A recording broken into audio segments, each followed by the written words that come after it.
put inflation on steroids unless every country can take bolder climate action. Let's learn the lessons from the pandemic, when billions suffered because we didn't take the collective action fast enough, when supply chains were smashed. Let's not make that mistake again.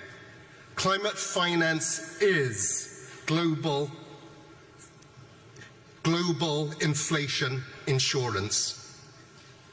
Rampant climate costs should be public enemy number one. Letting this issue languish halfway down cabinet agendas is a recipe for disaster. But this isn't just about saving your economies and your people. Bolder climate action can drive economic opportunity and abundance everywhere. Cheap, clean energy can be the bedrock of your economies. It means more jobs, more growth, less pollution choking cities, healthier citizens, and stronger citizens, stronger businesses. Billions of people simply cannot afford for their government to leave COP29 without a global climate finance goal.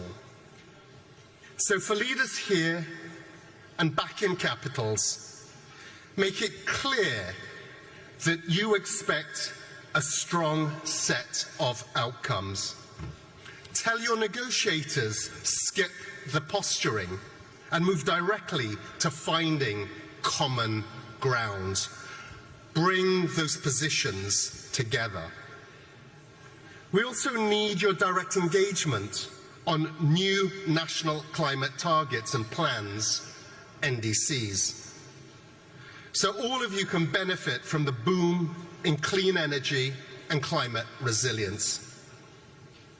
These are not easy times, but despair is no strategy, and it's not warranted. Our process is strong, and it will endure. After all, international cooperation is the only way humanity survives global heating. The time for hand-wringing is over, so let's get on with the job. I thank you.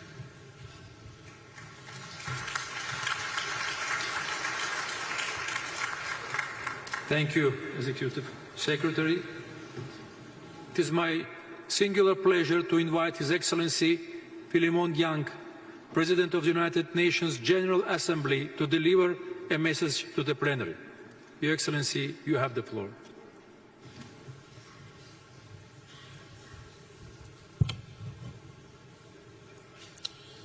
Excellencies, distinguished delegates, we meet at a moment of great need.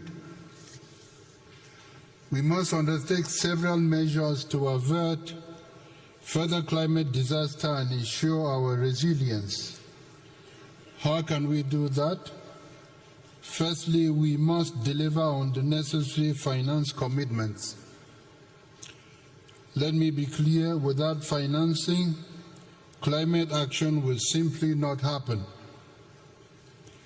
So a first key outcome of COP29 must be the delivery of a new collective quantified goal for climate finance to address the unmet promise of $100 billion per year to support developing countries in their climate response. Climate finance should be additional to official development assistance. To put it simply, no developing country should have to choose between sustainable development and addressing climate change. We need to achieve both at the same time. I am pleased to note that the Loss and Damage Fund exists since last year, and I hope to see ambitious pledges towards it as we go forward. Excellencies, a second key outcome of COP29 must be to continue to pursue efforts while reaffirming our goal to limit global temperatures as we agreed to in Paris and last September with the Pact for the Future. Our third outcome at COP29 is to fix the adaptation dilemma. As it stands, current global financial flows for adaptation, both private and public, remain insufficient, as highlighted by the 6th assessment report of the Intergovernmental Panel on Climate Change. As a result, our capacity to implement effective adaptation strategies and build resilience, particularly in developing nations, remains severely limited. We must do much better, striving to build momentum from the Pact for the Future, which member states adopted last September. The Pact was crafted to reinvigorate our multilateral system and make much needed progress in achieving the Sustainable Development Goals. COP29 is an opportunity to do just that, delivering meaningful outcomes that demonstrate solidarity in the face of immense adversity. As we look towards COP30 to be hosted by Brazil, we must recognize the need to significantly enhance international cooperation and the international enabling environment to stimulate ambition in the next round of nationally determined contributions. Excellencies, we commend Azerbaijan's presidency of COP29. The COP29 presidency's initiatives, such as the Climate Action Finance Fund, demonstrate that Azerbaijan is leading correctly and should be an example for all of us. Excellencies, the urgency of the climate crisis requires decisive action. To do that, we must commend the establishment of a COP Troika. This initiative will be crucial in maintaining continuity and coherence in our efforts, ensuring that each conference builds on the progress of the last with greater focus and ambition. The lives and livelihoods of future generations depend on our decisions here today. Let's seize the moment. Thank you.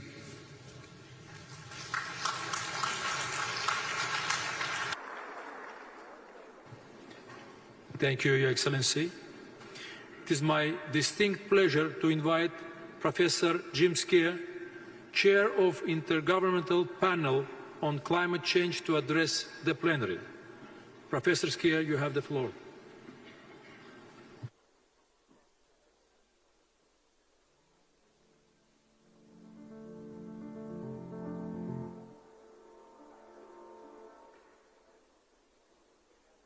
Ladies and gentlemen, as the chair of the Intergovernmental Panel on Climate Change, the IPCC, it's an honour to address the high-level segment of COP29. Climate change is no longer an abstract threat for a distant future. It's been unfolding in front of our eyes. In the 12 months since the last COP in the UAE, people across Asia and in the Sahel have endured extreme temperatures. Communities in the Americas have fought against devastating wildfires, and flood defences were put to the test in Central Europe when confronted with intense rainfall, not to mention more recent events in Valencia. Many people have lost their homes, their livelihoods and their lives.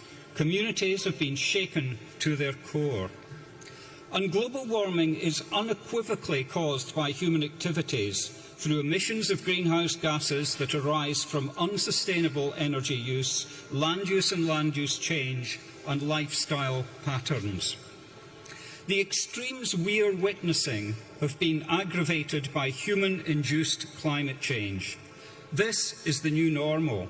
Imagine what is in store in the coming decades if we don't act swiftly and decisively. With every fraction of a degree of warming, we face greater threats. Children born today will not know a world without climate change.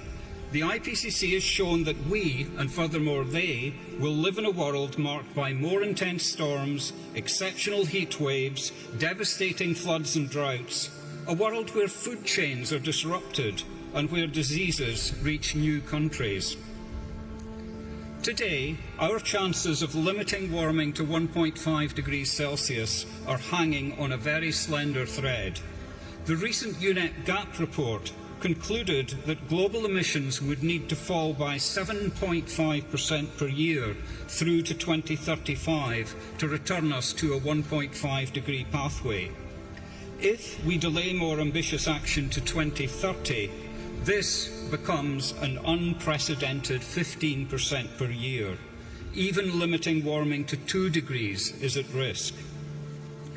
But this does not have to be the case. As the IPCC 6th Assessment Report demonstrated, we have the know-how, the tools and the financial resources to avoid the worst impacts of climate change.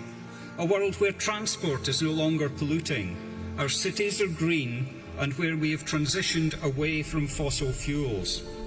We've shown that carbon pricing, regulations and other interventions have already resulted in gigatons of avoided emissions, and more can be achieved if policies and measures are scaled up and deployed more widely. Furthermore, we've shown that climate action can contribute to other development goals, such as improving air quality and human health. With climate change already on us, we must address adaptation. The IPCC will be paying particular attention to this in the coming cycle. Most adaptation so far is fragmented, small in scale, incremental, sector-specific, and focused more on planning than implementation. Hard limits to adaptation, as well as soft limits caused by lack of resources and institutional capacity, are being reached in some sectors and regions. But we can take measures to address the triple planetary crisis of climate, biodiversity and pollution. We can increase our resilience to the impacts of climate change by leveraging decision support tools and implementing more early warning systems. Ladies and gentlemen, distinguished excellencies, the IPCC will continue to provide timely, robust, policy-relevant information to support accelerated adaptation efforts and cuts in emissions. But the resolution of this global crisis is now in your hands. Decisions made here at COP29 will shape the legacy we leave behind to our children and grandchildren, and for the billions of people who deserve a livable planet. Thank you for your attention.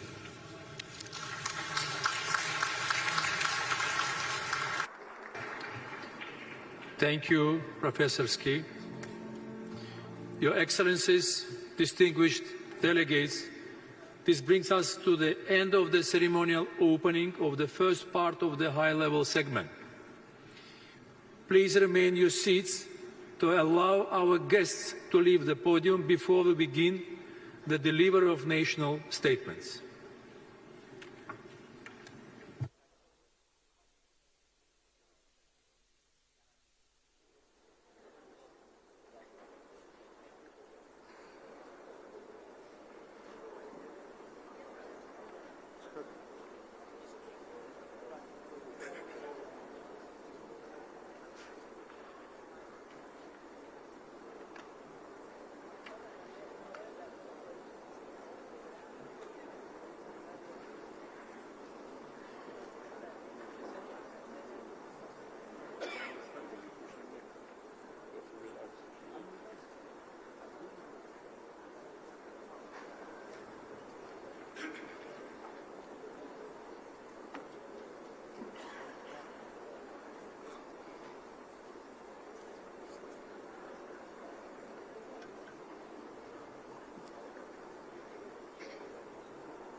Your Excellencies, distinguished delegates, honorable guests, today heads of state and government will deliver their national statements. I would like to inform Your Excellencies of action in place to ensure effective time management. There is a 3-minute time limit for statements during the high-level segment.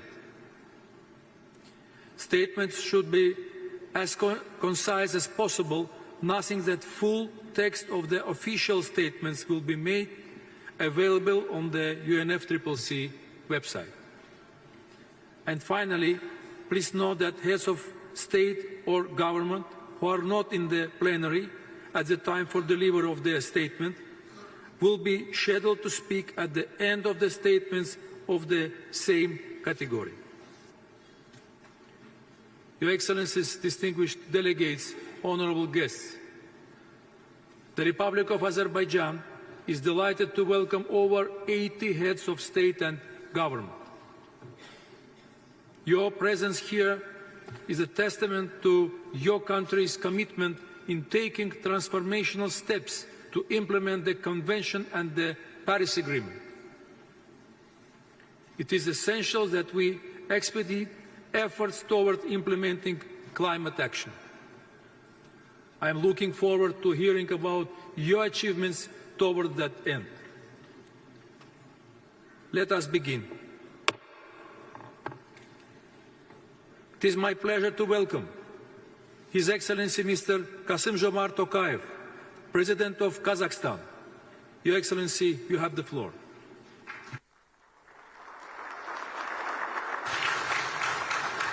Your Excellencies, Kazakhstan is firmly committed to the global climate agenda under the Paris Agreement, pursuing an ambitious target towards carbon neutrality by 2060. To achieve any climate goals, access to both predictable climate finance and technology is vital.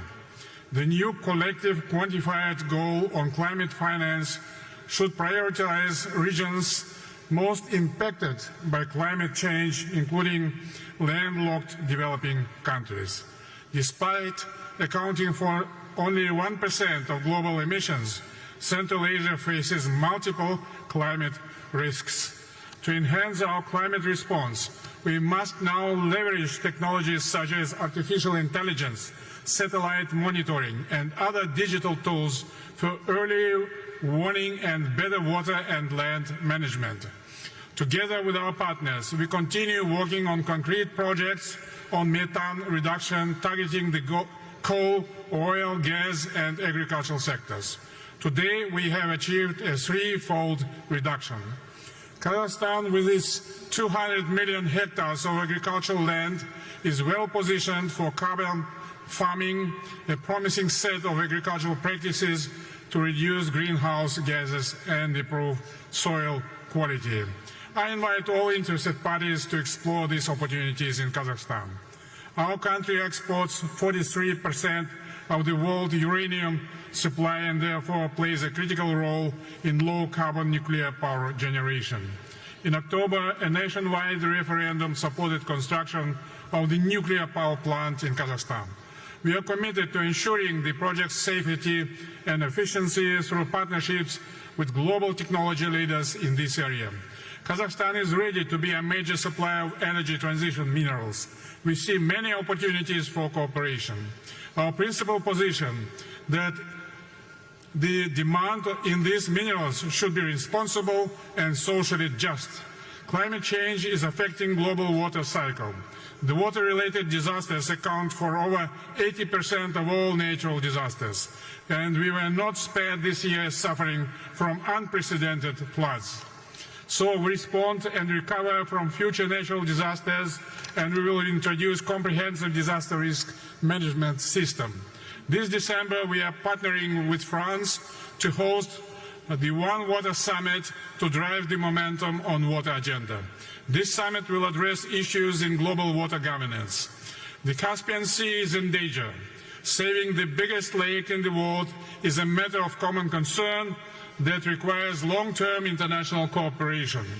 We support the initiative of President Aliyev to establish a group of experts from the Caspian states.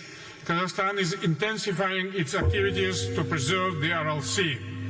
In conclusion, I express my sincere appreciation to the Azeri government for organizing this global gathering, and I believe that together we will be able to meet the defining challenge of this generation. Kazakhstan is strongly committed to multilateral pathways to a just, inclusive, transparent climate agenda. Thank you very much.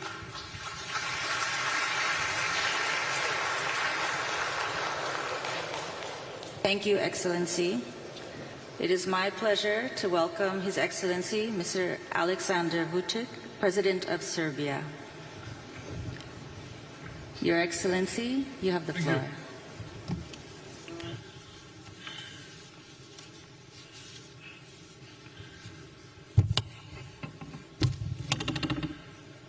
Your Excellencies, esteemed delegates, since I have 3 minutes, will say that it's a special honor and responsibility for me to be here today and to participate at a meeting that brings together the high state officials to discuss the pressing topic of today, the challenges of climate change and the future of our planet. But in the meantime, as I was saying last time in Dubai, we have several prerequisites to start tackling the issue of fighting climate changes. Number one is we need to restore peace in the world. Nobody likes today the word peace because everybody wants to win against the other. Everybody wants to see the defeat of the other side. On the other hand, we need to invest much more in the peace. Otherwise, we'll have to put more money for armament, ordnance, weaponry, as we did and as we do today, instead of investing hugely into all necessary instruments in fighting climate changes. Yes, we need to tackle floods, droughts, wildfires, air and water pollution and everything else. But before that, we need to establish peace. And that's why I'm urging all big powers to settle the problems, to settle the issues in Ukraine, the Middle East, all over the world. Then we'll be able to start resolving all these issues. Number two, as you know, it's always the case, big and rich, they cause problems, and the poor countries and small countries are paying the price. And that's why I believe that it's very important for us to find new financial instruments. How are we going to be helpful to non-developed and developing countries, where we can find money to invest into new technologies. Are we able to foster IMF and World Bank to be much more helpful than they used to be? How are we going to tackle the issue of public debt to GDP ratio, because we are getting closer to 100% worldwide speaking, and that will mean a lot regarding climate change fightings. And once again, I'm urging those big and rich to be helpful for poorer countries. At the end, our legacy, first and foremost to the youth, is to create a fair and sustainable society and to shape a livable, thriving world for all. Our legacy must be one of decisive action, rooted in hope. Let us leave this conference not only with renewed commitments, but with actionable plans that will shape our collective future.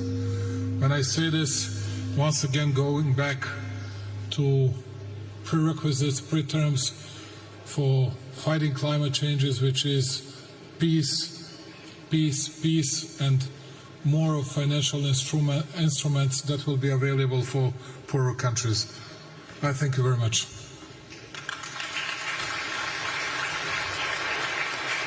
Thank you, Your Excellency. It is my pleasure to welcome His Excellency, Mr. Emerson Dambudzo Mnangagwa, President of Zimbabwe.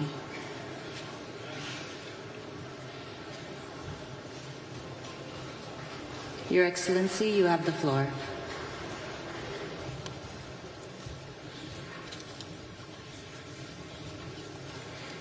Your Excellency, President of the Republic of Azerbaijan, President Aliyev, Excellencies, distinguished ladies and gentlemen, I extend my profound gratitude to you, Your Excellency, President Aliyev, the government and people of Azerbaijan, for the warm hospitality and superb facilities put at our disposal.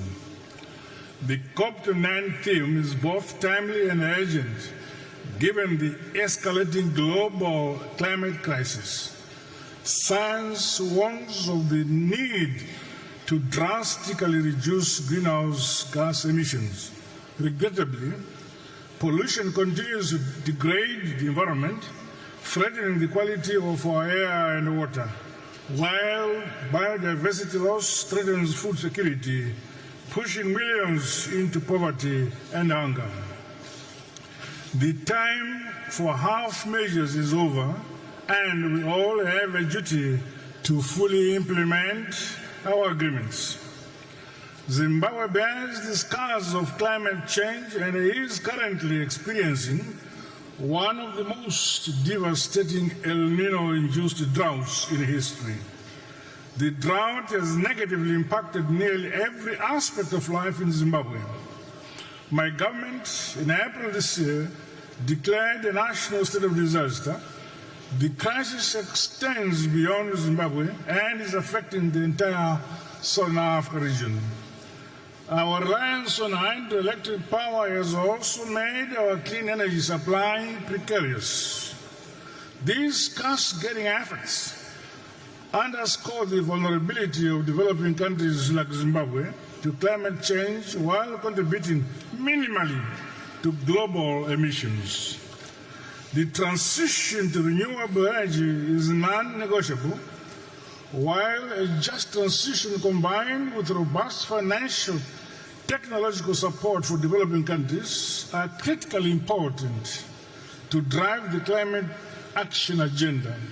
As such, my country is implementing the nationally determined contribution implementation plan and investment framework to aid in our resource mobilization. Additionally, Zimbabwe recently developed a national carbon market framework which puts Article 6 compliance framework at the heart of Zimbabwe's climate change strategy. Zimbabwe welcomes the formal registration of the group of landlocked developing countries as a negotiating group in global climate processes.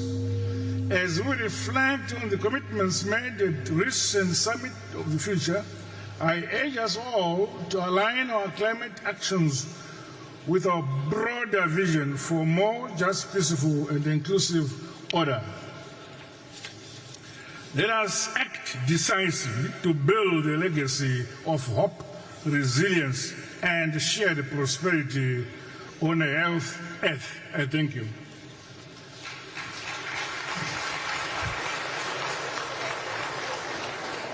Thank you, Your Excellency. It is my pleasure to welcome His Excellency, Mr. Recep Tayyip Erdogan, President of Turkey.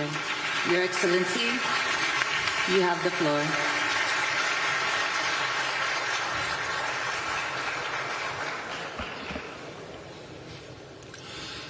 Saygıdeğer devlet ve hükümet başkanları, Sayın Genel Sekreter, sizleri şahsım ve milletim adına en kalbi duygularımla selamlıyorum.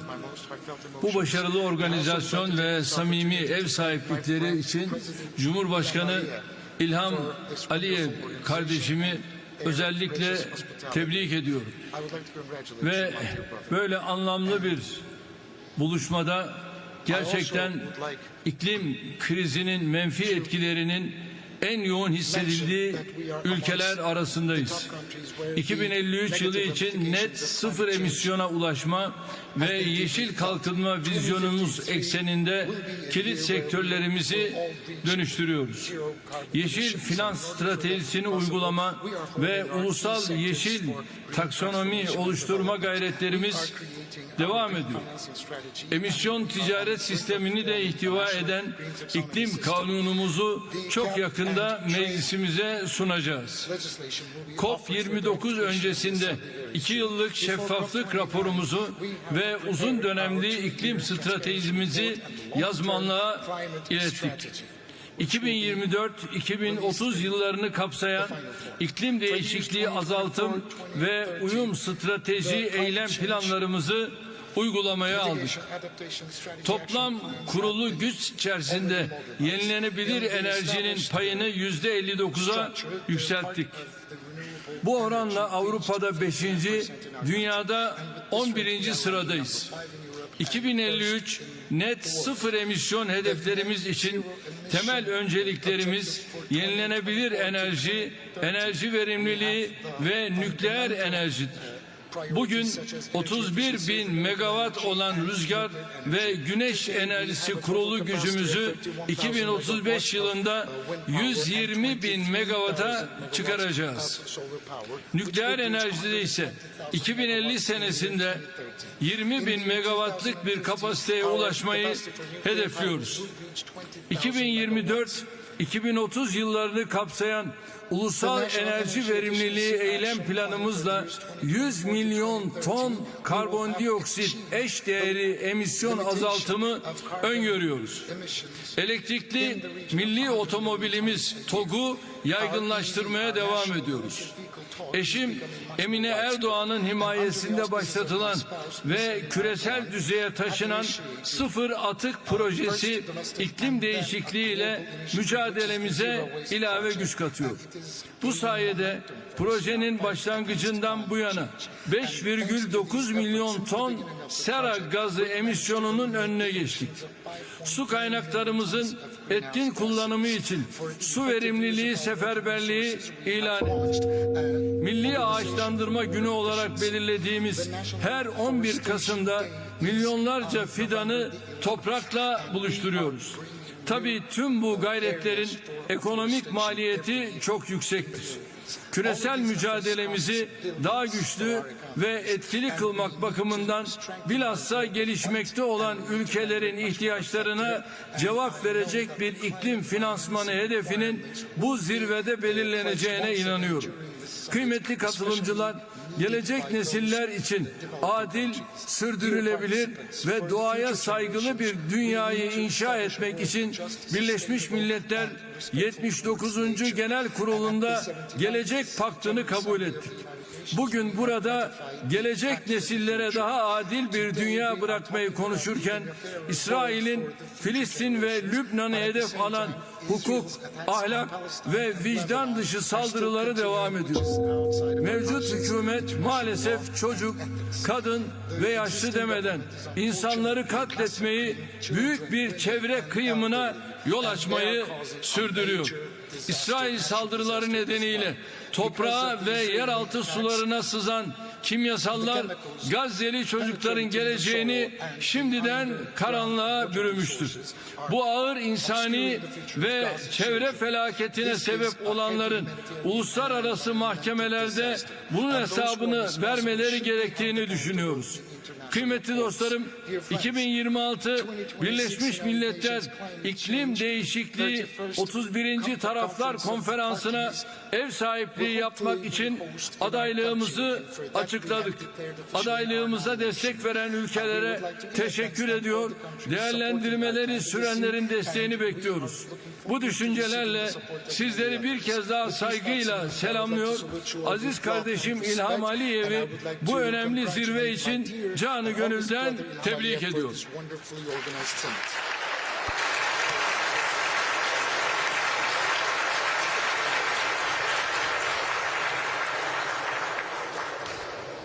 Thank you, Excellency.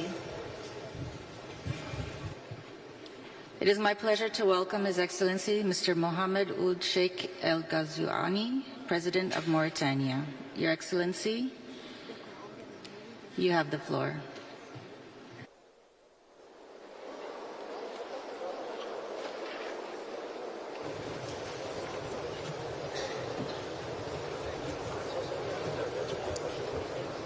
بسم الله الرحمن الرحيم. صلى الله على سيدنا محمد وعلى آله وصحبه. أصحاب الجلالة والفخامة والسمو والمعالي.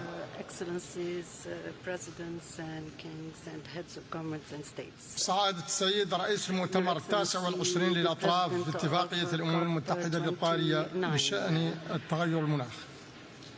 معالي السيد الأمين العام للأمم المتحدة، السيدات والسادة ممثلي المنظمات الحكومية الدولية والمنظمات غير الحكومة، السيدات والسادة، بداية أود التوجه بالتهنئة والشكر الجزيل إلى صاحب الفخامة السيد إلهام علييف رئيس جمهورية أذربيجان، ومن خلاله إلى الشعب الأذربيجاني على حفاوة الاستقبال والتنظيم المحكم لهذه الدورة التاسعة والعشرين لمؤتمر الأطراف باتفاقية الأمم المتحدة الإطارية بشأن تغير المناخ COP29.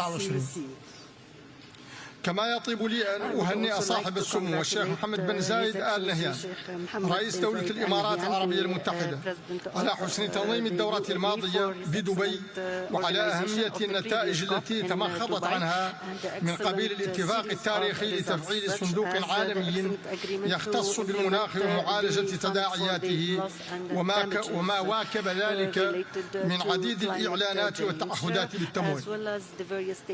وأود كذلك أن أهنئ صاحب المعالي السيد أنطونيو غوتيريش الأمين العام للأمم المتحدة وجميع معاونيهم على ما بذلوه من جهود موفقة في سبيل نجاح هذه القمة. أصحاب الجلالة والفخامة والسمو والمعالي، السيدات والسادة، إن حدة التغيرات المناخية بفعل الارتفاع المضطرد في حرارة الكوكب لتهدد استمرارية الحياة البشرية، بل واستمرارية الحياة من حيث هي على عموم كوكبنا. ولذا فإننا اليوم جميعا بحكم الحاجة الملحة إلى مواجهة تغير المناخ نتحمل أكثر من أي وقت مضى مسؤولية تاريخية بخصوص ضرورة التحرك بسرعة لتدارك الوضع قبل فوات الأوان. ونحن في الجمهورية الإسلامية الموريتانية على الرغم من مساهمتنا الهامشية في الانبعاثات الحرارية نعيش يوميا الآثار المدمرة لهذا التغير المناخي عبر تنامي ظاهرة التصحر والفيضانات وانعكاساتها السلبية العميقة التي تضر بأنسجتنا الاجتماعية وتهدد أمننا الغذائي وتعيق تنميتنا الاقتصادية. واعتبارا لذلك بذلنا ونبذل جهودا كبيرة للتقيد بمقتضيات اتفاق باريس، وذلك من خلال مكافحة التصحر عبر مبادرة السور الأخضر الكبير والمساهمة النشطة في لجنة المناخ لمنطقة الساحل، واعتماد ميثاق مبادرة الشرق الأوسط الأخضر التي أطلقتها المملكة العربية السعودية الشقيقة. كما اتخذنا إجراءات قوية في سبيل الحد من الانبعاثات الحرارية من قبيل فرض ضريبة على منتجيها داخل البلاد، والاستثمار في زيادة مساحات المحميات البحرية والساحلية والقارية واستعادة الأراضي المتدهورة. كل هذا علاوة على ما نبذله من جهود كبيرة في سبيل استغلال مخزوننا الطاقوي المتجدد الذي يفوق 4000 جيجا وات، بما يتيح لنا إنتاج الهيدروجين الأخضر وزيادة حصة الطاقات المتجددة في مجمل استهلاكنا الطاقوي، والتي وصلت حتى الآن إلى 48% في هذه السنة، مع التخطيط للوصول إلى نسبة 60% سنة 2030. وفي هذا الإطار نجدد دعوتنا للمؤسسات المالية والشركات المهتمة بدعمنا في هذا التوجه. ولا يسعني في هذا المقام إلا أن أؤكد على أن القارة الإفريقية كاتحاد وكدول تبذل جهودا كبيرة في سبيل الحد التدريجي من الاحتباس الحراري على الرغم من ضآلة إسهامها فيه.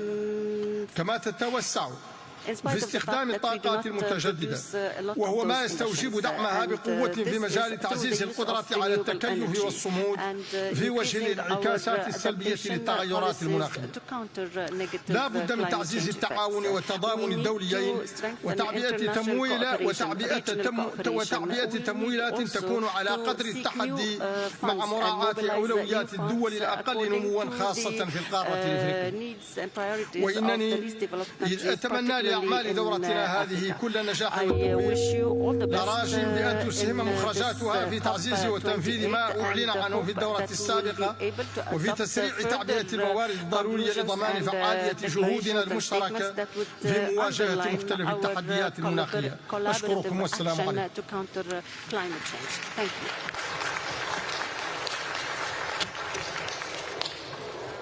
Thank you, Your Excellency.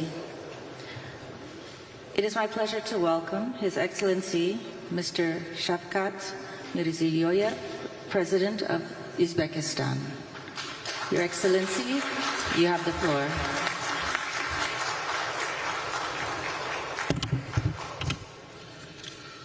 Hurmatli delegatsiya rahbarlari, avvalambor Azerbayjon Respublikasi Prezidenti İlham Aliyev janob oliylarining bugungi tarixiy konferensiyani go'zal Baku shahrida yuksak darajada tashkil etgani bilan samimiy tabriklayman. Biz Azerbayjonning zamonaviy iqlim tahdidlariga qarshi kurashish yo'lida xalqaro hamkorlikni kengaytirish bo'yicha faol sa'y-harakatlarni to'liq qo'llab-quvvatlaymiz. Hurmatli sammit ishtirokchilari, iqlim o'zgarishlari bugungi kunda asosiy global tahdidga aylanib bormoqda. Geosiyosiy ziddiyatlar kuchayishiga bevosita ta'sir ko'rsatmoqda. Ayniqsa kambag'allikka qarshi kurash, oziq-ovqat va energetika xavfsizligi, suv va resurslardan foydalanish muammolarini kuchaytirmoqda. Bularning asoratlarini Markaziy Osiyoda o'tkir his qilmoqdamiz. Iqlim muammolari aholimizning turmush sifatini oshirish va milliy taraqqiyot strategiyalarini ro'yobga chiqarishda yangi to'siqqa aylanmoqda. Parij bitimi doirasidagi bosh maqsadimiz mintaqada havo haroratining jadal o'sishiga yo'l qo'ymaslik va joriy 100 yillikda 1,5-2 gradus atrofida saqlab qolishdir. Bu borada biz O'zbekistonda uglerod neytralligiga erishish bo'yicha keng miqyosdagi islohotlarni qat'iy olib boryapmiz. 2030-yilgacha havoga is gazi chiqarishni 35% ga kamaytirishni reja qilganmiz. Bu majburiyatni 2050-yilga qadar yanada kengaytirishga tayyormiz. Yashil energetika ulushi 40% gacha oshiramiz. Elektromobil va yashil vodorod klasterlari, quyosh va shamol generatsiya hublarini yaratyapmiz. Yashil makon dasturimiz doirasida ko'kalamzorlashtirish hududlarini keskin ko'paytirmoqdamiz. Qo'shni mamlakatlar bilan mintaqaviy iqlim strategiyasini hayotga tatbiq qilmoqdamiz. Shu kunlarda Yevropaga yashil energiya yetkazish bo'yicha ko'p tomonlama bitimni imzolaymiz. Hurmatli xonimlar va janoblar, O'zbekiston global iqlim o'zgarishlari oqibatlarini birgalikda bartaraf etishda o'zining amaliy hissasini kengaytirish niyatida. Birinchidan, rivojlanayotgan mamlakatlarga iqlim xatarlarini aniqlash uchun yetakchi davlatlar va xalqaro institutlarning texnik ko'magini kengaytirish dolzarbdir. Bu borada iqlim tufayli yo'qotish va zararlarni baholash bo'yicha xalqaro markaz ta'sis etishni taklif qilaman. Ikkinchidan, transchegaraviy suv resurslari ifloslanishining oldini olish va barqaror bioxilma-xillikning saqlashda yagona yondashuv zarur. Mintaqamiz misolida aytib o'tmoqchimanki, bir avlod ko'z o'ngida Orol dengizining butunlay yo'qolishi sayyoramiz miqyosida fojiaga aylandi.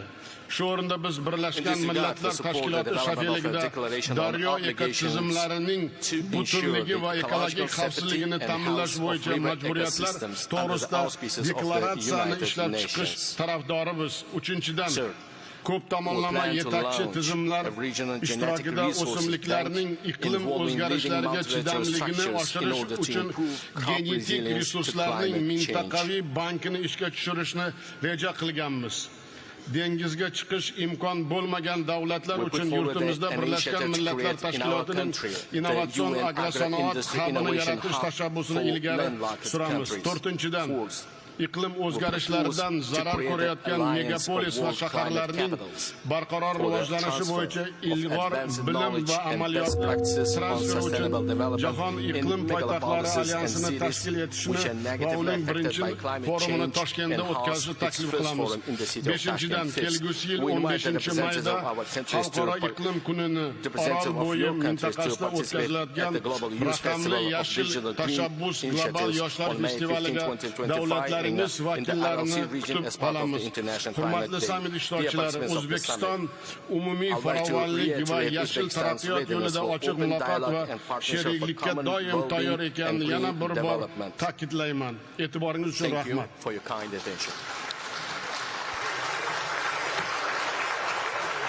Thank you, Excellency. It is my pleasure to welcome His Excellency Mr. Umaro Sissoco Embalo, President of Guinea-Bissau. Your Excellency, you have the floor.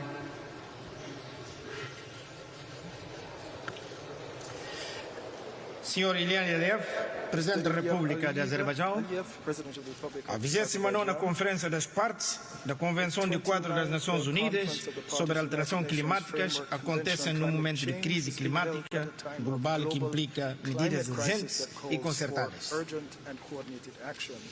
Devemos ter a vontade política de assumir as nossas responsabilidades e de coletivamente encarar os desafios atuais com o necessário espírito de cooperação e de solidariedade.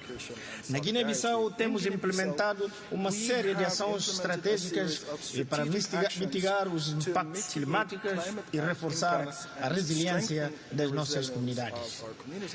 Iniciamos projetos de reflorestação e proteção dos mangás fundamentais para a preservação da biodiversidade e para a absorção de carbono. Estamos também a promover iniciativas de conservação da água e fortalecimento da agricultura sustentável, que consideramos setores críticos para garantir a segurança alimentar. Tais medidas reforçam as capacidades adaptáveis das nossas comunidades e dos nossos ecossistemas. Intensificaremos esses esforços com a realização de novos projetos previstos na nossa estratégia nacional. Excelências, minhas senhoras e meus senhores, reafirmamos o papel crucial do multilateralismo na luta contra as alterações climáticas. Precisamos de cooperação para implementar as políticas adequadas e garantir o financiamento climático de que necessitamos. O compromisso dos nossos parceiros e o apoio da comunidade internacional serão essenciais para garantir uma transição energética justa e acessível, respeitando princípios das responsabilidades comuns, mas diferenciadas. No que respeita aos compromissos desta COP29, a Guiné-Bissau reitera a sua determinação em levar a cabo várias ações, nomeadamente nas seguintes áreas prioritárias. 1. Adaptação e resiliência para o efeito. É necessário um acompanhamento internacional para continuarmos a investir em programas que fortalecerão as resiliências dos nossos ecossistemas e das nossas comunidades, principalmente através de estratégias de conservação da biodiversidade e de mitigação de riscos climáticos. Ponto 2. Perdas e danos em razão das consequências climáticas já sentidas no nosso país. Defendemos e plena perda e danos de Varsóvia e precisamos de recursos financeiros que permitam compensar os prejuízos causados por fenómenos climáticos. Terceiro, financiamento climático. Lembramos a necessidade urgente de um financiamento climático justo e acessível para os países em desenvolvimento. A afetação de recursos adequados para os países vulneráveis, tal como a Guiné-Bissau, é uma uma prioridade e uma condição necessária para permitir uma maior resiliência e capacidade de adaptação. Estamos empenhados em desenvolver fontes de energia renováveis e reduzir a nossa dependência de combustíveis fósseis, promovendo uma transição energética diretamente às nossas populações.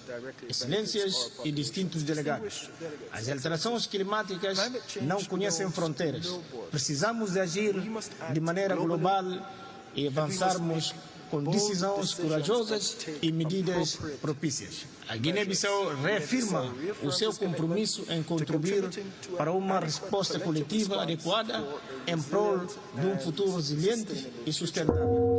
Confiamos que as decisões que serão tomadas aqui em Bakú irão demonstrar a nossa tomada de consciência coletiva dos graves perigos que ameaçam o globo, bem como a nossa determinação comum de adotar compromissos dinâmicos a favor da justiça climática, da solidariedade internacional e do desenvolvimento sustentável. Temos a obrigação de manifestar as nossas vontades de unir as nossas forças, bem como os nossos meios, com vista a permitir a preservação do nosso planeta e a construção de um mundo mais seguro e equitativo. Muito obrigado. Thank you, Your Excellency. It is my pleasure to welcome His Excellency Mr. Andrzej Duda, President of Poland. Your Excellency, you have the floor.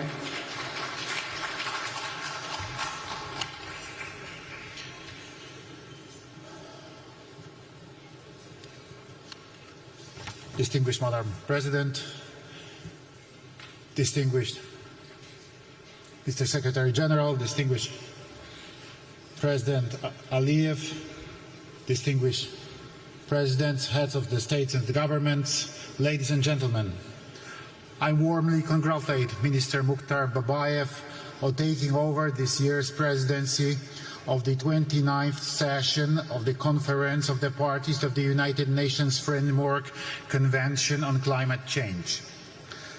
I thank His Excellency President Aliyev and the Republic of Azerbaijan for the organization of the event and for excellent hospitality.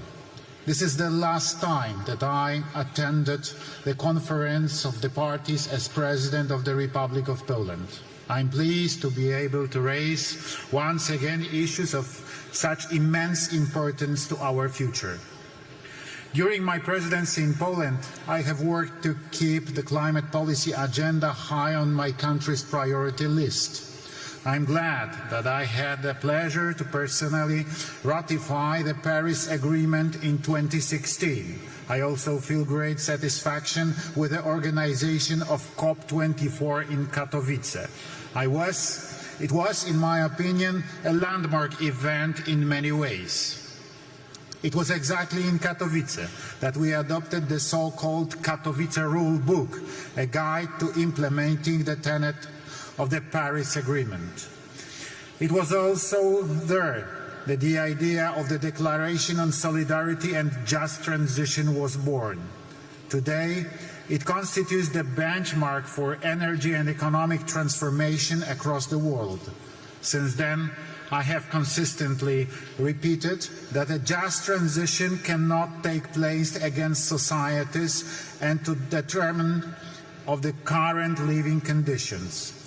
At the last year's COP28 in Dubai, I stressed that we still pay too little attention to the human dimension, and yet a just transition must be carried out in a sensible way so that it benefits people in the first place.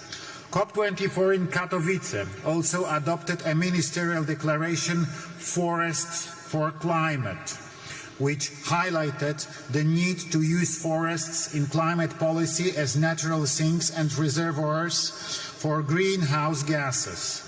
Poland values this role of the woodland and cares for them because they also provide a home and habitat for many species of plants, animals and fungi living in Poland. Preserving biodiversity is a precondition for the existence of the life on Earth.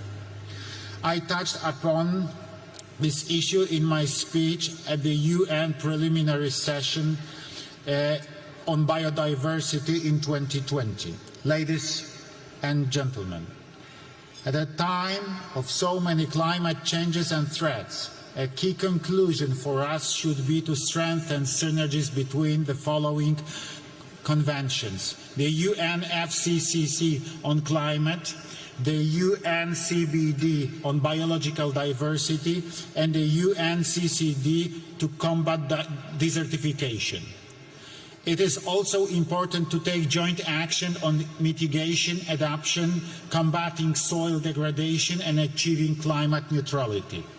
Let us also remember that our environmental efforts are being undermined by the wars going on in the world. Russian aggression against Ukraine has shown us that armed conflicts also result in serious environmental damage and pollution. Therefore, our actions must be comprehensive, because environmental protection is also conflict prevention. Excellencies, despite challenges, Poland fulfills all its obligations and is consistent in following the path of sustainable development and just transition. A year ago in Dubai, I mentioned Poland's plans and efforts to create a balanced energy mix that will ensure our energy security, along with the development of renewable energy sources.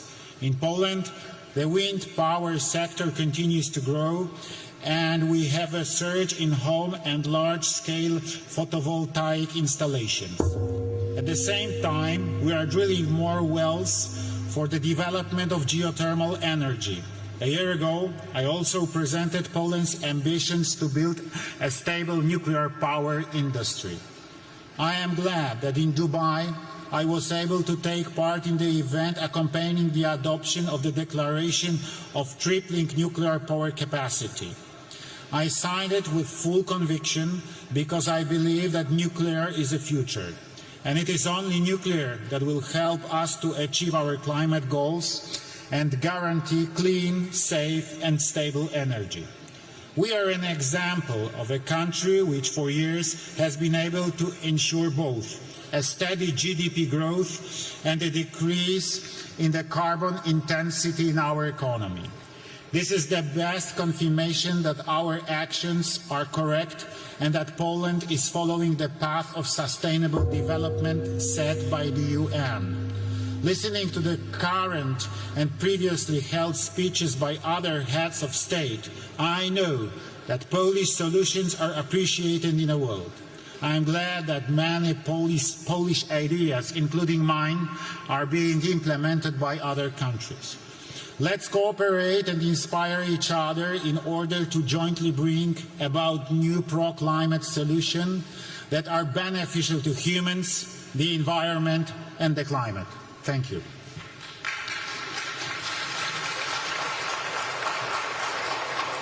Thank you, Your Excellency.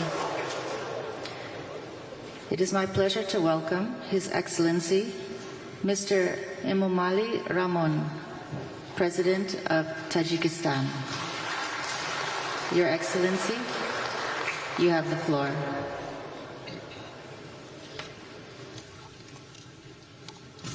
Muhtaram Janobi Rais, Xonimo va Janobon, با حکومت جمهوری آذربایجان و سازمان ملل متحد برای مهمان نوازی و در سطح بلند برگزار نمودن چهارمین امروزه سپاسگزارم. در 5 سال آخر ما پیوسته شاهد سالماهای گرمترین در تمام دوره‌های مشاهده ها گشته ایستاده‌ایم. طبق گزارش کارشناسان سال 2024 نیز همچون سال گرمترین ثبت شد. وابسته به این ما را ضرور است که تلاش و عملهای خود را جهت حل مشکلات اقلیمی به مراتب زیاد کنیم. حاضرین گرامی، ما در اساس استراتژی رشد اقتصادی سبز خود نیت داریم که تا سال 2032 استحصال از انرژی را در کشور پورا از حساب منبع‌های تجدید شونده برا مانده تا سال 2037 تاجیکستان را به کشوری سبز تبدیل کنیم. امروز علاقه 98% برق ما از حساب گیدرو انرژتیکا یعنی انرژی سبز استحصال می شود و حصه تاجیکستان با کمترین نشانداد حجم پرتوهای گازهای گلخانه‌ای ما را در جهان در جای 130 قرار داده است. نقطه مهم دیگری میخوام که توجه شما را به آن جلب نمایم مسئله پیوستگی زیچ آب و اقلیم می باشد. باعث خوشنودی است که در کاپ 29 اعلامیه آب برای عمل در ساحه اقلیم قبول می گردد. وابسته به این ما را ضرور است که به مسئله آبشوی با صورت پیریک‌ها که در نتیجه پیامدهای تغییر اقلیم صورت می گیرد توجه مخصوص ظاهر نماییم. در این راستا با تشبث تاجیکستان مجمع عمومی سازمان ملل سال 2025 را سال حفظ پیریک‌ها اعلام کرد. مطابق قطعنامه روز جهانی پیریک‌ها معین گردیده در نزد سازمان ملل بنیاد اعتماد حفظ پیریک‌ها تأسیس داده شد. تاجیکستان حصه خود را در این بنیاد گذاشته از همه شریکان نیز دعوت به عمل می‌آورد که این اقدام را دستگیری کنند. همچنین در اساس این قطعنامه ماه می سال آینده در دوشنبه گذرانیدن کنفرانس بین‌المللی سطح بلند آید به حفظ پیریک‌ها به نظر گرفته شده است. در ادامه این موضوع با تشبث تاجیکستان و فرانسه از جانب مجمع عمومی سازمان ملل سالهای 2025 2034 هم 10 ساله عمل برای دستگیری علم‌های یخشناسی اعلام گردید. با در نظر داشته اهمیت مسائل مذکور پیشنهاد می‌نمایم که با سرپرستی سازمان جهانی آب و هوا شناسی و در همکاری با دیگر شریکان رشد در شهر دوشنبه مرکز هم آهنگسازی منطقوی آید به یخشناسی تأسیس داده شود. از توجهتان سپاسگزارم.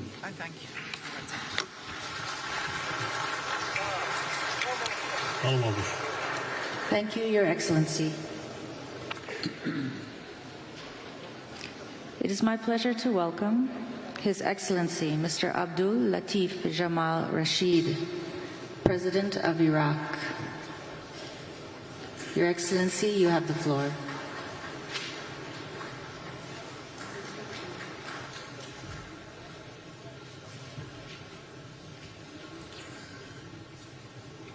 أصحاب السعادة والفخامة والسمو والمعالي السيدات والسادة السلام عليكم ورحمة الله وبركاته. نحن هنا للمشاركة في مؤتمر الأطراف 29 لاتفاقية المناخ التي تشمل موضوعا خطيرا ومهما يمسنا جميعا، وهذا نتقدم بخالص الشكر إلى جمهورية أذربيجان لاستضافتها لنا وعلى حفاوة الاستقبال وكرم الضيافة. بعد مضي أكثر من عام على قصف مستمر وأمام هذا العدد المتراكم من الضحايا المدنيين من النساء والأطفال، أدعو المجتمع الدولي كما دعونا مرارا إلى تحمل مسؤولياته في فرض وقف إطلاق النار وتقديم المعونة الإنسانية العاجلة للضحايا واعتراف بحق الشعب الفلسطيني في تقرير مصيره وإقامة دولته. نأمل أن نثمر مناقشات هذا المؤتمر عن مقررات تتناسب مع التحديات العالمية المتزايدة الناجمة عن تغيير المناخ والتي شاهدناها آثارها في الفيضانات التي اجتاحت منطقة كثيفة السكان في إسبانيا ومناطق أخرى في العالم، تسببت مع الأسف الشديد في سقوط ضحايا. نقدم لأهلهم خالص تعازينا ومؤاساتنا. إن هذه التحديات تؤثر بشكل كبير على دول العالم وبالأخص الدول النامية، وتهدد أمنها المائي والغذائي والصحي والمجتمعي. إن تأثيرات التغيير المناخي باتت ملموسة في العراق، حيث نعاني من موجات حرارية قاسية وعواصف ترابية متصاعدة وتراجع كميات الأمطار، مما أدى إلى انحسار المسطحات المائية والمساحات الخضراء وزيادة الجفاف والتصحر وتدهور الأراضي الطبيعية والتنوع البيولوجي. بل إن هذه التغييرات المناخية أدت إلى نزوح مجتمعات تراثية تقليدية تاريخيا مثل سكان الأهوار جنوب العراق المدرجة على لائحة التراث العالمي، والتي تواجه تقاليدهم خطر الاندثار. كل ذلك بالرغم من أن مشاركة العراق التاريخية في انبعاثات الغازات دفيئة عالميا كسائر الدول النامية ضئيلة جدا.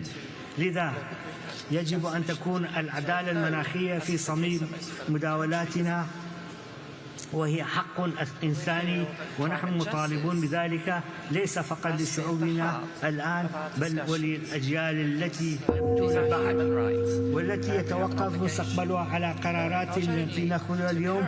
إننا نتطلع إلى أن تؤدي هذه المفاوضات إلى خطوات ملموسة وآليات واضحة ومؤثرة، مثلا تفعيل صندوق الخسائر والأضرار الذي قرر تأسيسه في مؤتمر الأطراف 28 العام الماضي.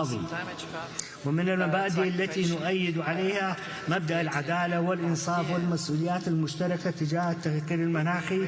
إن العراق باعتباره بلدا يعتمد اقتصاده بشكل كبير على وقود الأحفوري يتأثر من التغيير المناخي من جانب، ومن الإجراءات المتواجهة من جانب آخر. لذا ندعو الدول المنطقة التي ستتأثر مثلنا بتغيير المناخ وكذلك بالجهود المبذولة لمواجهة إلى تشكيل مجموعة تفاوضية ضمن هذه العملية للتنسيق فيما بينهما وللعمل سوية حتى يتجاوز تأثير مساهماتنا الجماعية مجموع مساهمات الفردية.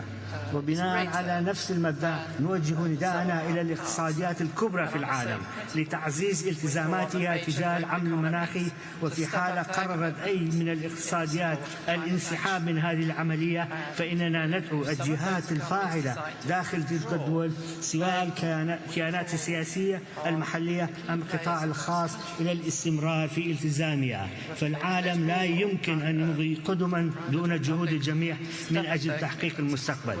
سيداتي والسادة، إن العراق يعمل على تنفيذ التزاماتها ضمن اتفاقية المناخ وما يليها من الوثائق الدولية، وعلى تخفيف مساهمته في الانبعاثات الغازية الدفيئة واكتساب مرونة للتكييف مع آثار التغييرات المناخية والتحول التأكيدي نحو الطاقة المتجددة.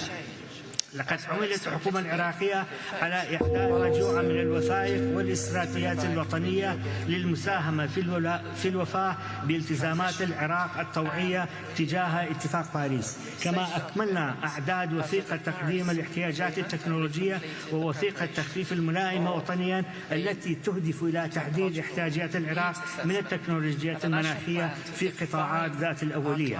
كما إننا على وشك الانتهاء من إعداد خطة الاستثمار المناخي التي تهدف إلى تمهيد مسارات عملية للقطاعين العام والخاص للوفاء بالالتزامات العراق المناخية من خلال جذب استثمارات محلية وأجنبية وتعبئة الموارد المالية لمواجهة تحديات التغيير المناخي والسير نحو مستقبل أكثر استدامة. لقد اتخذ العراق خطوات جادية لحد من انبعاثات غاز الميثان، حيث كان أول من انضم إلى العهد العالمي بشأن ميثاق من بين أعضاء الأوبك. يشارك العراق في أعمال تحالف المناخ والهواء النظيف والمرصد الدولي لانبعاثات الميثان، ونعمل على تحقيق هدف تصفير الحرق الغازي المصاحب بحلول عام 2028.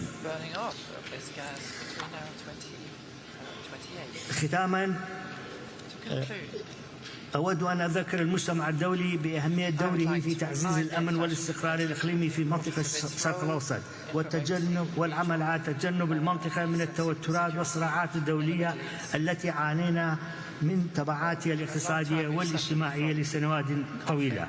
شكرا لكم والسلام عليكم ورحمة الله وبركاته.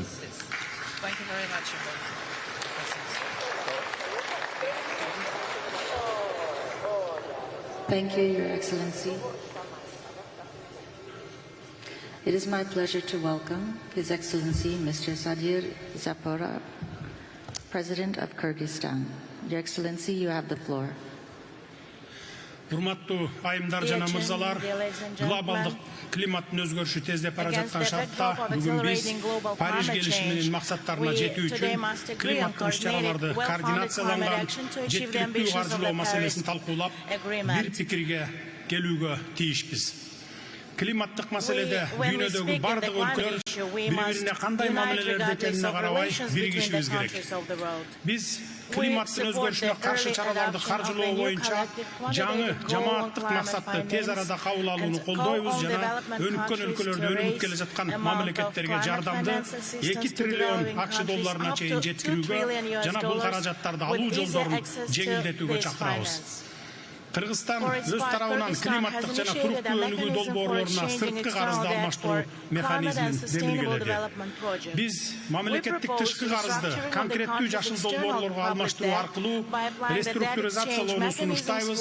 Анын ичинде Кыргызстанда түзүлүп жаткан климаттык трасттык фондун механизмин пайдалануу менен экология жана туруктуу тоо өнүгүүсү тармагындагы долбоорлор каржыланат. Бул фонддун ишмердүүлүгүнө кызыктар өлкөлөрдү катышууга чакырам. Учурдан пайдаланып, Түркия менен Германияга ыраазычылыгымды билдирип кетким келет. Анткени ушул эки өлкө карыздарды жашыл долбоорлорго алмаштырууну чечишти. Урматтуу айымдар жана мырзалар, биздин өлкөдө энергияны кайра жаралуучу булактары боюнча ишке ашырылып жаткан долбоорлорду белгилеп кетким келет. Мисалы, коңшу өлкөлөр менен биргеликте аймактагы эң ири гидроэлектростанциялардын бири болгон Камбарата 1 кесин куруу боюнча долбоору ишке ашырыла баштады. Климаттын өзгөрүшү шартында суу ресурстарын натыйжалуу жана сарамжалдуу пайдалануу маселелери өзгөчө актуалдуу болуп жатат. Ушуга байланыштуу өнүгүү боюнча өнөктөштөрүбүздү энергияны жана ресурстарды үнөмдөөчү технологияларды ишке киргизүү боюнча регионалдык борборду Бишкек шаарында түзүү демилгесин колдоого чакырам. Кымбаттуу катышуучулар, биз мөңгүлөрдүн эриши, алардын аянтынын кыскарышы, суунун азайышы, тургакчылык жана чөлгө айлануу сыяктуу көйгөйлөрдү байкап жатабыз. Тоолуу аймактардагы жана экосистемалардагы процесстерге байланыштуу тоолордо гана эмес, ошондой эле төмөнкү аймактарда жашаган адамдардын жашоосу дагы көз каранды экендигине сиздердин көңүлүңүздөрдү бургум келет. Региондогу суу ресурстары климаттын өзгөрүшүнө байланыштуу жылдан жылга азайып, суу энергетикалык жана азык-түлүк коопсуздугуна жана жалпы эле бардык өлкөлөрдүн социалдык экономикалык абалына терс таасирин тийгизүүдө. Тоолуу аймактарды туруктуу өнүктүрүү маселесинин маанилүүлүгүн эске алып, БУнун башкы ассамблеясы биздин демилгебиз менен 77-чи сессиясында тоолорду туруктуу өнүктүрүү резолюциясын кабыл алып, анын алкагында 2023-2027 жылдар тоо аймактарын өнүктүрүү боюнча аракеттердин 5 жылдыгы деп жарыялады. Бардыгыңыздарды тоолуу 5 жылдыктын жыйынтыгын чыгара турган 2027 жылы Кыргызстандагы Бишкек +25 экинчи глобалдык тоо саммитине чакырам. Көңүл бурганыңыздар үчүн терең ыраазычылык билдирем.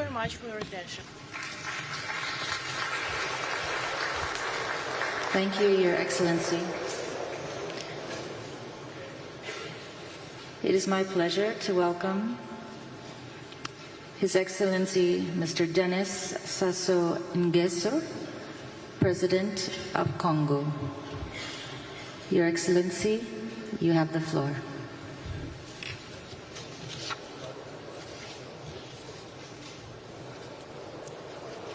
Mesdames et Messieurs les chefs d'État et de gouvernement, Monsieur le Secrétaire général des Nations Unies, Monsieur le Président de la COP29, Mesdames, Messieurs, permettez-moi d'adresser toutes mes félicitations à la République d'Azerbaïdjan, à son président et à son gouvernement pour l'excellente organisation de la COP29. Je leur adresse mes plus sincères remerciements pour l'accueil chaleureux réservé à ma délégation et à moi-même. Mesdames et Messieurs, la République du Congo, la plupart d'entre vous le savent, prend depuis près d'un demi-siècle toute sa part dans l'effort global de lutte contre le changement climatique et l'érosion de la biodiversité.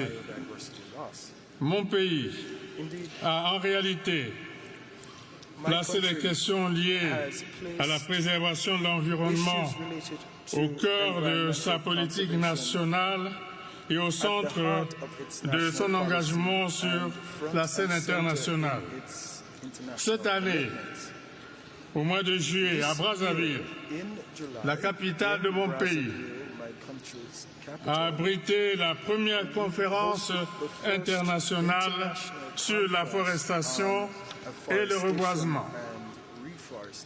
Liant l'intention à l'acte, afin de consolider le rôle essentiel des forêts dans la régulation du climat et pérenniser l'initiative d'un reboisement planétaire général. Le Congo vient de soumettre à l'Assemblée générale des Nations unies l'adoption d'une résolution sur la décennie mondiale de l'afforestation et du reboisement. Par ailleurs, conjointement avec le groupe de pays forestiers africains, dit du C15, la République du Congo porte aujourd'hui ce que l'on pourrait appeler une initiative de justice climatique, une démarche qui vise à inclure le capital naturel brut des pays dans le calcul du PIB de leurs États. Mesdames et Messieurs, en 2015, nous avions tous placé nos espoirs dans l'accord de Paris, car cet accord qui est fondé sur le principe de la justice climatique et de la transition juste établit clairement le cadre mondial de la lutte contre le changement climatique pour la stabilisation du réchauffement global à moins de 1,5 degré Celsius. Nous constatons avec regret que les financements mobilisés depuis 2015 ne sont pas à la hauteur de nos attentes et ne correspondent nullement à nos engagements. Nous nous préoccupons particulièrement du financement climatique, à propos duquel force est de constater que l'engagement des 100 milliards de dollars en 2009 pour la période 2010 et 2020 n'a été atteint qu'en 2022. Le nouvel objectif collectif quantifié pour le financement climatique devra s'appuyer sur des données scientifiques qui tiennent compte de l'impact et des besoins des pays en développement pour y faire face. On sait que ces besoins s'élèvent désormais à plus de 1 000 milliards de dollars. Notre souhait le plus ardent est que le montant de ce nouvel objectif soit fixé et défini dans une perspective de justice climatique et de transition juste. Cet objectif doit permettre à nos pays de réduire le fardeau de la dette plutôt que de l'aggraver. Enfin, ce nouvel objectif doit couvrir l'atténuation et l'adaptation de manière équilibrée. Pour ce faire, Des efforts substantiels devraient également être fournis pour que les pertes et dommages soient pris en compte, car il nous faut disposer de moyens substantiels pour faire face aux événements extrêmes et pour parer à toute autre éventualité. C'est ici le lieu de saluer ce pas encourageant qu'est l'adoption ici, à Bakou, du point 4 de l'article 6 de l'accord de Paris. Nous pensons objectivement que cet outil de l'accord de Paris, qui permet le transfert de crédits carbone entre pays à faible émission de gaz à effet de serre et pays émetteurs, ouvrira la voie à une coopération interétatique, internationale et structurante en faveur du développement durable, de la résilience et de la diversification économique dans les pays en développement. Mesdames et messieurs, la transition écologique que nous appelons tous de nos vœux ne pourra pas s'opérer sans que ne soient mis en œuvre des mécanismes financiers innovants, des mécanismes devant nous ouvrir de nouvelles perspectives de développement axées sur la résilience, sur la durabilité, sur la neutralité carbone. Ce challenge est le nôtre ici et maintenant. Je vous remercie.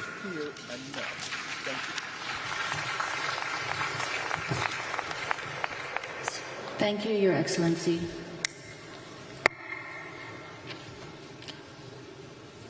It is my pleasure to welcome His Excellency Mr. Alexander Lukashenko, President of Belarus. Your Excellency, you have the floor.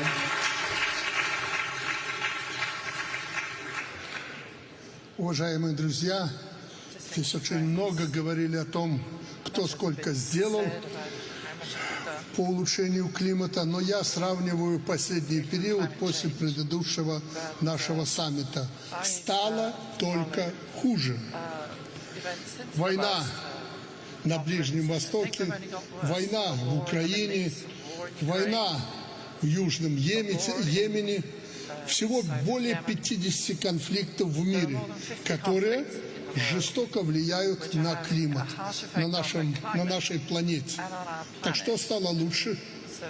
Кто стал платить за выбросы? Достаточно сказать, что сегодня, которые так озаботились прежде улучшением климата, отсутствуют на этой конференции. Более того, саботируют. То ли еще будет после президентских выборов в Соединенных Штатах Америки. Встает вопрос, так какова же эффективность нашей деятельности на подобных саммитах? Когда-то президент Франции чуть ли не великим себя считал за Парижское соглашение. И где этот президент сегодня? Неужели это не актуально? Вот наша эффективность нашей работы. Так что рапортовать пока не о чем. Единственное, хотел бы поздравить своего коллегу с прекрасной организацией этого сложного саммита. Но те, кто сегодня думают, что пронесет отсутствие на этом саммите, не пронесет. Шторм в Соединенных Штатах Америки, недавно в Валенсии погибли люди. Это говорит о том, как мы улучшаем наш климат. Я это откровенно говорю, потому что мою страну упрекнуть в этом плане не за что. Мы жестко выполняем все обязательства, которые взяли на себя. Но поскольку из-за вот такого махрового бюрократизма секретариата ООН за 3 минуты практически сказать невозможно что-то, я ограничусь буквально несколькими предложениями. Первое.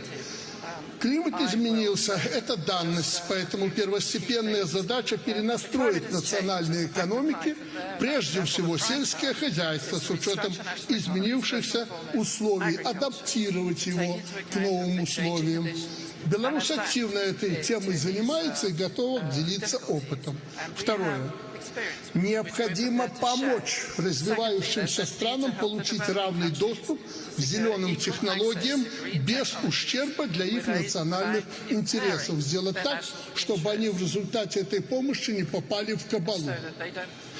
Нужно отменить все, что мешает международной торговле технологиями, обмену инновациями и наилучшими практиками. Третье.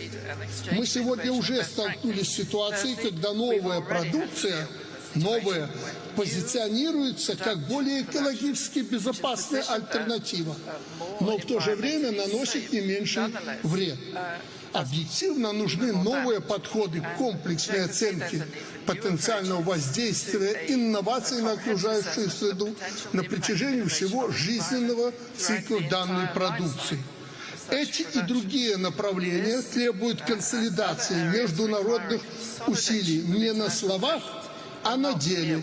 Поэтому пора от слов перейти к делу. И тот, кто должен платить, а не отсиживаться у себя в кабинетах. Благодарю вас за внимание.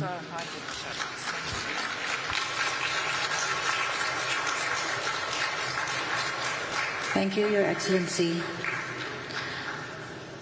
It is my pleasure to welcome His Excellency Mr. Mohammed Yunus A. Menfi, President of Libya. Your Excellency, you have the floor.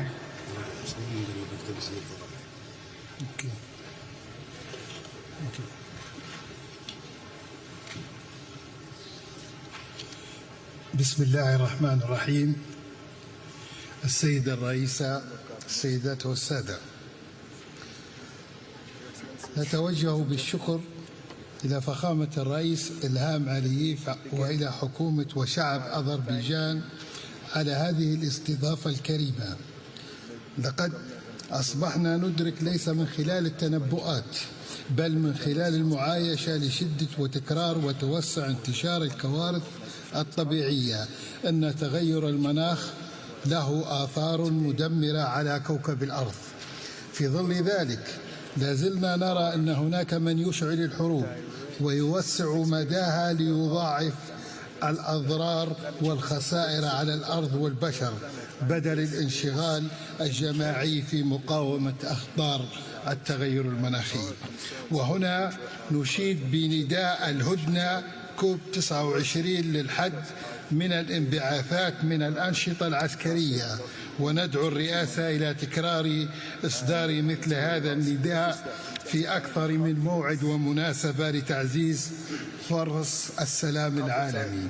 السيدات والسادة، أذكركم بالكارثة البيئية التي تعرض لها جزء غال من بلادي قبل 14 شهرا في مدينة درنا ومناطق الجبل الأخضر، وبما حصل ويحصل من كوارث مشابهة في مناطق أخرى من العالم. لنصل إلى حقيقة أننا لن نستطيع منفردين التعاطي مع هذه المخاطر المباغتة لأعلى أسس مشروط إلا على أسس مشروطة بتوفير التمويل الميسر والموجه وفق ظروف كل دولة وتقديم الدعم المعرفي ونقل التقنية وبناء القدرات الوطنية وتوسيع المشاركة المجتمعية للقطاع الخاص ومنظمات المجتمع المدني والتركيز على تحسين مستويات المعيشة وتعزيز الوصول إلى الطاقة النظيفة والأمن الغذائي والمائي لجعل البلاد أكثر مرونة بمواجهة تأثيرات تغير المناخ. نؤكد الحاجة إلى مراجعة وسائل التنفيذ التي التزمت بها الدول المتقدمة الأطراف في اتفاقية الأمم المتحدة الإطارية في شأن تغيير المناخ مثل التمويل وتطوير التكنولوجيا. ولقد أعلنت المؤسسة الوطنية للنفط في بلادنا عن مبادرة تفكر بالغد في قمة كوب 28 بإطلاق حملة للتوسع في الغطاء النباتي في مختلف مناطق ليبيا، وذلك لتقليل الانبعاثات الكربونية، كما نسعى في مستهدف لتخفيف والتكييف مع التغير المناخي للوصول إلى ما يقارب 0 حرق غاز عام 2030 وإلى تنظيف البحيرات التي تحتوي على تسريبات نفطية وتأسيس مصرف للرصيد الكربوني.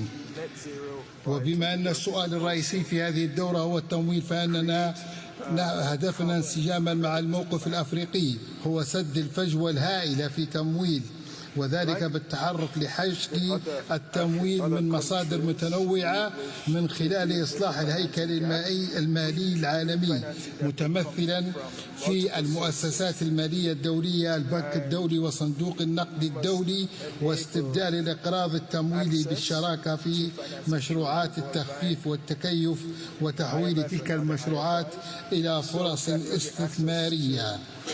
نجدد استعدادنا للمشاركة الفاعلة في المبادرات العالمية وتبادل الخبرات والتعليم من أفضل الممارسات في البلدان الأخرى، ومصممون على الانخراط في الجهود العالمية للتخفيف من انبعاثات الغاز الدفينة والتكيف مع التغيرات المناخية ولتعزيز حماية التنوع البيئي. وشكرا لكم.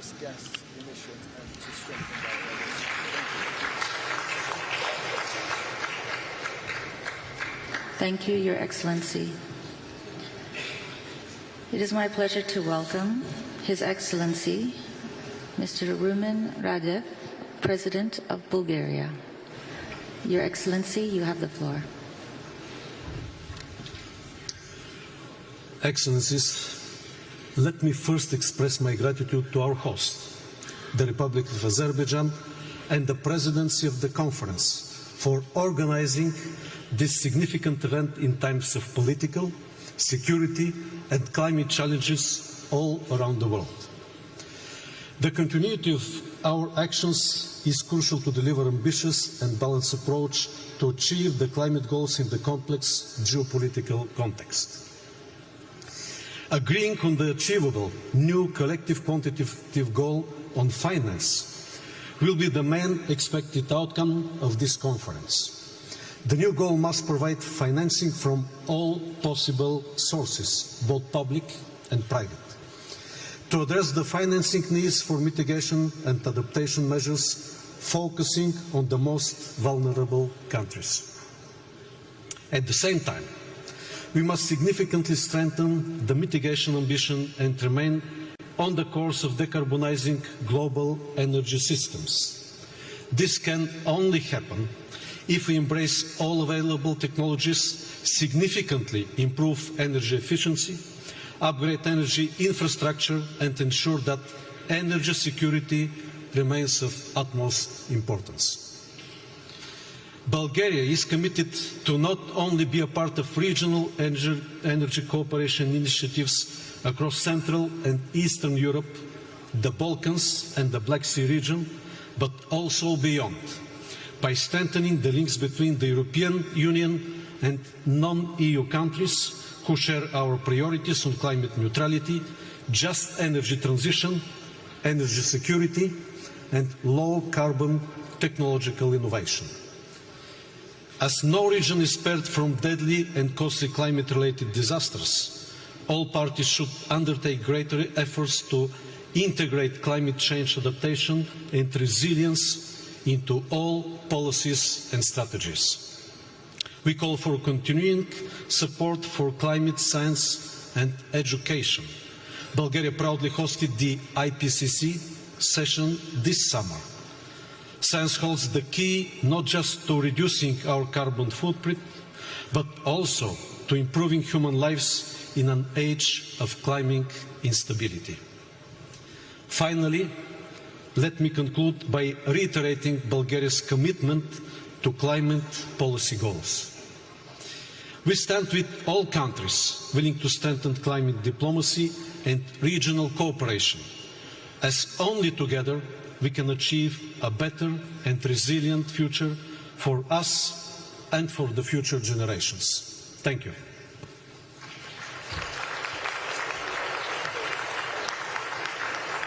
Thank you, Your Excellency. It is my pleasure to welcome His Excellency, Mr. Mohamed Muizu, President of Maldives. Your Excellency, you have the floor.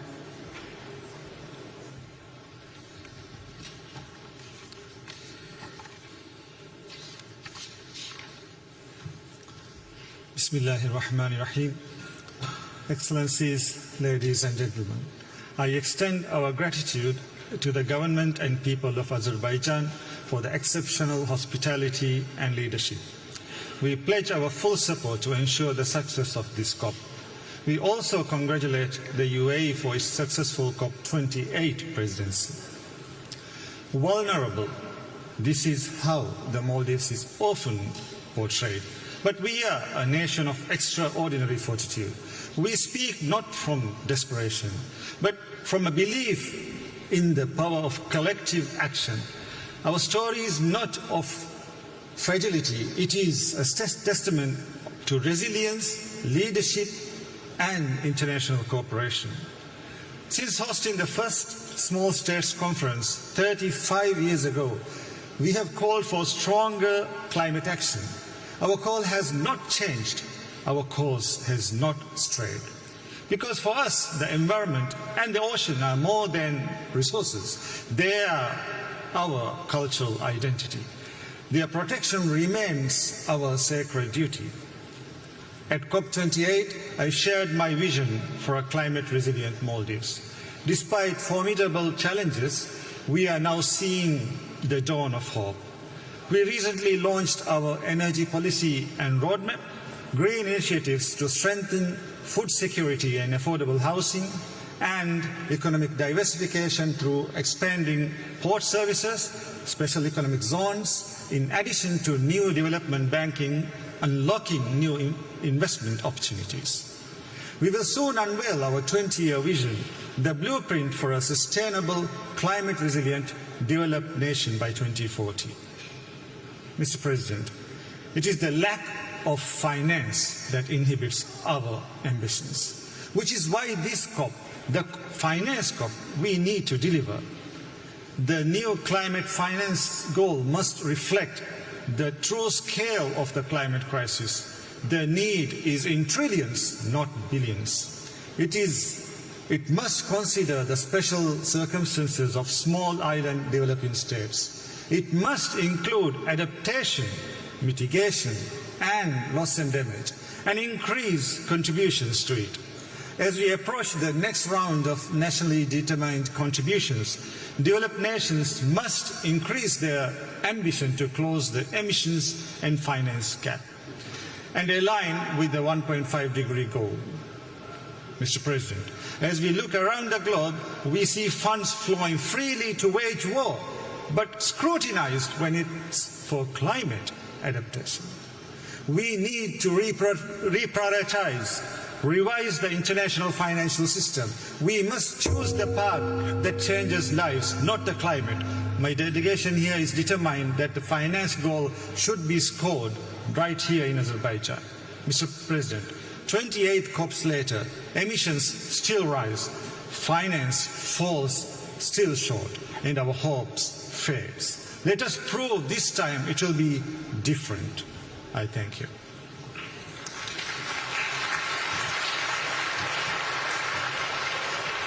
Thank you, Your Excellency. It is my pleasure to welcome His Excellency, Mr. Faure Essozimna Nyasingbe, President of Togo. Your Excellency, you have the floor.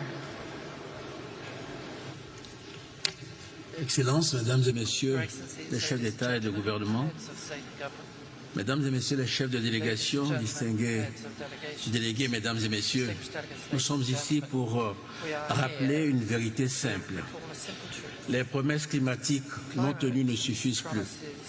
Chaque année, l'urgence s'accentue. Chaque année, l'inaction nous rapproche des points de non-retour. Il est temps que nos actions reflètent l'ampleur de l'urgence.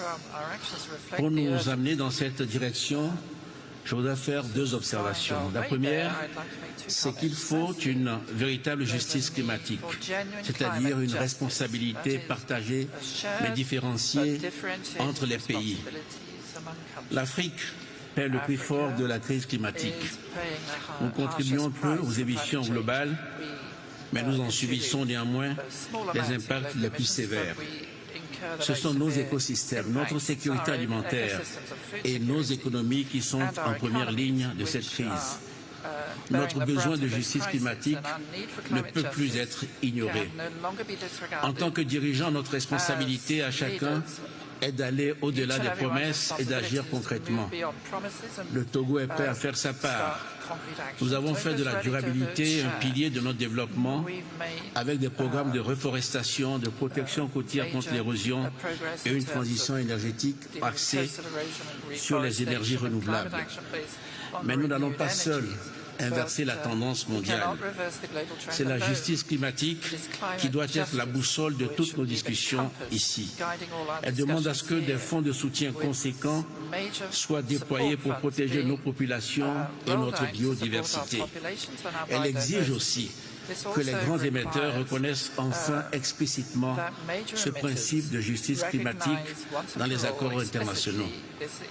Mon second point, c'est qu'il faut des solutions sur mesure aux défis climatiques africains. Il y a des spécificités africaines à la crise climatique. En plus du fardeau disproportionné, les profils de risques climatiques de nos pays sont souvent différents de ceux observés ailleurs.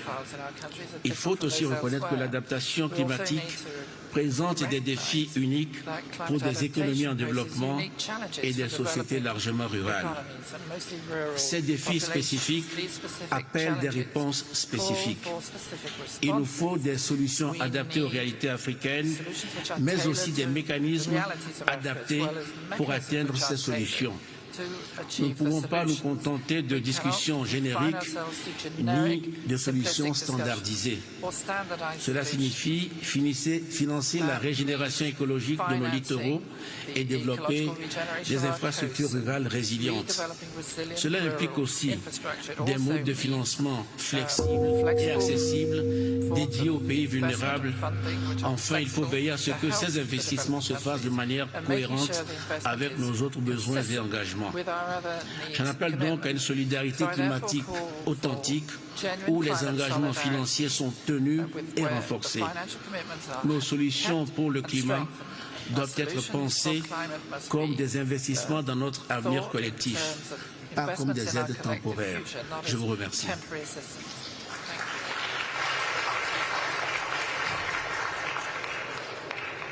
Thank you, Excellency. It is my pleasure to welcome Her Excellency Dr. Hilda Heine, President of Marshall Islands. Your Excellency, you have the floor.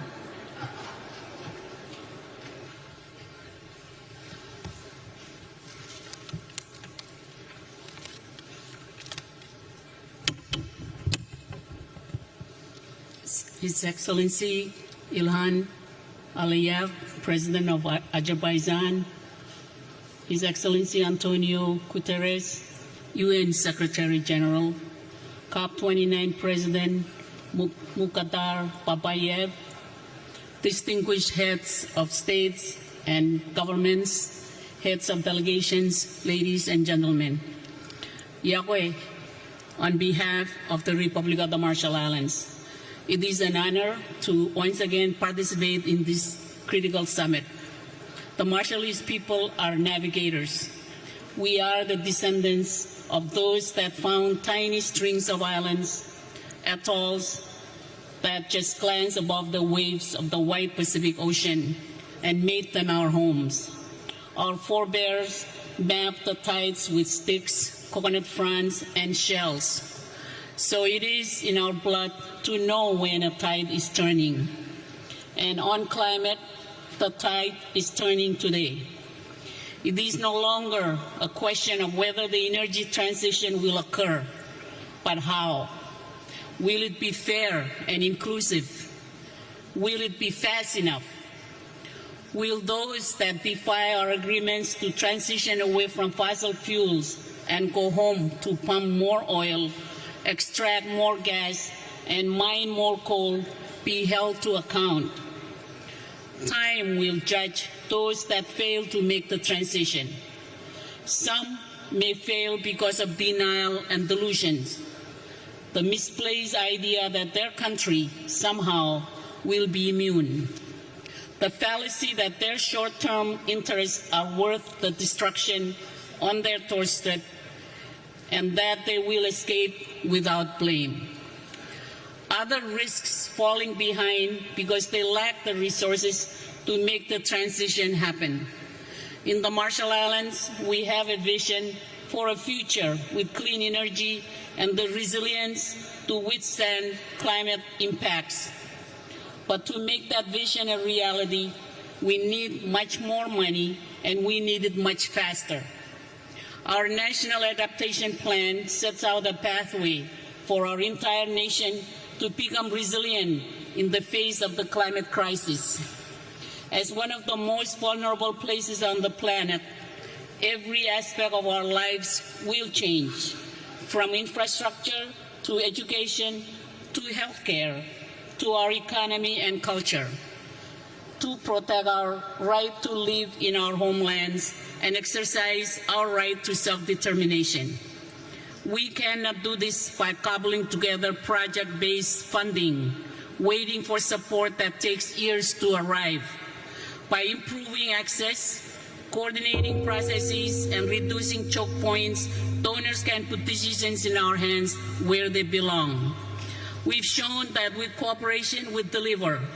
In collaboration with Germany and South Korea, a new innovative low-carbon cargo ship, the Juranai, has joined our domestic fleet that will have 80% lower CO2 emissions than comparable ships. The Republic of the Marshall Islands will soon submit a new enhanced NDC. Let me be clear.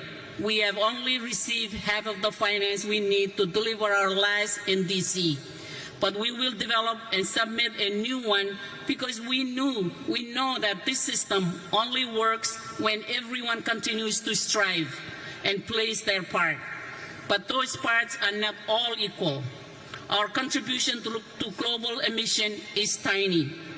Major emitters, members of the G20, if we can do it, so can you.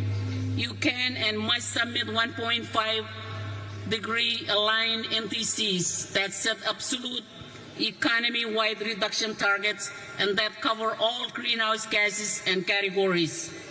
The urgency of these commitments and the urgency to act on them before 2030 is paramount. The repercussions of low ambition and inaction will only get worse. We will be watching for 1.5 greenwashing. You can and must spell out to the rest of the world whose safety relies on your action, how you will deliver, and the energy goals set in Dubai last year. President and Excellencies, the winds are shifting too on climate finance. With the explosive increase in the cost of the climate crisis, it is obvious to everyone that the system isn't working. We can no longer afford to be unrealistic and unresponsive about the cost of the crisis, which we all know are in the trillions of dollars per year. Anyone who is here to fight over who pays for a small share of those needs rather than engage in a collective effort to find the trillions is no friend to islands like mine. Nor can we afford empty promises. Those that have benefited from extractions have an obligation to provide the climate finance that is desperately and urgently needed. We need a new collective quantified goal that sets us on a path to adapt and protect our communities, drive down our emissions, and respond to the ever-increasing loss and damage. That starts with making it crystal clear what climate finance is not. It is not market rate loans, and it's definitely not finance that funds fossil fuel production. Article 9 of the Paris Agreement contains specific protection for SIDS that have never been operationalized. The new goal must remedy this by ensuring a minimum floor of finance that flows to our islands. We can no longer afford to base our hope on an international financial architecture that holds us in the past, that perpetuates inequities. There is no shortage of proposals for how to reform these institutions. What has been missing is the willingness to make it happen. Excellencies, climate change threatens human rights. Every person on this planet has the right to a safe and healthy environment where they can thrive and have their dignity upheld. We must heed the voices of those that hold us to account and demand from us as governments the highest standards, and their rights must be respected. We won't succeed with a process and outcomes that are not inclusive. It is clear that women and children will suffer the most if we fail to stay within 1.5 degrees centigrade and to adapt. They must be part of the solution from the community level to the international. We cannot afford to exclude Taiwan, a country which is under threat from the climate crisis, but also offers solution and innovation from this process. They deserve a seat at this table. Excellencies, it is time to fortify faith and trust in the process that we have created together to solve the climate crisis. The Paris Agreement is a beacon of hope that has guided change around the world. The success of this process does not depend on one country, but on all of us. We are here because we share a common commitment to solving the greatest challenge of our time. In our Marshallese culture and traditions, we have a saying, "Wakuk Wachimor," which literally means we are all on the same canoe, and that we must all work together if we are to reach our destination. Our world demands that we steer our canoe of humanity to reach a future that is safe and secure for generations to come. Thank you to the government and generous people of Azerbaijan for hosting us here in the beautiful city of Baku. Komoltada, I thank you very much.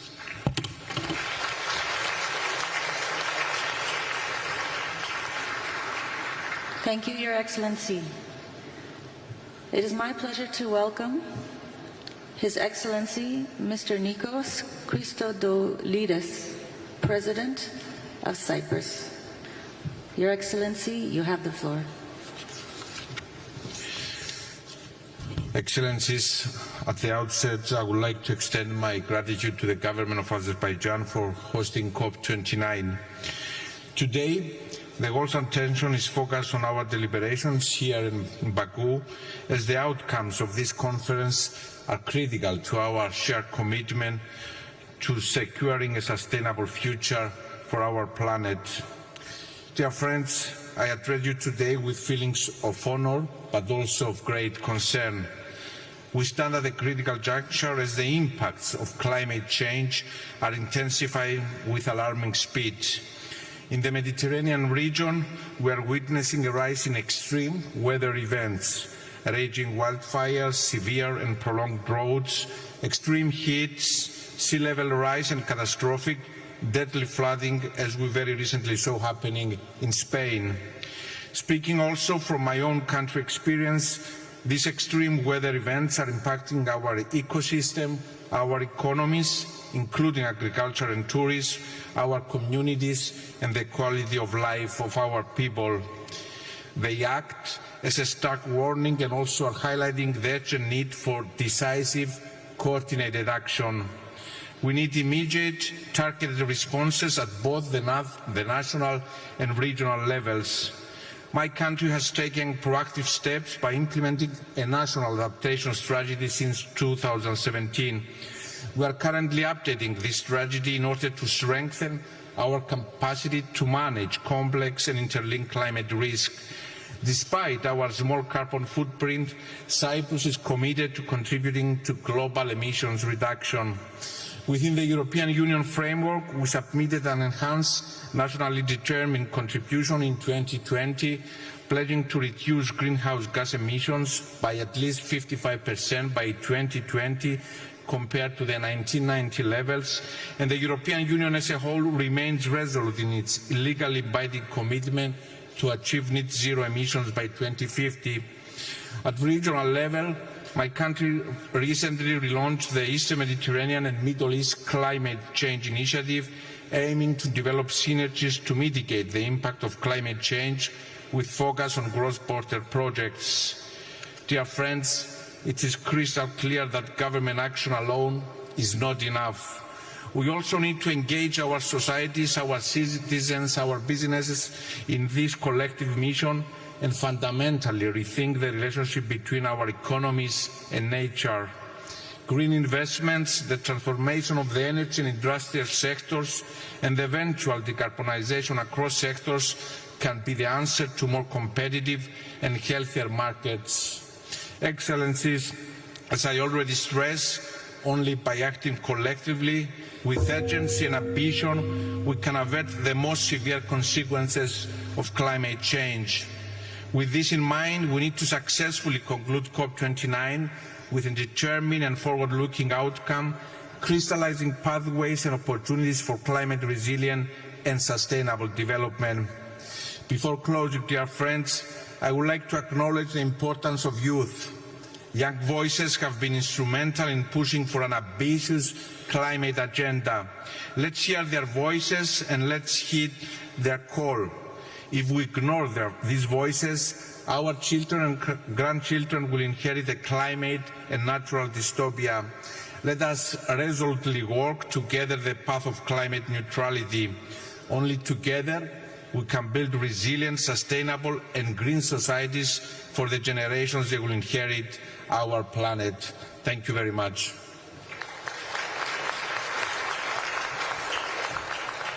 Thank you, Your Excellency.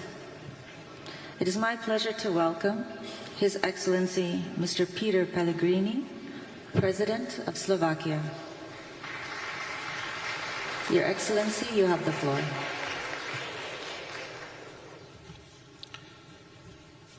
Excellencies, ladies and gentlemen, this year my country, Slovakia, as others in Europe, has experienced the hottest summer on record. It brought heavy rains and devastating floods. The greenhouse gas concentrations are the highest in the humankind. We have crossed critical 1.5 Celsius degrees in 12 consecutive months.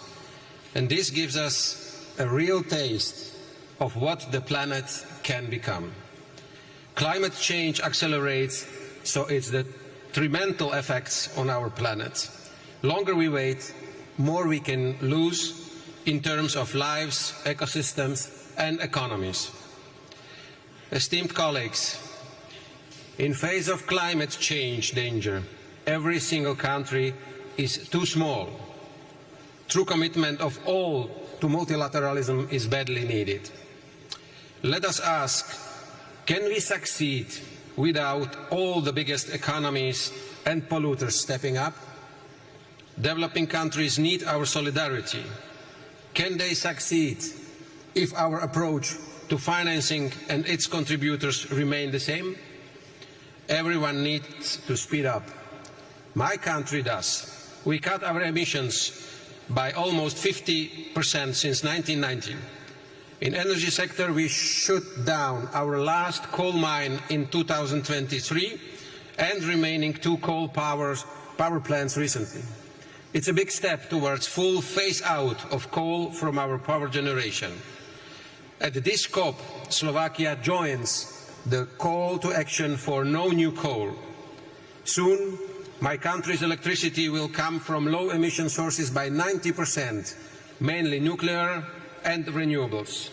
We will also become its net exporter, and already we help Ukraine, which lacks electricity due to Russian aggression. For Slovakia, the second largest producer in Europe, nuclear is crucial on path towards neutrality. In innovations, we want to go beyond small modular reactors. Only around 40% of nuclear fuel we can turn into energy in current large-scale reactors. We want to become leader in multiple reuse of this spent fuel. This could be a real breakthrough in energy security or costly nuclear waste storage. We could secure enough energy for many generations to come. Till the end of this decade, my country plans to reduce emissions at least by 55%. To achieve it, we will invest 14 billion euro to decarbonize sectors, increase renewables, and to advance our resilience. I am an advocate of the rational choice that do not harm the working people, the most vulnerable, our competitiveness and prosperity. If we lose trust of our citizens as politicians, we cannot succeed. Slovakia pledged to contribute 2.2 million euro to the Green Climate Fund by 2027. Our climate finance grow. It helps our developing partners to build their cleaner future and their resilience to climate adversity. Colleagues, I wish this COP and its presidency a progress towards meaningful climate action in line with the global stocktake along all standards of the Paris Agreement for sustainable well-being of and at our planet. Thank you very much.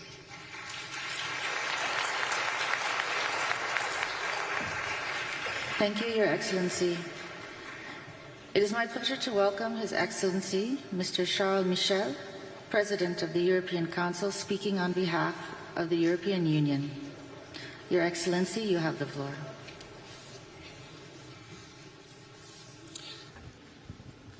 Mesdames et Messieurs les chefs d'État et de gouvernement et de délégation, Excellences, Mesdames et Messieurs, chacun de vos qualités, le monde est sur le fil du rasoir. Guerre d'agression de la Russie contre l'Ukraine, guerre à Gaza et crise tragique au Proche-Orient, guerre civile au Soudan. Ces conflits et de nombreux autres entraînent des désastres humanitaires pour les populations civiles et polarisent nos sociétés partout dans le monde. L'impérialisme violent, vengeance éternelle, châtiment collectif sont des poisons qui nous mettent tous en danger. L'Union européenne croit profondément dans un monde et un ordre fondé sur des règles. La force de la loi et pas la loi de la force des règles qui doivent être décidées ensemble.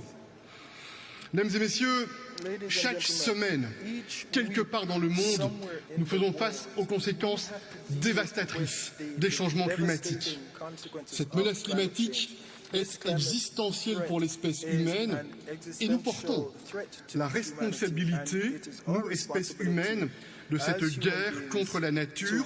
Et c'est vrai, certains portent plus que d'autres cette responsabilité, les pays dits développés. Et c'est ainsi que les accords de Paris doivent constituer notre traité de paix avec la nature. Le principe de coopération doit être le mode de mise en œuvre de cet accord.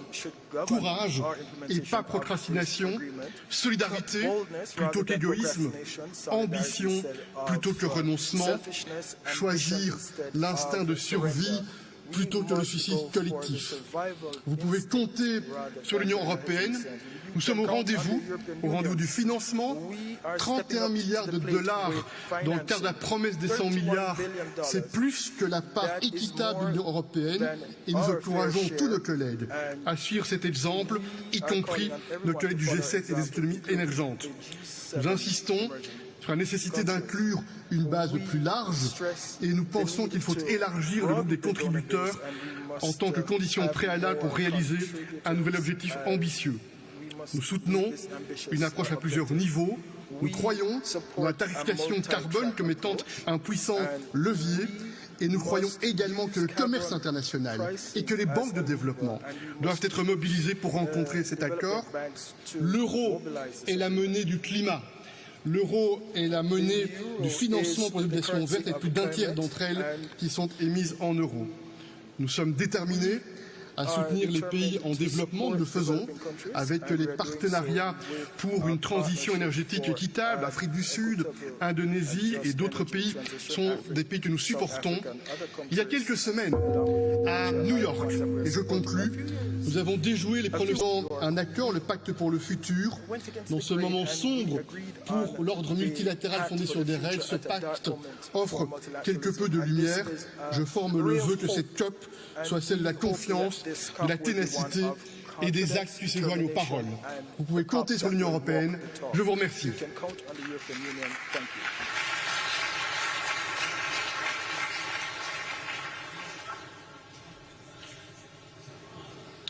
It is my pleasure to welcome Her Excellency Ms. Gordana Sliunska Daskova, President of North Macedonia. Your Excellency, you have the floor.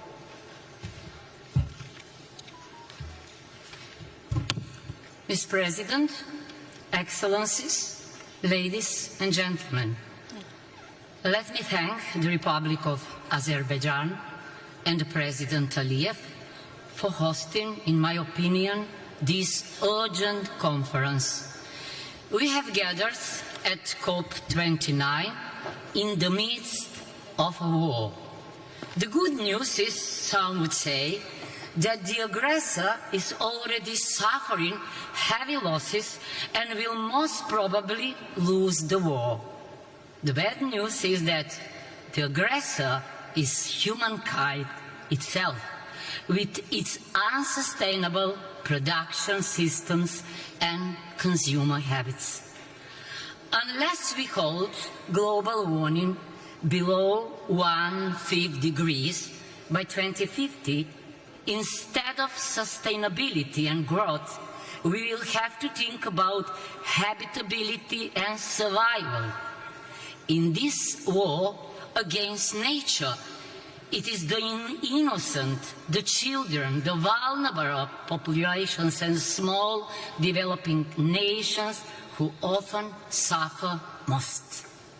Situated in one of the most climate vulnerable regions in the world, the Mediterranean, we must adapt our security, defense, energy, health, tourism, water, educational and other systems to this multidimensional challenge, making them inclusive to women, children and youth.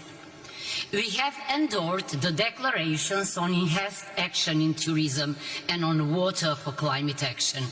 In addition, I have appointed a climate expert in my National Security Council, and we have joined the group of friends on climate and security.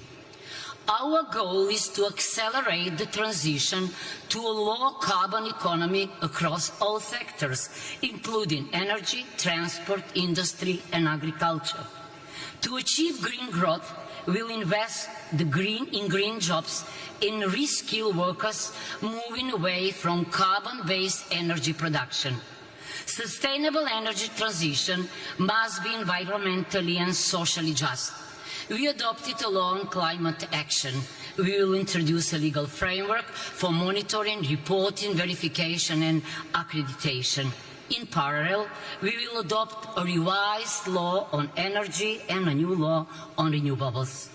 These laws support the implementation of the challenging green agenda and sustainable connectivity cluster in EU membership negotiations, requiring €3.1 billion for renewable energy and energy efficiency. The economic and investment plan and the green agenda for the Western Balkans provide funding for this. Regardless of progress in the EU accession process, countries should have ongoing access to climate action funds before membership. Esteemed Excellencies, we need a peace agreement, a natural contract, as Michel Serra would say, to stop treating nature as adversary and start treating it as partner. The Paris Agreement, the SDGs, and are the blueprint of that peace agreement, of that natural contract. Let's implement them in the line with the principle Pacta sunt servanda.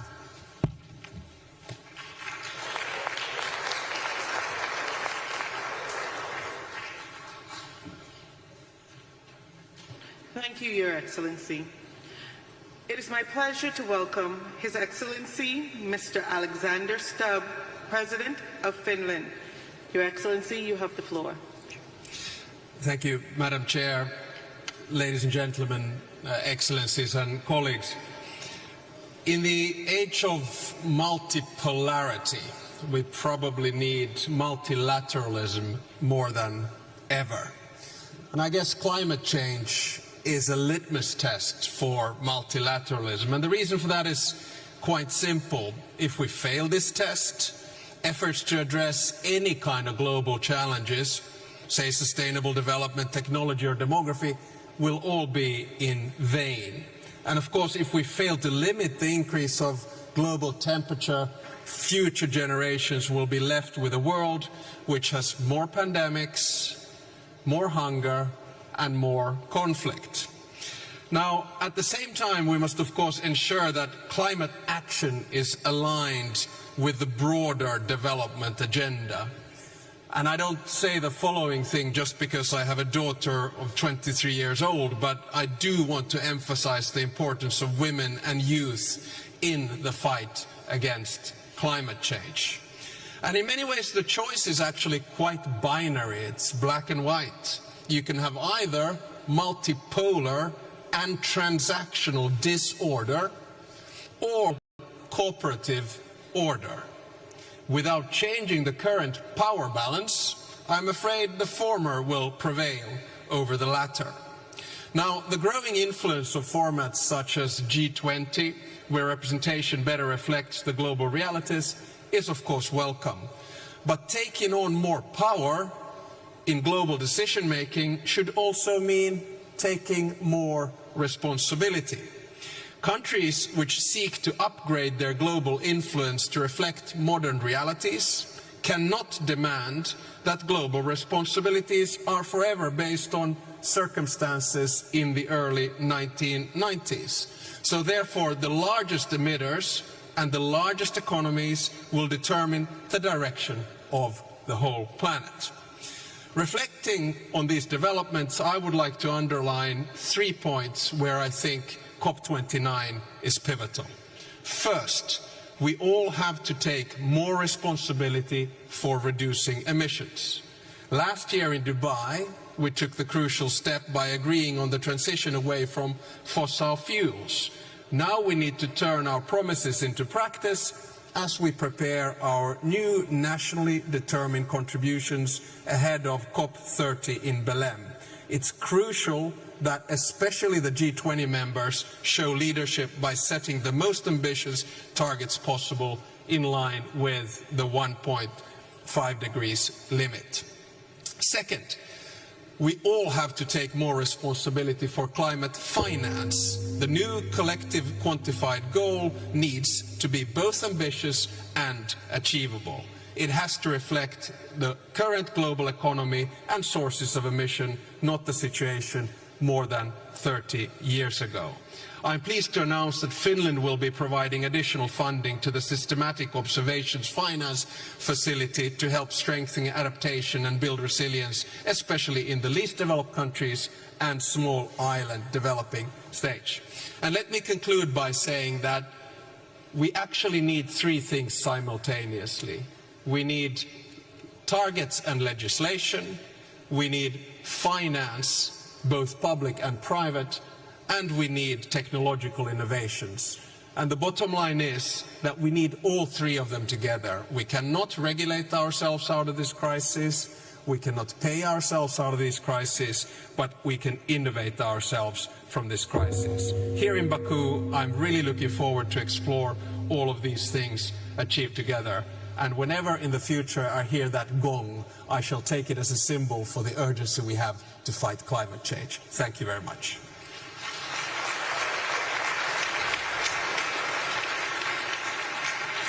Thank you, Your Excellency. It is my pleasure to welcome His Excellency Jakov Milatovic, President of Montenegro. Your Excellency, you have the floor. Thank you, Chair. Your Excellencies, it is a profound honor to participate on behalf of Montenegro in this distinguished gathering. COP29 is taking place at a crucial time. The data from the UN agencies are showing that 2024 is on track to be the hottest year on record. The negative consequences of the climate change are increasingly impacting communities worldwide, with Montenegro being no exception. thus underscoring the urgent need for climate action. Since the early 1990s, Montenegro's commitment to aligning national policies with international sustainability standards has been evident, especially when the country became the first nation in the world to establish its status as an ecological state within our own constitution, thus pledging to integrate all environmental considerations across areas of national governance. Although our share in global CO2 emissions is negligible, and Montenegro's contribution to environmental goals may seem modest in a global context, this does not exempt us from the responsibility to contribute to collective efforts towards carbon neutrality. As an EU candidate country, Montenegro aligns its policies with those of the EU, and as such, we have committed to sharing the climate ambition expressed in the European Green Agenda. Through our NDCs, Montenegro has pledged to reduce greenhouse gas emissions by 35% by 2030 compared to 1990 levels. And as the goal is assessed to have been already achieved, the country is planning to raise the target to 55%, while the policymakers are actively exploring ways to further enhance this goal. In parallel, Montenegro is actively investing in renewable energy infrastructure, including the development of wind farms and solar energy panels, while the plans for doubling the capacity of the undersea electricity connection with Italy is already being planned, thus positioning Montenegro as a unique link between the Balkan and Italian electricity systems.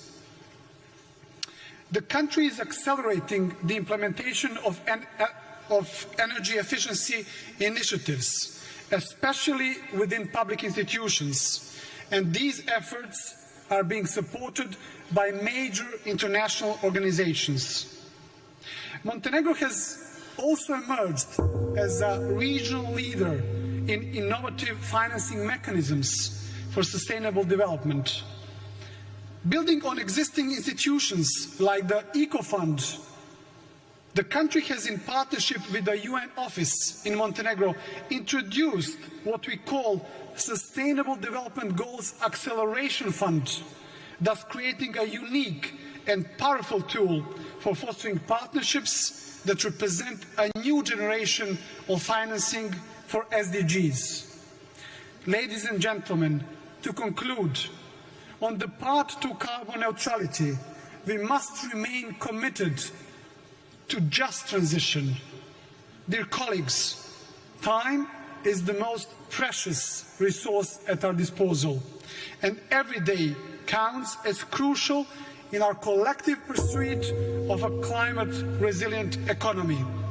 Collaboration is essential in this endeavor, so I urge us all to leave this event with a renewed sense of urgency and commitment. Thank you very much.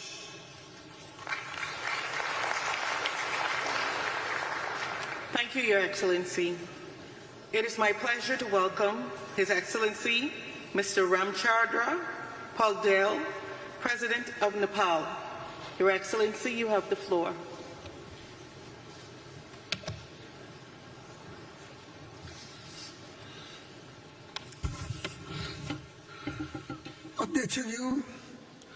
Mr. President, Excellencies, distinguished delegates, ladies and gentlemen. Mr. President, climate justice and climate finance, including reparations for loss and damage, are my paramount concerns today. Even though Nepal's carbon emission is negligible, we are suffering terrible consequences of global warming and climate change. In fact, we are reeling from some recent climate-related disasters, glacial lake outbursts, and devastating floods that caused damages worth tens of billions of rupees. The scale of destruction is so immense that recovery and reconstruction present a severe challenge given our limited resources and capacity. Climate change has affected the whole planet, but its impacts have been especially severe in poor, least developed, developing nations and Mr. President, विश्व समुदायको हित र पृथ्वीको रक्षाको लागि नेपालले प्राकृतिक स्रोत साधनको उपयोगमा अनुशासन कायम राख्दै कार्बन उत्सर्जन न्यूनीकरणको महत्त्वाकांक्षी एनडीसी योजना कार्यान्वयन गरिरहेका छौं। वन क्षेत्र बढाएका छौं, स्वच्छ ऊर्जा उत्पादन र आपूर्तिमा जोड दिएका छौं। अरु थुप्रै प्रयासहरू भएका छन्। हाम्रा प्रयासका तुलनामा जलवायु परिवर्तनको असर व्यापक रहेकोले हाम्रा सामु धेरै चुनौतीहरू छन् जसको सामना गर्न हाम्रो क्षमताले पुग्दैन। अध्यक्षज्यू, जलवायु अनुकूलन र उत्सर्जन न्यूनीकरणका लागि हामीले गरिबी निवारणमा छुट्याएको बजेट कटौती गर्नु परेको छ। यसबाट हामीहरू झन् अन्यायमा परेका छौं। यसका लागि प्रदूषकले प्रदूषण बापतको क्षतिपूर्ति तिर्नुपर्ने सिद्धान्त व्यवहारमा लागू गर्नुको साथै उत्सर्जन घटाउनु पनि पर्दछ। जलवायु वित्त कोषहरूमा घोषणा गरिएको रकम अपूर्त छँदैछ। घोषणा गरिएको रकम पनि जम्मा हुन नसक्नु, जम्मा भएको रकम पनि झन्डचिलो प्रक्रियाले गर्दा लक्षित समुदायमा सहज पहुँच हुन नसक्नु दुःखद हो। जलवायु जोखिममा परेका विकासशील राष्ट्रलाई दिने गरी स्थापना भएको हानि नोक्सानी कोषलाई छिटो सञ्चालनमा ल्याउन म आह्वान गर्दछु। हिमाल, स्वच्छ पानी र जैविक विविधताको संरक्षणमा योगदान गर्ने नेपाल जस्तो मुलुकको योगदानको मूल्याङ्कन र सोको भुक्तानीमा जोड दिन चाहन्छु। पेरिस सम्झौताको बाध्यकारी व्यवस्था र विकसित राष्ट्रको प्रतिबद्धता अनुरूप प्रविधि हस्तान्तरण र क्षमता विकासमा यथेष्ट अनुदान रकम प्रदान गरिनु पर्दछ। जलवायु वित्तबाट सञ्चालन हुने कार्यक्रम अनुदानका रूपमा राज्यको मार्फत सञ्चालन गर्न आवश्यक छ। अध्यक्षज्यू, गोला बारुदमा खर्च भइरहेको ठूलो स्रोत साधन जलवायु परिवर्तनका नकारात्मक असर न्यूनीकरण गर्दै मानव सभ्यताको बचाउमा उपयोग गर्नुपर्दछ। जलवायु न्याय, समता र क्षमताका आधारमा जलवायु वित्तमा नवीन साझा परिणामात्मक लक्ष्य निर्धारण गर्न र पृथ्वीको औसत तापक्रम वृद्धिलाई 1.5%, 5 डिग्री सेल्सियसमा सीमित राख्न तथा हिमाली एवं अल्प विकसित मुलुकहरूलाई जलवायु न्याय एवं दिगो विकास सुनिश्चित गर्न सम्मेलनले ठोस प्रतिबद्धता गर्नेछ भन्ने आशा लिएको छु। पर्वतीय मुलुक काश्यता हिमाल काला पहाडमा परिणत हुने क्रमले ती मुलुकमा मात्र होइन तल्लो तटीय मुलुकहरूलाई सङ्कटमा पुर्याउँछ भन्ने विश्वले बिर्सनुहुन्न। यसका लागि हिमालदेखि समुद्रको सम्मको एकीकृत र समष्टिगत अनुकूलन अवधारणालाई औपचारिक संवादको विषय बनाउन प्रस्ताव गर्दछु। नेपालले यसै अवधारणामा आधारित भई सगरमाथा संवाद कार्यक्रम सञ्चालन गर्न लागेको म जानकारी गराउँदछु। अन्त्यमा हिमालको सुरक्षा भनेकै पृथ्वीको सुरक्षा हो भन्ने सबैले ख्याल गरौँ। धन्यवाद।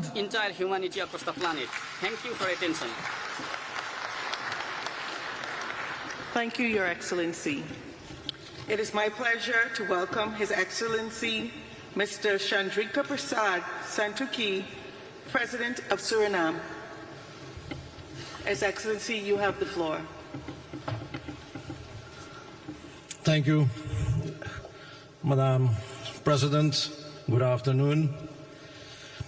As President, I'm here today to inform the COP that my country, Suriname, a member of CARICOM, a carbon-negative nation, rich in natural resources, is on a path of sustainable green development strategy and is a determined advocate in the fight against climate change. Our fast forests, still covering 93% of our territory, act as a vital carbon sink, absorbing more carbon dioxide than our economy emits, and we are committed to stay carbon negative. CARICOM and 6 nations are facing the injustice of a crisis they didn't cause, a crisis they cannot solve alone, even with their best efforts to cut their emissions, which are now lower than 1%. Developed countries must act now to support the resilience and transition of developing nations. We as CARICOM leaders are committed to stay below 1.5 degrees this century as pledged, and we ask you all to do your part. My country will continue to contribute to our green transition, adapt to climate impacts, and achieve our sustainable development goals through a green development strategy, leaving no one behind.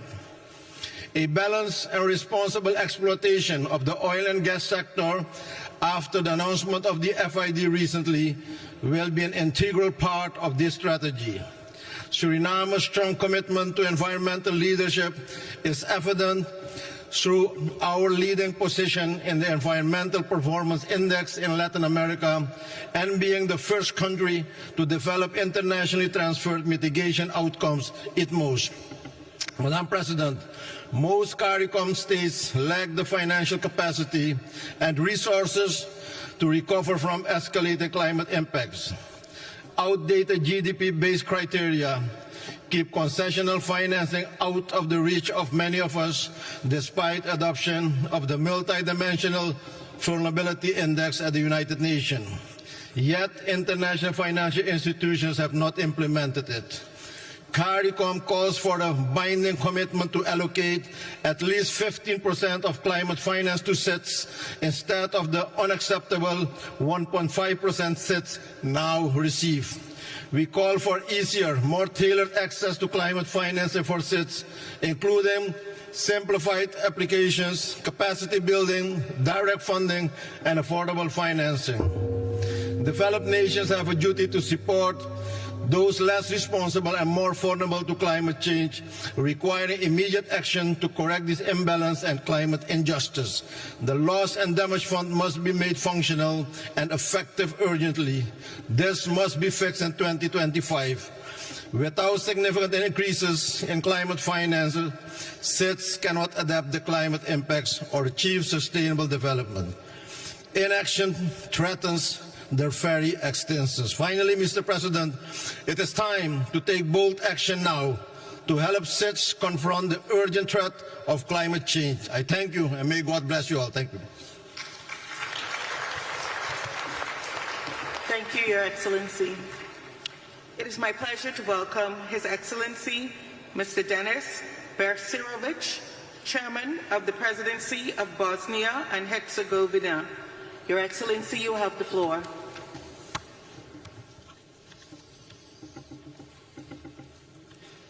Distinguished Madam President, ladies and gentlemen, first of all, let me thank to host Azerbaijan and United Nations for organizing this important conference.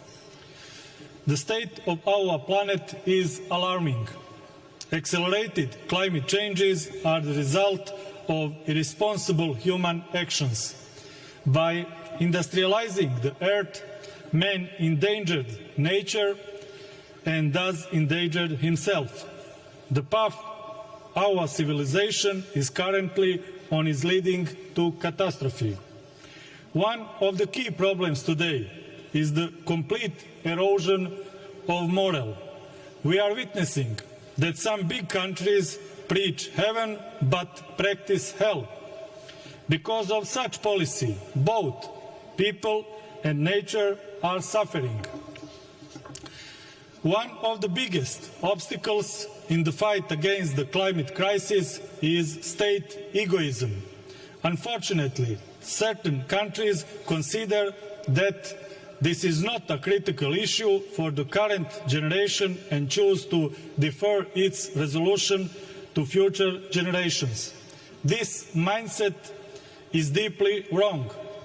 The challenges are different for each of our countries, but the goal is the same. Let's be on the same side in the fight against the climate crisis. The growing climate crisis requires us to make changes in our value system.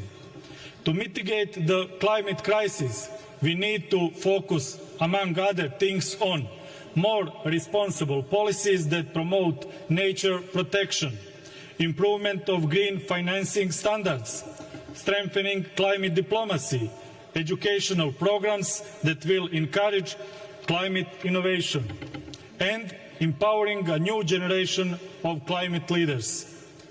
Bosnia and Herzegovina is determined to contribute to the reduction of greenhouse gas emissions, achieve climate neutrality, carry out the energy transition, and to contribute to the implementation of the Paris Agreement on climate change.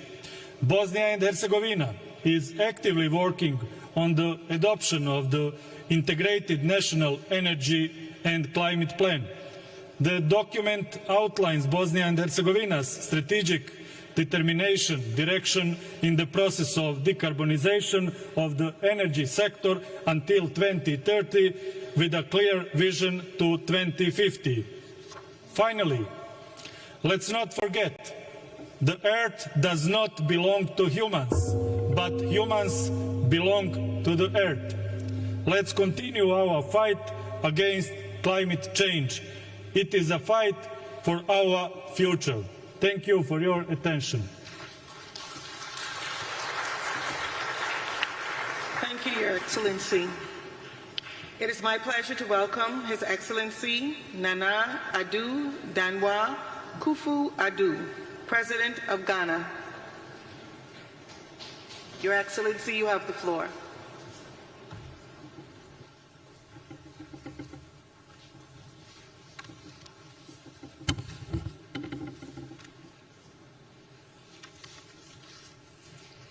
Chairperson, Excellencies, distinguished leaders, Ghana thanks Azerbaijan for her warm welcome and congratulates her for assuming the chairmanship of COP with dedication to our shared future, as I attend COP for the last time as President of the Republic of Ghana. Today we gather not merely as leaders or policymakers, but as individuals bound by our love for our lands and future generations. We're here to declare we stand in solidarity for a green world.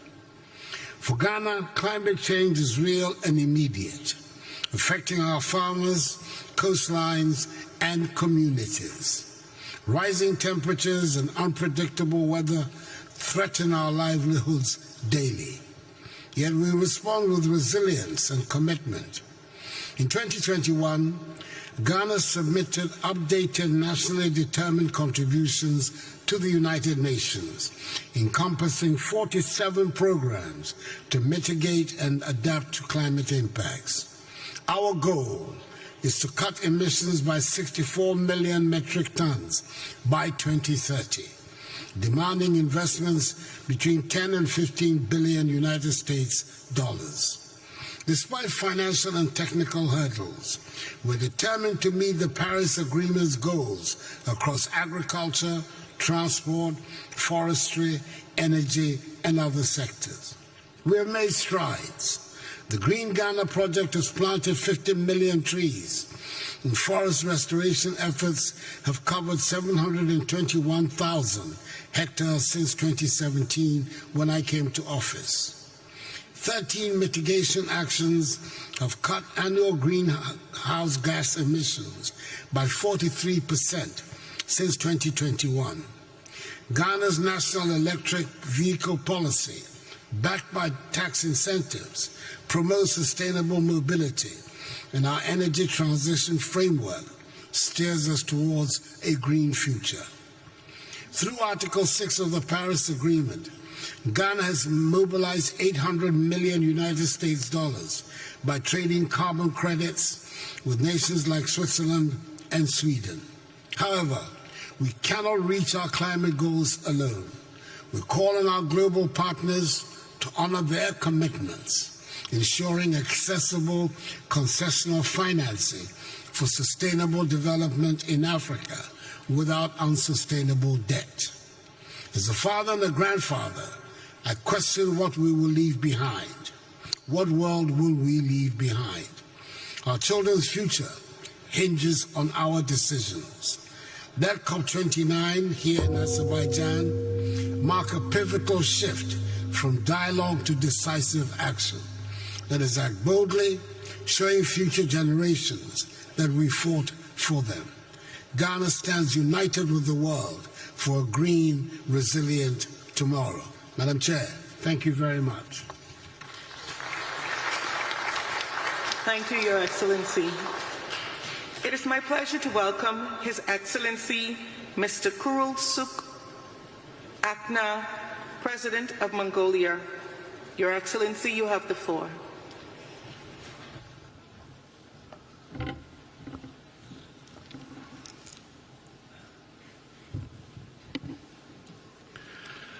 Бүгд найрамдах Азербайджан улсын ерөнхийлөгч Элхэмсрийн ноён Илхам Алиев, Эрхэмүндэт нэгдсэн үндэсний байгууллагын ерөнхий нэрийн дарга Антонио Гутерриш, Эрхэмүндэт зочин төлөөлөгчид хатагтай ноёдоо. Байгалийн хүчин зүйл хүний үйл ажиллагааны цэрэг нөлөөгөөр дэлхийн уур амьсгалын өөрчлөлт хурцтай явагдаж, дэлхийн техникийн тогтвортой хөгжил, хүн төрөлхтний амьдрал цэргүүд нөлөөлж буй энэ цаг үед та бид улсын мандатаар хамтын хүчин чармаал үйл ажиллагаагаа улам эрчимжүүлэх шаардлага зүй ёсоор тавигдж байна. Улс орны Парисын хэлцээр хүлээсэн үүрэг амлалтаа биелүүлэх боломж улам бүр буурсаар байгааг нэгдсэн үндэсний байгууллагаас та бидэнд байнга анхааруулж байгаа. Нэгдсэн үндэсний байгууллагын ерөнхий нэрийн бичгийн дарга Антонио Гутерриш амжилтгүй мандатаар биелүүлэхгүй үүрэг амлалт асар их алдагдсан боломжоо шалтгаалж ам ажлын зөрүүний ангал хавцад үүслэх хэмээн хэлснийг бид онцгой анхаарч ажиллах шаардлагатай байна. Тиймээс өнөөдөр хүн төрөлхтөн их байгалыг эрхшээх бас энэрийн хүндэтгэх нэгэн зорилгодоор хамтан ирээдүйн төлөө нэгдэж улс орон бүр илүү бодит үр дүнд хүрэхийн тулд төр хувийн хөвшил, иргэний нийгэм зэрэг нийгмийн бүх бүлгүүдийг хамарсан үндэсний хэмжээний зөвшөлтсөл нэгдэл бодлого харилцан ойлголцлыг бэхжүүлэх явдал шаардлагатай байна. Хэрвээ хүн төрөлхтөн их дэлхийг хамгаалах уур амьсгалын өөрчлөлт, газрын доройтол, биологийн олон янз байдлын хомсдолтой цаг алдалгүй эрс шийдэмгүй тэмцэхгүй бол их дэлхий цаашид та биднийгүүгээр оршин тогтнох өөрийн замаа сонгох болно. Их байгальтайгаа зүйс зохистой зэрэгцэн орчих нь хүн төрөлхтний оршин тогтохын үндэс болгыг бид хизээч мартаж болохгүй. Ялангуяа хөгжиж буй болон уур амьсгалын өөрчлөлтөд өртөмтгий эмзэг улс орнуудын хувьд өөрийн хэмжээ өндөр дотоод төсөв санхүүгийн нөөц боломж бага байгаагаас тэдгээр улс орнууд Парисын хэлцээрээр хүлээсэн үүрэг амлалтаа амжилттай бүрэн биелүүлэхэд санхүүгийн эрсдэлтэй нүүр тулж байгаамаа. Тиймээс энэ удаагийн 29-р баг хурлаар дэлхийн удирдагчид, улс орнууд, ялангуяа хөгжиж буй орнуудын тэргүүлэх чиглэл хэрэгцээ шаардлагыг харгалзан үзэж, уур амьсгалын санхүүжилтийн нэгдмэл хамтын шинэ зорилгыг дэмжин баталж, уур амьсгалын санхүүжилтийг эрс нэмэгдүүлэх шаардлагатай байгааг бас онцлон тэмдэглэж байна. Монгол улсын хувьд Парисын хэлцээрээр хүлээсэн үүрэг амлалтаа бүрэн амжилттай хэрэгжүүлэхэд ойролцоогоор дотоодын нийт бүтээгдэхүүний 50% тэмцэх хэмжээний санхүүжилт шаардлагатай байгаа юм. Энэ хүрээнд манай улс сэргээлт гэрчим хүч, ногоон хөдөө аж ахуй, ой салбарын санхүүжилт, хөрөнгө оруулалтыг нэмэгдүүлэх зорилгоор хууль эрх зүй, бизнес чөлөөний зохицуулалтыг бас хийж байна. Тухайлбал манай улс тэр мод үндэсний хөдөлгөөний хүрээнд олон улсын хамтын ажиллагаа, хөрөнгө оруулалтыг нэмэгдүүлэх, үнэ мөнхийн Монгол байгаль хамгааллын байнгын санхүүжилтийн тогтолцоог бүрдүүлээд байна. Эрхэм хүндэт урлын дарга нэгдсэн үндэсний байгууллагын эмэгтэйчүүдийн байгууллагын судалгаагаар хэрв дэлхийн нийт уур амьсгалын өөрчлөлтийг сааруулах зорилготой хүрч чадахгүй тохиолдолд 2050 он хүртэл 160 сая орчим охид эмэгтэйчүүд шинээр ядууралд өртөж 240 сая орчим охид эмэгтэйчүүдийн хүнсний аюулгүй алдагдах эрсдэлтэй байгааг анхааруулсан байна. Тиймээс Монгол улс өнгөрсөн 8 дугаар сард нэгдсэн үндэсний байгууллагатай хамтран дэлхийн эмэгтэйчүүдийн чуулга уулзалтыг ногоон ирээдүйн төлөө уран дор эх орондоо амжилттай зохион байгуулсан. Тогтвортой хөгжлийн ирээдүйн төлөөх Улаанбаатарын тунхлыг гарган уур амьсгалын өрсөлдөд тэмцэхэд эмэгтэйчүүдийн оролцоо манлайлалыг нэмэгдүүлэх эрхлэг улс орнуудад дэвшүүлээд байна. Түүнчлэн энэхүү санаачлах нэгдсэн үндэсний байгууллагын ерөнхий ассамблеийн баталсан 2025 оныг хоршоолын олон улсын жил болгон тэмдэглэх тухай 2026 оныг бичээр ба нүүдлийн мал аж ахуйн олон улсын жилээр зарлах тухай тогтоолыг хэрэгжүүлэх болон цөлжилтөд тэмцэх нэгдсэн үндэсний байгууллагын конвенцийн талуудын 17 дугаар баг хурлыг 2026 онд Улаанбаатар хотноо зохион байгуулах бэлтгэлийг хангахад чухал хувь нэмэр болно гэж бид үзэж байна. Мөн Монгол улс хөлөмжийн хийг бууруулах, шингээлтийг нэмэгдүүлэх, олон улсын хамтын нийгэмлэгийн хүчин чармаатыг бүрэн дэмжиж, Парисын хилцээр хүлээс үүрэг амлалтаа биелүүлэхийн төлөө хувь нэмрээ оруулан бүхийд боломжоо дайшлан ажиллана гэдгээ бас үгээр дахин нотолж байна. Мөнх өх тэнгэр хүндлэгтэн биднийг үн мөнхөд ивэж, дайны дэлхийн амар амгалан байх болтугай. Баярлалаа. Баярлалаа. Thank you. Thank you, Your Excellency. It is my pleasure to welcome His Excellency, Mr. Taya Asiti Selassie Amdi, President of Ethiopia. Your Excellency, you have the floor. Thank you. Thank you, Madam President. Excellencies, heads of state and governments, distinguished dignitaries, I express my sincere gratitude to the government and people of the Republic of Azerbaijan for their gracious hospitality. Under the Azerbaijan's leadership, we aspire and hope to translate our Paris Agreement commitments into tangible actions. We must collectively reverse humanity's trajectory of destruction and do justice to the victims of climate change, particularly vulnerable nations in Africa and small island states. Without probing into the familiar debates, Excellencies, I wish to outline 5 initiatives Ethiopia has employed to enhance our collective climate effort. First, under Ethiopia's Green Legacy Initiative, we were able to plant 40 billion seedlings, expanding our forest coverage to 23.6% with the potential to sink 10 billion tons of carbon. We have allocated 1% of our national budget for the Green Legacy and Land Restoration Fund. This initiative can be scaled up, and we urge global support for this endeavor. Second, our heat-resistant wheat project yield 107 million quintals of wheat in 3 years, making our food system carbon negative and our crops climate resilient. With adequate financial support, Ethiopia's model can be replicated globally.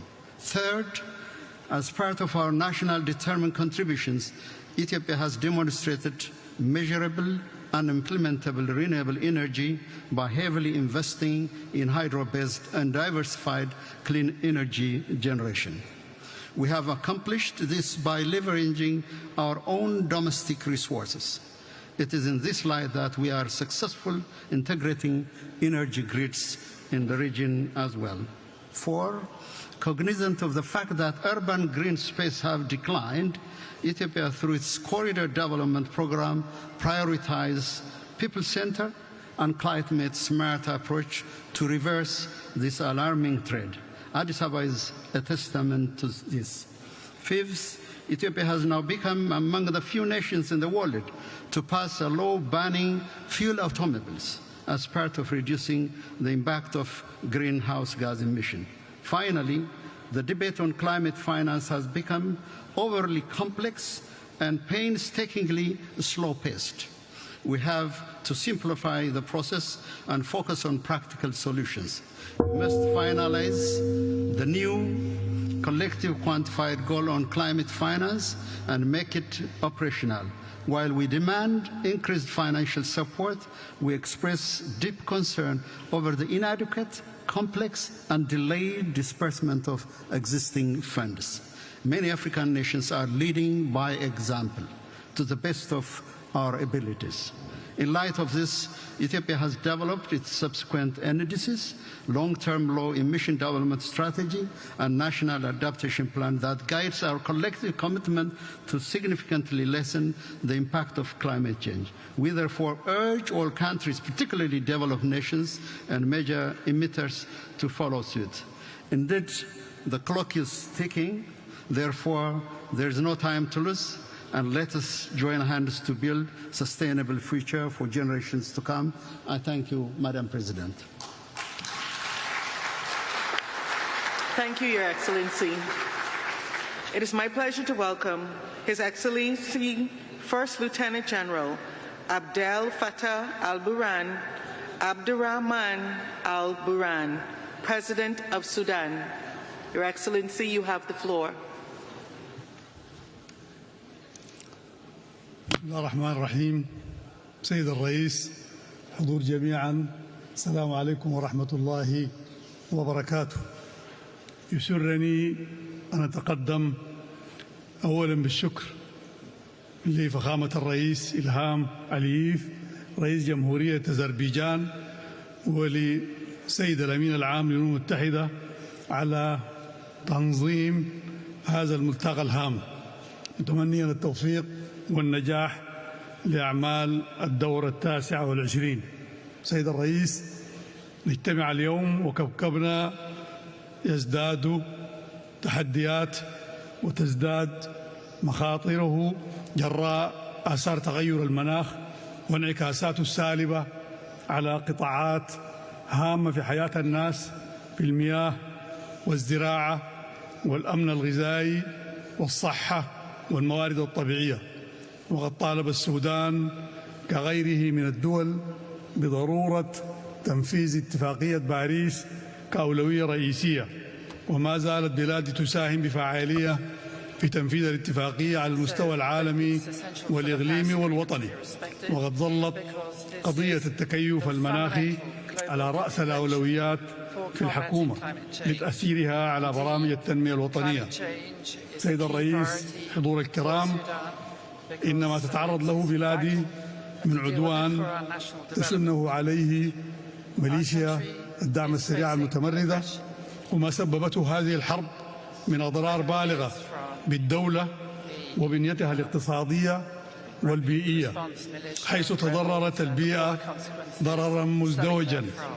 فمع تغير المناخ ساهمت الممارسات غير المستدامة الناتجة عن الحرب مثل زيادة قطع الغابات والنزوح الداخلي وهجر الأراضي الزراعية وزيادة التلوث الناجم عن مخلفات الحرب نتيجة لتدمير البنية التحتية. رغم ذلك اتخذنا في حكومة السودان العديد من السياسات والإجراءات، واعتمدت الحكومة خطط وبرامج لزيادة كفاءة الإنتاج وزيادة نسبة الاعتماد على الطاقات البديلة. سيد الرئيس، ختاما، تظل قضايا التمويل وتوطين واستدامة التنمية من أهم المطلوبات من المجتمع الدولي والدول المانحة لمساعدة الدول النامية والأقل نمواً لإيجاد الحلول لقضايا تغير المناخ والتكيف للإيفاء بالالتزامات التي تعين دولنا على ذلك. السلام عليكم ورحمة الله وبركاته. Thank you, Your Excellency. It is my pleasure to welcome Her Excellency Ms. Mia Sandu, President of the Republic of Moldova. Your Excellency, you have the floor.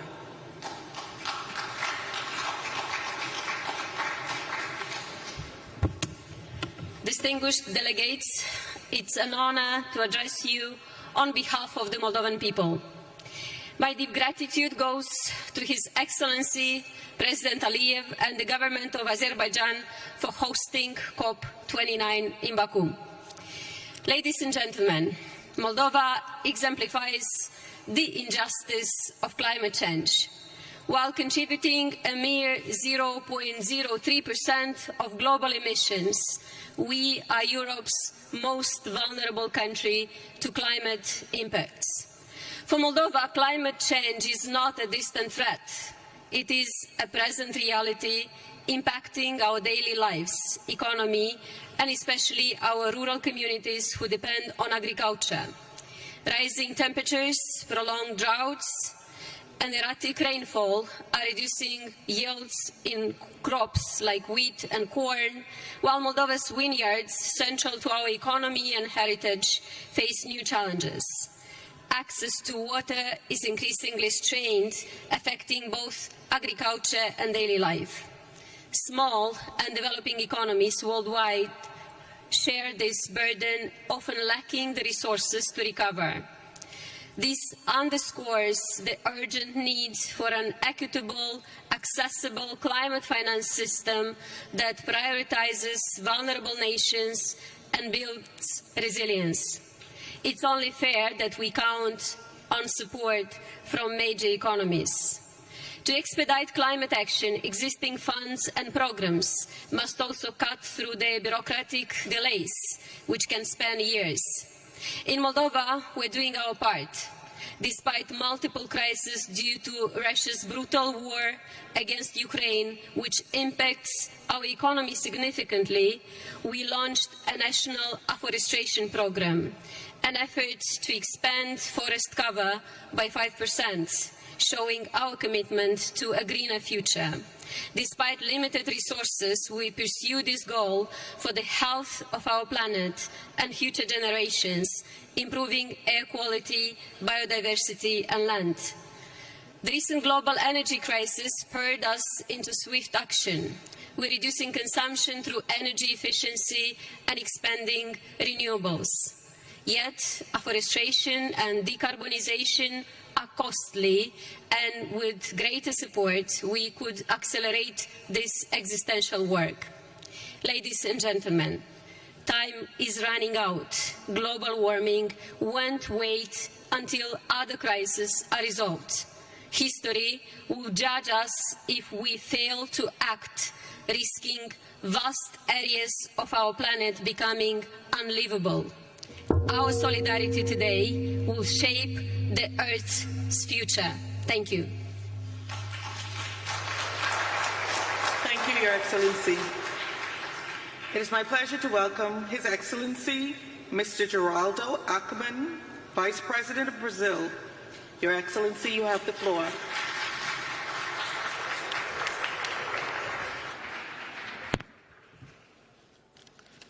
Senhora Presidente, senhoras Madam e Chairman, senhores, ladies and gentlemen, o percurso e os esforços diplomáticos da Convenção do Clima, iniciados em 1992 no Rio de Janeiro, Brasil, nos trazem agora a Baku, no Azerbaijão, para a COP29. Cada uma das etapas desse caminho representa avanços e hesitações do multilateralismo na tarefa de atingir metas ambientais comuns e na capacidade de estarmos à altura dos desafios. A Conferência de Baku aspira a definir o novo objetivo de financiamento climático. Esse objetivo deve ser ambicioso, de modo a limitar o aumento da temperatura a 1,5 graus Celsius. Baku tem também o desafio de finalizar as negociações do mercado de carbono e orientar o caminho para a implementação dos compromissos históricos atingidos na COP28, em particular sobre energia e florestas. O Brasil é reconhecido como uma potência ambiental e também líder na segurança alimentar. Temos a maior floresta tropical do mundo. Temos a matriz energética mais limpa entre as grandes economias. Uma agricultura eficiente e verde. E, sobretudo, temos a consciência e o comprometimento de que só há um futuro se for sustentável. Estamos implementando o Plano Clima, que servirá como guia da política climática brasileira até 2035. Firmamos também o Pacto pela Transformação Ecológica entre os 3 poderes do Estado brasileiro para a implementação do qual é fundamental a participação da sociedade civil. Precisamos de medidas concretas e no ritmo necessário. Terei a honra de apresentar nessa COP29 a NDC do Brasil. Nossa meta reflete nossa mais alta ambição, a redução de emissões de até 67% até 2035, comparada ao ano de 2005. Ambiciosa, certamente, mas também factível. Para isso, entretanto, precisaremos juntos assegurar as condições e meios de implementação adequados. Nossa NDC é muito mais do que simplesmente uma meta de redução de emissões para 2035. Ela reflete a visão de um país que se volta para o futuro e que está determinado a ser protagonista da nova economia global, com energias renováveis, combate à desigualdade e comprometimento com o desenvolvimento sustentável. O sucesso da COP29 é parte fundamental para o sucesso da COP30, que teremos o orgulho de sediar em Belém, no Brasil, e também para a resposta global à mudança do clima. A omissão de agora custará muito para o depois. Em nome do presidente Lula, I hope to see you next year in Brazil. Thank you. I hope to see you next year in Brazil. Thank you. Thank you, Your Excellency. It is my pleasure to welcome His Excellency Mr. Philip Isidore Mapango, Vice President of the United Republic of Tanzania. Your Excellency, you have the floor.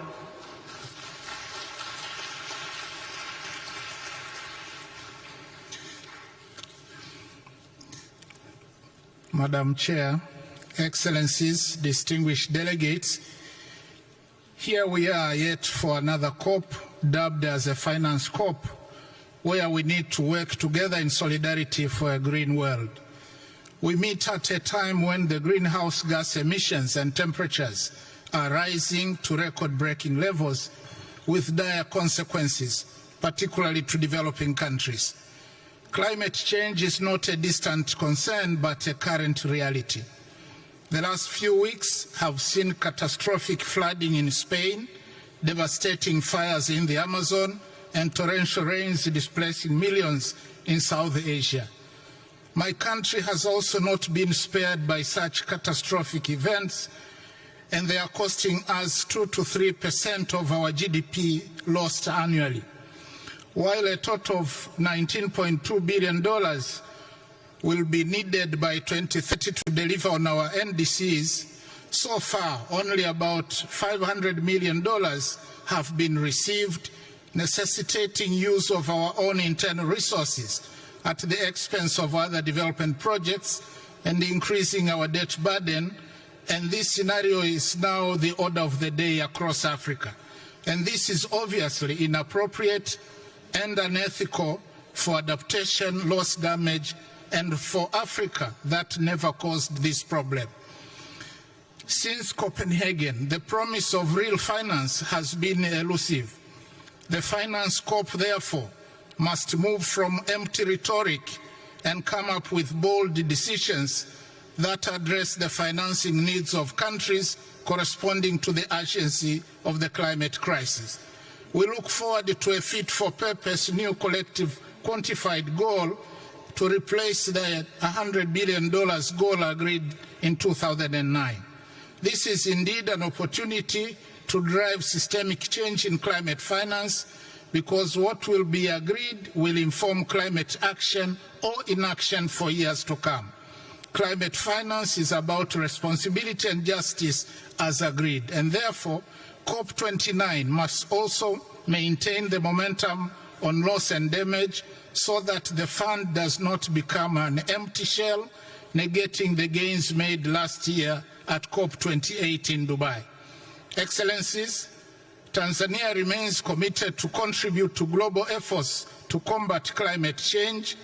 We are using own resources on projects that foster development and those that supply clean energy, environmentally friendly transportation systems, improved early warning systems, and waste management.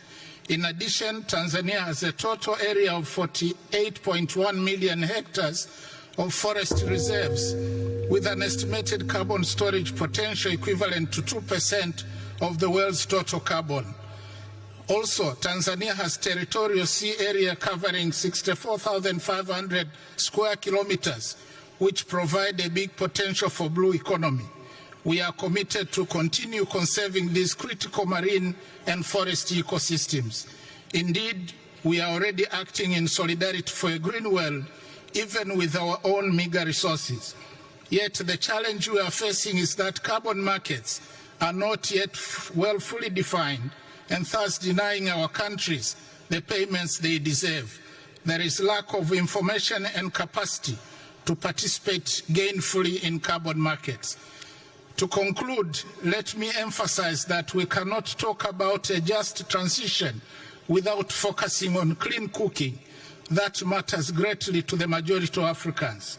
About 900 million people in Africa still cook using biomass fuels, resulting into deforestation, loss of carbon sinks, and deaths due to smoke-related diseases. For this reason, my president, Dr. Samia Suluhu Hassan, decided to champion clean cooking on the African continent, and we call on COP29 to take up clean cooking as one of the priority areas under a just transition and mitigation finance discussions. As a show of leadership, Tanzania is implementing the clean cooking strategy to ensure the availability of clean, safe, and affordable cooking energy to about 80% of households by 2034, and has launched a Pan-African Women Clean Cooking Support Program that requires financial support of about $4 billion annually by 2030 to transform the continent with clean cooking solutions. Madam Chair, thank you. Thank you, Your Excellency. It is my pleasure to welcome His Excellency Mr. Temimoko Mailet Kone, Vice President of Côte d'Ivoire. Your Excellency, you have the floor.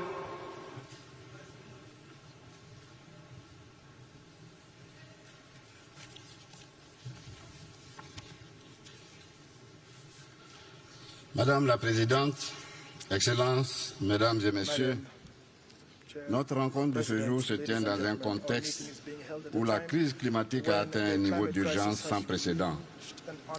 Le dernier rapport des Nations Unies sur le climat est alarmant. Notre planète se réchauffe à un rythme inquiétant qui nous éloigne de l'objectif de 1,5 degré Celsius fixé à Paris. L'humanité est à un tournant décisif et nous devons agir rapidement et collectivement pour faire face aux phénomènes climatiques de plus en plus destructeurs.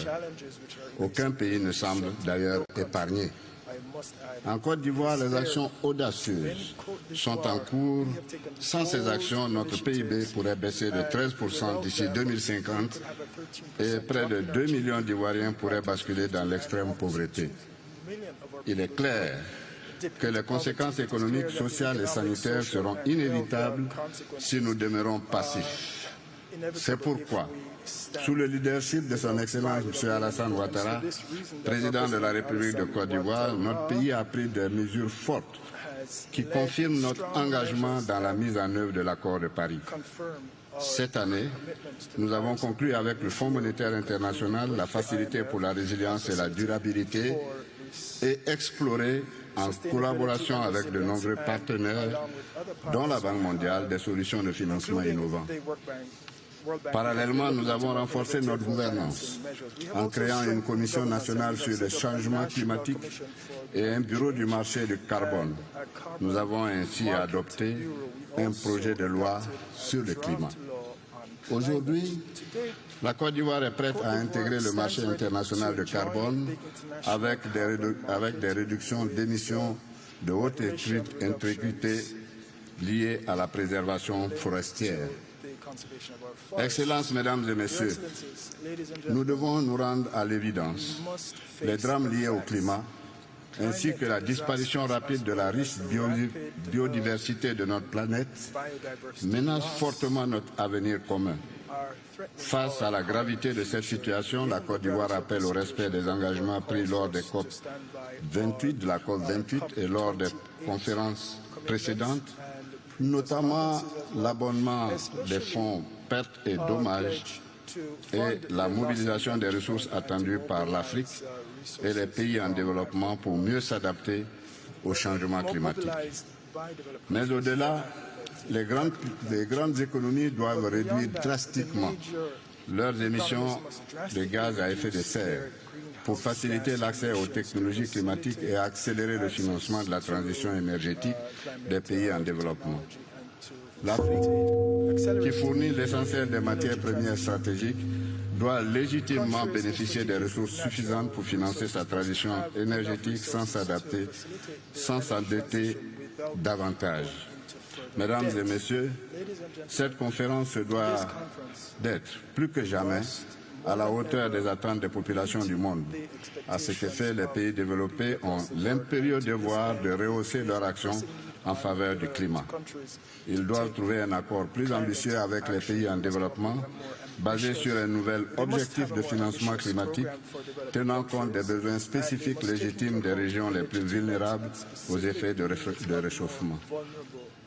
Le lourd tribut payé par nos populations face aux drames climatiques de plus en plus violents recommande que nous puissions dépasser nos divergences et nous accorder sur des financements urgents, indispensables pour parvenir à des solutions pérennes. Faisons ensemble que cette COP29 soit un tournant décisif en forgeant un consensus exemplaire sur ces grands enjeux pour protéger notre planète et assurer un avenir durable aux générations futures. Je vous remercie. Thank you, Your Excellency. It is my pleasure to welcome His Excellency Mr. Hamid Abdullah Afi Didi, Vice President of the Seychelles. Your Excellency, you have the floor.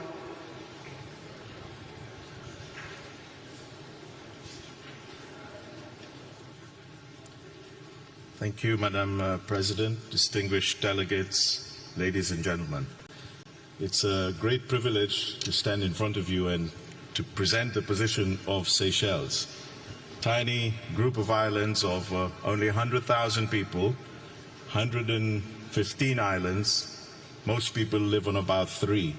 Our land area is about 455 square kilometers. This is less than the size of Munich in Germany. But our maritime area is 1.374 million square kilometers. This is the size of France and Turkey put together. So 100,000 people managing a huge maritime space the size of France and Turkey. What are we doing in Seychelles to protect the environment and to protect the planet?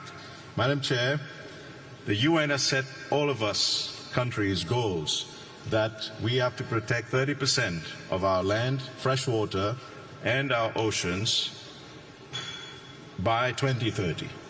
30%. Of our little amount of land, we've protected half already. Of that huge expanse of sea that we have, we've already protected 32%. In other words, we have achieved the UN 30 by 30 4 years ago. So the Seychelles has performed. And in fact, of the sea area that we're protecting, there's an area called Saya de Mala, which is the size of Switzerland. And it's actually a seagrass meadow. What does it do? It absorbs carbon emission. So our output, we emit about 600,000 tons, but our seagrass meadow absorbs 18 million tons. So in other words, for every ton that we put out, we absorb 30 tons from the rest of the world. Having done all of that, what do we find? Rising sea level. It's threatening our port, our airport, our housing infrastructure, our fuel farm, our power station, our courts. Everything is being threatened. We have to relocate our houses. We have to relocate infrastructure. It may cost us $15 to $20 million to relocate houses, $15 to $20 million to relocate infrastructure. Where will we get the money for this? Well, there's been a lot of pledges through COP28, 27, 26, now 29. And adaptation fund, the loss and damage fund, $700 million. But the mechanisms aren't clear. What Seychelles is asking COP29, let's make this a resolution that we shall ask that the mechanisms to release those funds be decided. Just like the gong just went now, if this could have been done every time it made a boom, we could have released $1 million. I think this afternoon Seychelles would have had all the money that it needed to restore a lot of its damaged environment. So I say to COP29, and I say to the world, let us do all we can to put the words into action. There are countries punching way above their weight. Seychelles is doing its best to help the world. Please help us. Let's make these promises become a reality. Thank you very much. Thank you, Your Excellency. It is my pleasure to welcome Her Excellency, Ms. Esperanza Maria Ecuador Francisco de Costa, Vice President of Angola. Your Excellency, you have the floor.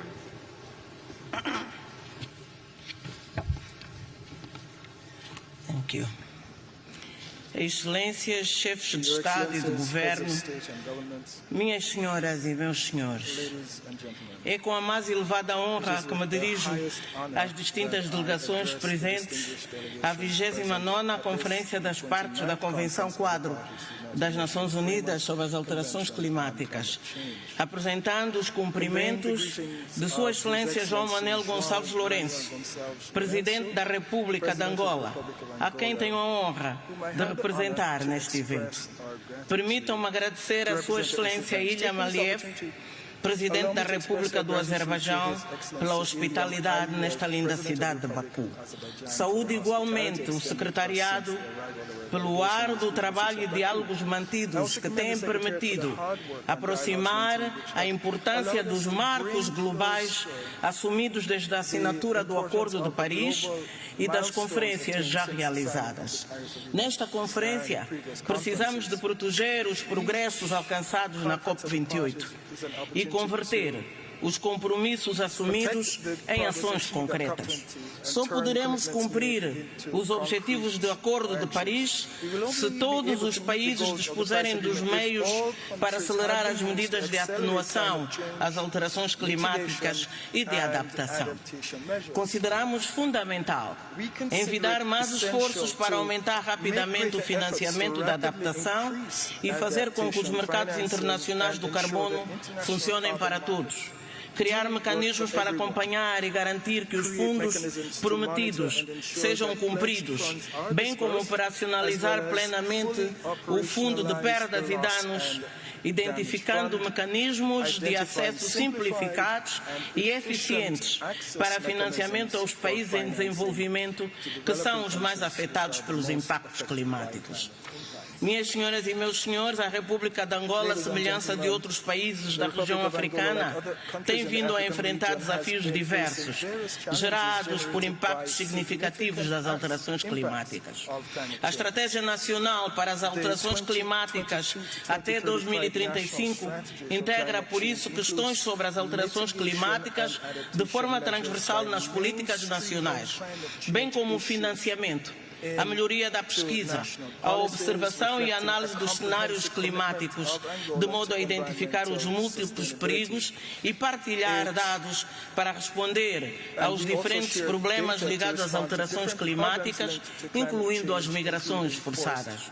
A seca e a desertificação no sudoeste de Angola continua a ser a principal preocupação do governo, pois tem-se refletido negativamente nas comunidades e nos programas de desenvolvimento. Angola continua a implementar o programa de combate aos efeitos da seca na região sul de Angola, com a construção de novas barragens. Visamos promover o desenvolvimento agropecuário, o fortalecimento da segurança alimentar, conferindo maior resiliência às comunidades. Por outro lado, está em curso o Plano Nacional de Adaptação às Alterações Climáticas e em revisão a NDC para 2025, que concentrar-se-á nos setores de transporte e energia. Destacamos os esforços para o fortalecimento da matriz energética nacional com energias renováveis, contribuindo atualmente com 66% de energia proveniente de projetos fotovoltaicos e hidroelétricos, que se prevê escalar os 72% até o final de 2027, refletindo o compromisso em abordar a poluição, a redução da emissão e promover uma transição para uma economia de baixo carbono. Consideramos a valorização das florestas numa nova visão de beneficiar a criação de empregos verdes, para que a juventude e as comunidades possam ser incluídas na gestão dos ecossistemas florestais. Continuamos a envidar esforços para o aumento das áreas de conservação terrestre e iniciamos um vasto programa de identificação de zonas marinhas ecologicamente significativas que permitirão a criação de redes de áreas marinhas protegidas, fator-chave no desenvolvimento da economia azul. Assim, temos concebido estratégias, programas e projetos diferenciados para intensificar os compromissos globais em relação às metas climáticas e, simultaneamente, garantir a melhoria das condições de vida das populações, reduzindo a pobreza e propiciando um ambiente de harmonia na região da África Austral, através da cooperação profícua por via da gestão partilhada de recursos hídricos transfronteiriços. Minhas senhoras e meus senhores, as nossas perspectivas não poderão ser alcançadas com tensões e conflitos que emergem no contexto internacional.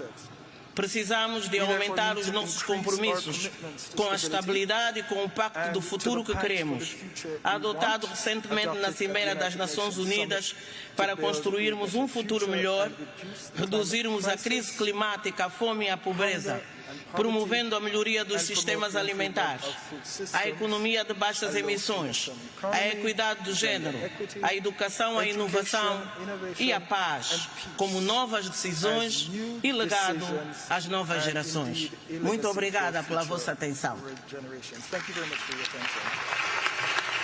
Thank you, Your Excellency. It is my pleasure to welcome His Excellency Mr. Abdallah Alamini Bazwa, Vice Chairman of the Presidential Leadership Council of Yemen. Your Excellency, you have the floor.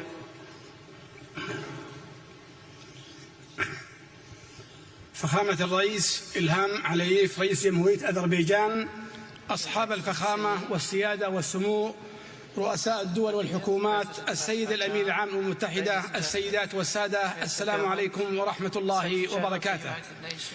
أود بداية أن أتقدم ببالغ الشكر والتقدير لجمهورية أذربيجان على حفاوة الاستقبال وكرم الضيافة والتنظيم الرائع لهذا المؤتمر الدولي الهام، والذي يعد فرصة حقيقية لتضافر وتكاتف الجهود العالمية لمواجهة تحدي المناخ الذي بات يشكل تهديدا وجوديا لكوكبنا.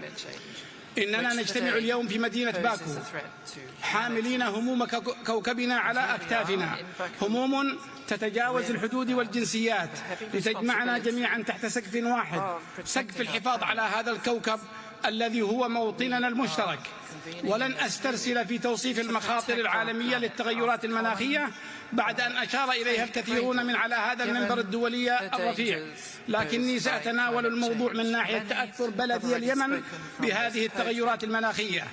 فاليمن تعصف به أزمات عميقة سياسية وأمنية واقتصادية وإنسانية، تتقاطع أيضا مع أزمة مناخ عالمية تتمثل في موجات جفاف وتصحر متسارع وارتفاع درجات الحرارة ومستوى سطح البحر وأعاصير مدمرة، وكلها عوامل تفاقمت بسبب التغيرات المناخية المعقدة. وكل هذا زاد من هشاشة وضعنا الإنساني والاقتصادي الناتج عن حرب مستمرة منذ ما يزيد عن 10 سنوات أشعلتها الميليشيا الحوثية الإرهابية المدعومة إيرانيا. وقد تسببت هذه الحرب بتدمير البنى التحتية ونزوح ملايين اليمنيين وأضرار فادحة في الأرواح والممتلكات، ليشمل ذلك زراعة الميليشيات لملايين الألغام وتهديد البيئة البحرية بهجماتها الإرهابية على السفن التجارية في البحر الأحمر وخليج عدن والبحر العربي. إن أثر هذه الحرب يفاقم من صعوبة مواجهة تحديات المتغيرات المناخية. وعلى سبيل المثال فإن الأعاصير والفيضانات المفاجئة التي ضربت بلادي هذا العام تسببت بسقوط عشرات الضحايا وأكثر من 100,000 نازح. أصحاب الفخامة والسيادة، السيدات والسادة، إن الحكومة اليمنية تقف اليوم في مواجهة موجة من التحديات، فإلى جانب عملها بكل ما تستطيع للوفاء بالالتزامات الحتمية للمواطنين والدفاع عن كرامتهم وحريتهم في مواجهة مشاريع الميليشيات الحوثية والمنظمات الإرهابية الأخرى المتخادمة معها، فإن حكومتنا ملتزمة أيضا بقيادة استراتيجيات وطنية لمواجهة الآثار السلبية لتغير المناخ، وذلك من خلال تعزيز القدرات المؤسسية وتبني سياسات مستدامة تهدف إلى التكيف مع المتغيرات المناخية والتخفيف من آثارها، وتحسين إدارة الموارد الطبيعية، وتطوير قدرات المجتمعات المحلية على مواجهة الكوارث وخصوصا في المناطق الريفية والساحلية.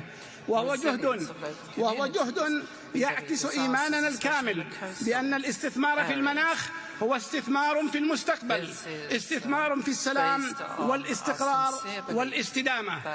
وعليه فإنني أتوجه باسم الشعب اليمني بالتحية والتقدير للأشقاء في المملكة العربية السعودية ودولة الإمارات العربية المتحدة الذين بادروا إلى هذا النوع من الاستثمار الرشيد من أجل المستقبل والتخفيف من تداعيات التغيرات المناخية على الشعب اليمني. وهو الدور المعول أيضا على المجتمع الدولي والمنظمات والفعاليات المعنية حول العالم. السيدات والسادة، إن الحديث عن واقع كوكبنا لا يمكن بأي حال من الأحوال أن يغفل آثار الحروب والانتهاكات الجسيمة على مستقبل الحياة البشرية، وهي الصورة التي يجسدها العدوان الإسرائيلي على قطاع غزة ولبنان باعتباره جريمة بحق الإنسانية والطبيعة على حد سواء. إنه جريمة بحق الحياة. ومن هذا المنبر أجدد موقفنا الثابت المتضامن مع كافة الشعوب التواقة للحرية والسلام والعدالة، وفي المقدمة الشعب الفلسطيني الصابر والمناضل في سبيل عزته وكرامته وإقامة دولته المستقلة كاملة السيادة. ونحيي نتائج القمة العربية والإسلامية الغير عادية التي انعقدت يوم أمس بالرياض. ختاما، إن الحفاظ على كوكبنا ليس خيارا بل هو واجب علينا جميعا، فالأرض هي بيتنا وهي الإرث الذي سنتركه للأجيال القادمة.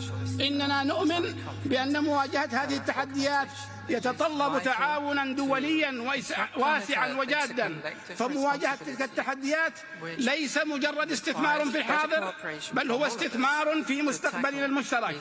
فدعونا نجعل من هذا المؤتمر نقطة تحول لالتزامنا جميعا بالعمل الجاد من أجل مستقبل أكثر أمانا واستدامة. وشكرا جزيلا.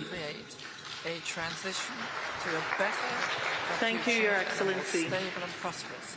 It is my pleasure to welcome His Excellency Mr. Michael Bisbet Usi, Vice President of Malawi. Your Excellency, you have the floor.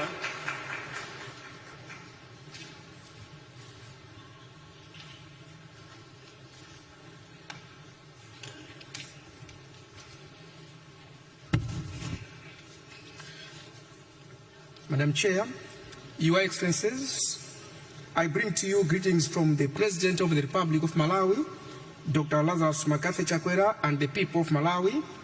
It is an honor for me to join you here today in Baku at this COP29 summit. This gathering is a powerful reminder of our collective duty. The duty is to secure a healthy, resilient, and sustainable planet for generations to come.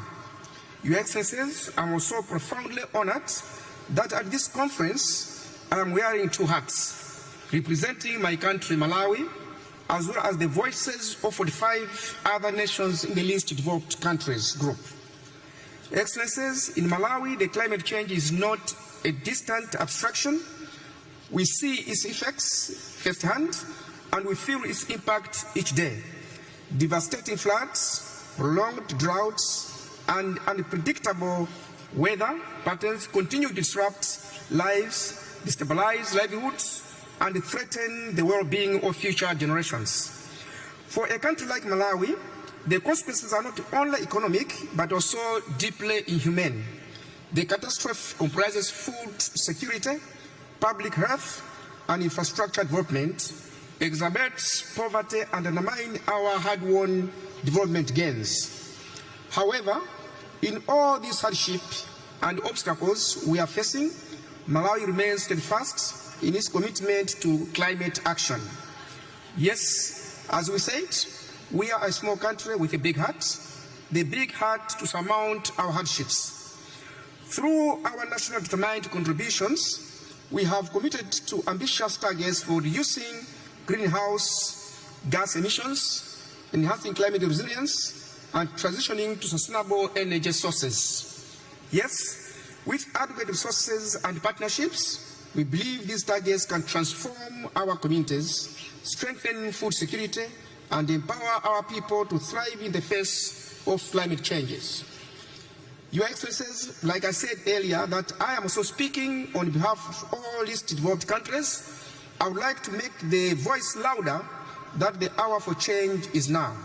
COP29 is not simply a conference, it is a call to action, a defining moment for our collective future. This conference follows a landmark decision and a global stake we made last year in Dubai, which reinforced that we must do more and we must do it with great resolve. As LDC's community, we call upon all the parties to implement the recommendations from the global stock take, particularly enhancing climate finance, accelerating clean energy transitions. We must collectively accelerate our transition to renewable energy and reduce dependency on fossil fuels. Strengthening adaptation, prioritizing loss and damage. This fund must be designed to directly benefit those who have suffered the most and with flexibility to meet the specific needs to each affected nation. I thank you all. Thank you, Your Excellency. It is my pleasure to welcome His Excellency Mr. Jeremiah Kapang Young, Vice President of Liberia. Your Excellency, you have the floor.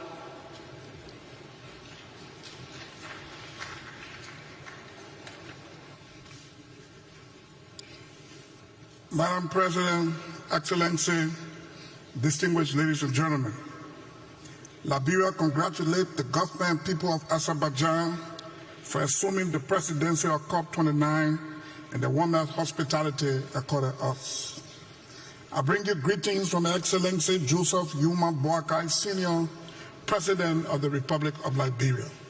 Madam President, Excellency, we have gathered here in Baku to deliberate on issues of climate change and global challenges that continue to undermine national development. This year, we witnessed most of our lowlands being flooded, giving rise to loss of lives, destruction of property, and displacement of people. This is why COP29 must set the basis for loss and damage fund. We need a simple but accountable process that avoids unnecessary bureaucracy. Liberia calls for a stronger cooperative action and decision on Article 6.2, 6.4, and 6.8 at COP29, consistent with the African group position in operationalizing carbon market and non-carbon credit mechanism. In 2021, Liberia formulated an ambitious second-generation nationally determined contribution committed to reduce greenhouse gas by 64% based on adequate financing. Excellency, I am pleased to inform this summit that Liberia will further increase her climate ambition during the formulation of the country's third-generation NDC, taking into consideration biodiversity protection, including the conservation of mangroves, freshwater ecosystem service, child rights, human mobility, and others. This means the issue of climate finance will be an integral part of the country's third-generation NDC. Therefore, I call on developed countries to increase their contribution in fulfilling the new collective quantified goal on climate financing. Madam President, Excellency, Liberia has established a national climate laboratory at the University of Liberia. This learning center is intended to build the human resource of the country in addressing climate challenges at the national level. To conclude, humanity has faced numerous problems in the past, but it is collective efforts that have kept us going. This is our time. If we hold together and speak with one voice, holding each other accountable in a fair and equitable manner, we will fight the nightmare of climate change and global warming, and we will succeed. I thank you. Thank you, Your Excellency.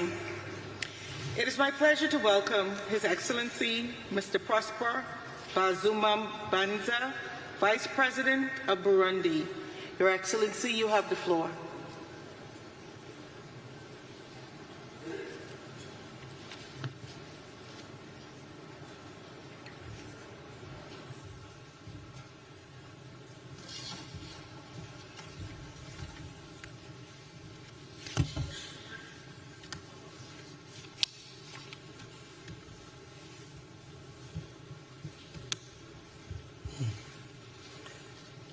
Excellences, Monsieur le Président de la COP29, Excellences, Mesdames et Messieurs les chefs d'État et de gouvernement, et vous distingués chefs de délégation, c'est un honneur et un réel plaisir de prononcer ce discours en lieu et place de son Excellence le général-major Evariste Ndayishimiye, président de la République du Burundi, et du gouvernement burundais à son rendez-vous crucial de la COP29. Mais avant tout propos, permettez-moi d'apprécier à juste titre l'accueil chaleureux dont nous avons fait l'objet moi-même et ma délégation par le gouvernement d'Azerbaïdjan. Excellences, Mesdames et Messieurs, le Burundi, pays de mille et une collines couvertes de verdure et pays aux forêts et savanes, se trouve malgré tout confronté aux effets du changement climatique comme les autres pays du monde, ce qui se manifeste chez nous par de faibles précipitations ou même de fortes précipitations ainsi que des périodes de saison sèche devenues plus longues. Le Burundi s'est fermement engagé aux côtés des pays signataires de l'Accord de Paris à travers le document de contribution déterminé au niveau national qui serait fait sur le plan national de développement du Burundi 2018-2027. À travers ce document, le gouvernement burundais vise que les écosystèmes puissent s'adapter naturellement au changement climatique. des actions prioritaires d'adaptation et d'atténuation des effets dus au changement climatique dans toutes les politiques et plans sectoriels sont prises en compte par une approche multisectorielle. Et ici, vous me permettrez de ne citer qu'un programme, en l'occurrence celui de la mise en œuvre de la reforestation de tout le pays dans un vaste programme national de plantation d'arbres dénommé Ewe Burundi Urambaye en français, au Burundi, pays devenu plutôt vert. Pour mieux opérationnaliser et rendre durables ces programmes, des outils de planification et de suivi ont été développés. De plus, de vastes programmes de cours environnementaux ont été intégrés dans les programmes d'enseignement à tous les niveaux du primaire jusqu'à l'enseignement supérieur. Le Burundi s'aligne à la position commune des pays du continent africain AGN, c'est que celle des pays les moins avancés. Et ce qui est en conformité avec l'agenda 2030, ainsi que la vision d'un Burundi émergent en 2040 et développé en 2060. Excellences, Mesdames et Messieurs, le Burundi voudrait saisir cette occasion pour demander aux parties impliquées dans la mise en œuvre de l'Accord de Paris de s'acquitter de leurs engagements de soutenir les pays plus exposés aux impacts du changement climatique, dont le Burundi. En conclusion, nous voudrions interpeller les mécanismes financiers à mettre en place des processus simplifiés permettant l'accès facile aux fonds de financement climatique afin que les pays les plus vulnérables puissent faire face le plus rapidement possible aux effets du changement climatique. Je vous remercie de votre aimable attention.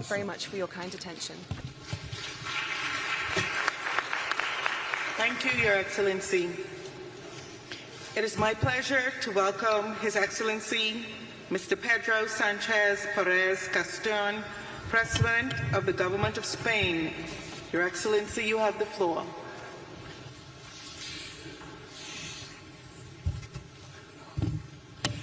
Excelencias, he venido hasta aquí para alertar de una terrible verdad que la ciencia lleva demasiado tiempo señalando y que aún así hay algunos que siguen despreciando, y es que el cambio climático mata. Solo el año pasado mató a más de 300.000 personas y acaba de contribuir a la muerte de más de 220 de mis compatriotas en España, en el mayor desastre natural de nuestra historia. Un desastre que, según las primeras investigaciones, habría sido menos probable y menos intenso sin el efecto del cambio climático. El planeta, por tanto, nos está dando señales cada vez más claras, y es que si no actuamos en el futuro cercano, nuestros países sufrirán más sequías, más olas de calor, más lluvias torrenciales, más incendios y enfermedades. Y muchos sectores económicos colapsarán. Cientos de ciudades y pueblos se volverán inhabitables y la subida del mar y de los termómetros harán que prácticamente sea inhabitable el poder vivir en esas localidades. Esta amenaza existencial es ya evidente para cualquiera. Ha pasado de los artículos académicos a nuestras televisiones y ventanas. Pero aún así, en este momento tan crucial para la humanidad, estamos viendo a muchos gobiernos titubear, frenar el paso cuando se necesita avanzar más rápido o incluso negar la evidencia, darse la vuelta y caminar hacia atrás, volviendo al petróleo, a los vehículos de combustión, a la desregulación, solo para que los ricos sigan siendo más ricos, aun a sabiendas de que esa fórmula nos conducirá a todos al desastre. Y por tanto no podemos permitirlo. Sabemos cuál es el problema, también sabemos qué tenemos que hacer para resolverlo. No necesitan medidas drásticas, no tenemos que renunciar a la abundancia ni volver a la edad de piedra. Tenemos que transformarnos, Tenemos que cambiar la forma en la que nos movemos, generamos riqueza y nos relacionamos con el planeta. Tenemos que innovar, tenemos que descarbonizar, tenemos que emplear nuevos materiales y procesos, impulsar la circularidad, adaptar nuestras ciudades, nuestros campos, infraestructuras para que sean más resilientes a las nuevas realidades climáticas. Por tanto, no se trata de decrecer, sino de crecer de una manera distinta, más sostenible y, por tanto, más responsable. Lograrlo no va a ser fácil, pero es posible. Y lo sé porque lo dice la evidencia. Porque, por ejemplo, en mi país, en España, ya lo estamos haciendo. En los últimos años hemos convertido la transición ecológica en una fuente de modernización y de prosperidad. Hemos reducido en un 40% nuestras emisiones y nuestro consumo de recursos naturales. Y al mismo tiempo hemos sido la economía de la OCDE que más ha crecido y que más empleo ha creado durante estos últimos años. Y se puede crecer con equidad, por tanto, y respetar el planeta. Por eso les ruego, no hagan caso a quienes dicen que la transición ecológica es incompatible con el bienestar de las naciones o que es mala para las clases medias y trabajadoras, porque no es cierto. De hecho, es justo lo contrario. Si no conquistamos la sostenibilidad, si nuestros niveles de bienestar y seguridad no se adecúan a esa sostenibilidad, van a caer considerablemente a lo largo de la próxima década. Y los primeros en sufrirlo serán precisamente esas clases medias y trabajadoras, porque son las que trabajan en los sectores y viven en las zonas más amenazadas. Eso es justo lo que ha pasado en España, en concreto en Valencia, donde todavía hay personas desaparecidas y cientos de hogares cubiertos por el lodo. Por eso estoy aquí, Excelencias, porque en este momento solo hay una cosa tan importante como ayudar a las víctimas de esta terrible tragedia en Valencia, y es evitar que se produzca de nuevo, evitar que los desastres naturales se repitan y se multipliquen. España cumplirá, se lo garantizo.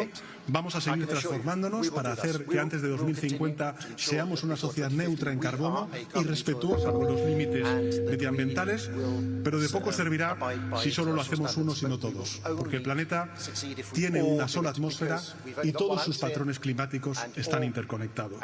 Por eso concluyo pidiendo, como uno de los países más vulnerables ante el cambio climático, que actuemos, que dejemos de arrastrar los pies, que dejemos de negar la ciencia, que cumplamos con la promesa que le hicimos a la humanidad hace 7 años cuando firmamos el Acuerdo de París. Salvemos las vidas de nuestros ciudadanos, salvemos sus economías y salvemos el planeta. Muchas gracias. Thank you, Your Excellency. It is my pleasure to welcome His Royal Highness Al Hussein bin Abdullah II, Crown Prince of Jordan. Your Royal Highness, you have the floor.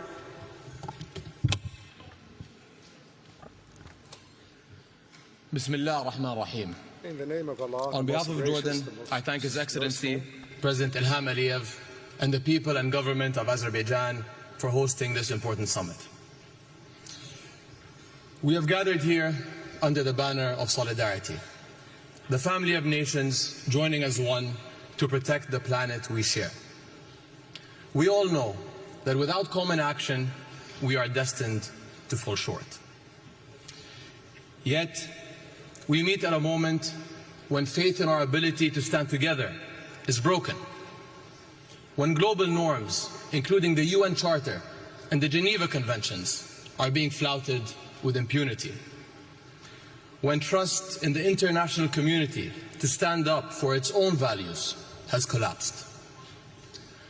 When humanitarian violations are broadcast daily for the whole world to see, yet continue to be ignored and dismissed without consequence. Saving our planet must start from the premise that all lives are worth saving. The solidarity we need depends on embracing that truth. Yet, over the past 13 months, the world has stood by as thousands of Palestinians have been killed in Gaza, the majority women and children. How can we work together for our shared future when some are deemed unworthy of one? The ongoing violence in my region undermines peace and security beyond its borders. In the end, this will benefit no one. My part of the world is already exposed to the harsh realities of climate change, to heat, to drought, to loss of biodiversity. the war is compounding environmental challenges for Gaza and beyond. A recent United Nations Environment Programme study highlighted contamination of land, water and air. Sewage and waste management systems have been destroyed. Entire communities are now graveyards of debris. Another study found that rebuilding Gaza will result in total emissions higher than the annual emissions of more than 135 countries. An inclusive, just approach to the climate challenge requires that we address the links between climate, peace and security. Nor is this clearer than among global refugee communities and their hosts, who are some of the most vulnerable to climate change.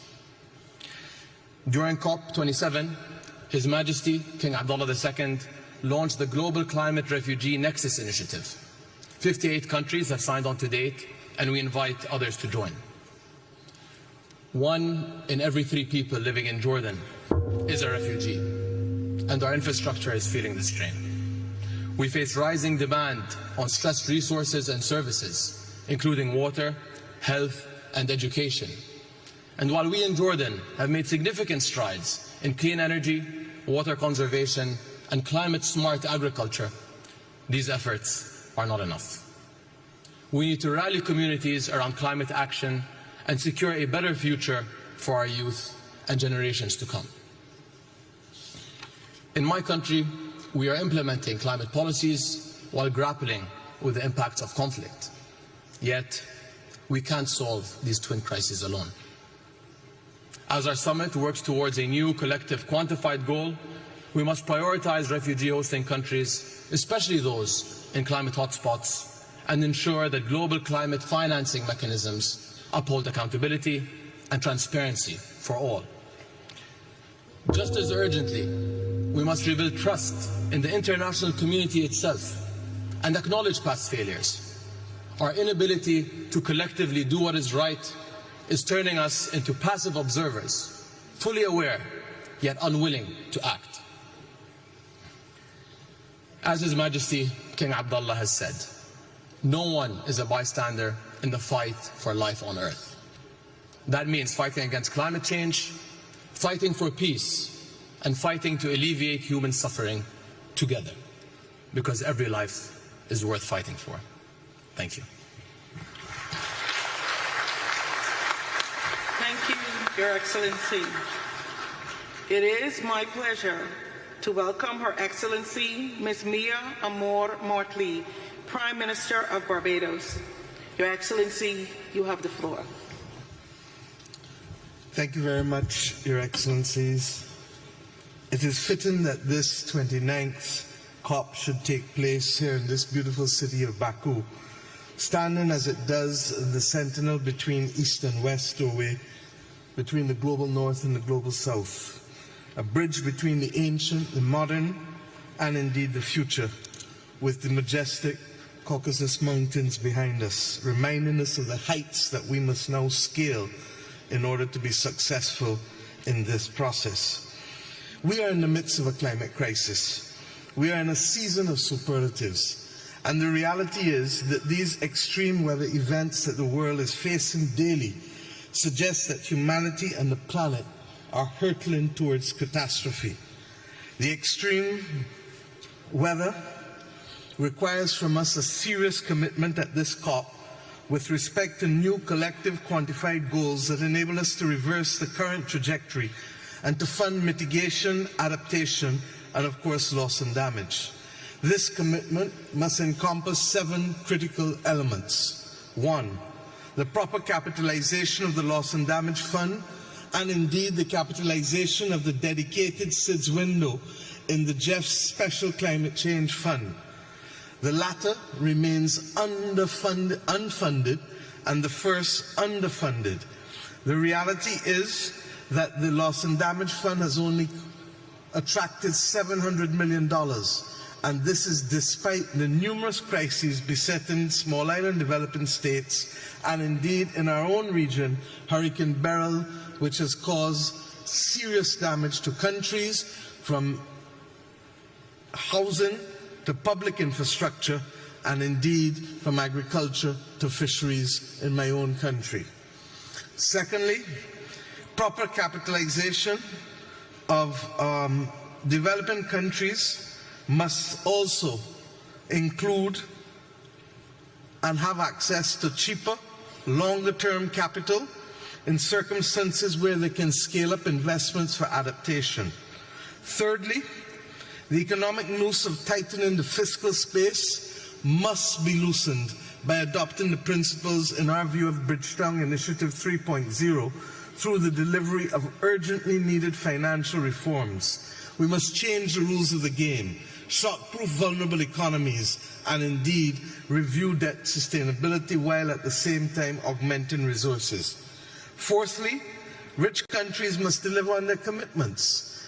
We must ensure, time and again, that the commitments made, whether for 0.7% of GNI or indeed the $100 billion, or recently the $30 billion with respect to biodiversity, that these are met.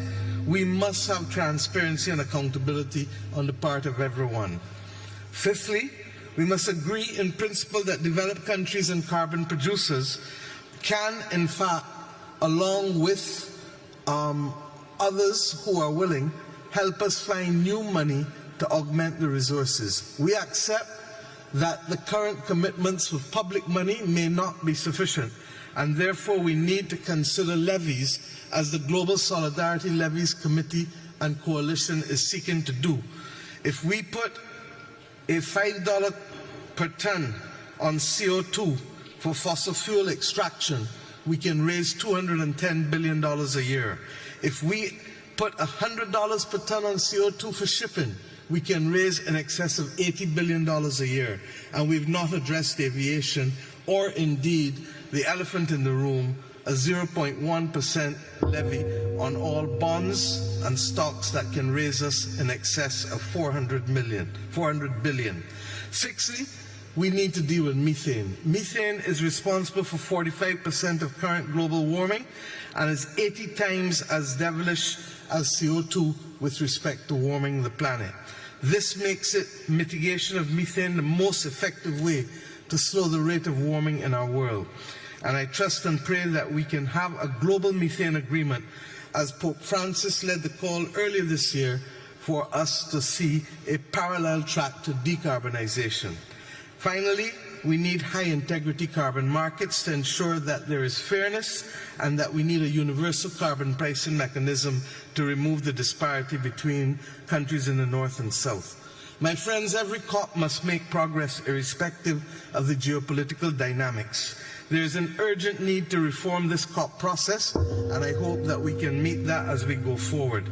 As we leave this city of winds and land of fire, may we ensure that our ambitions are not only high, but our actions mimic the ambitions which we have, if we are to ensure that our people are not to be the victims of this awful climate crisis. Thank you. Thank you, Your Excellency. It is my pleasure to welcome His Excellency, Mr. Alexander De Croo, Prime Minister of Belgium. Your Excellency, you have the floor.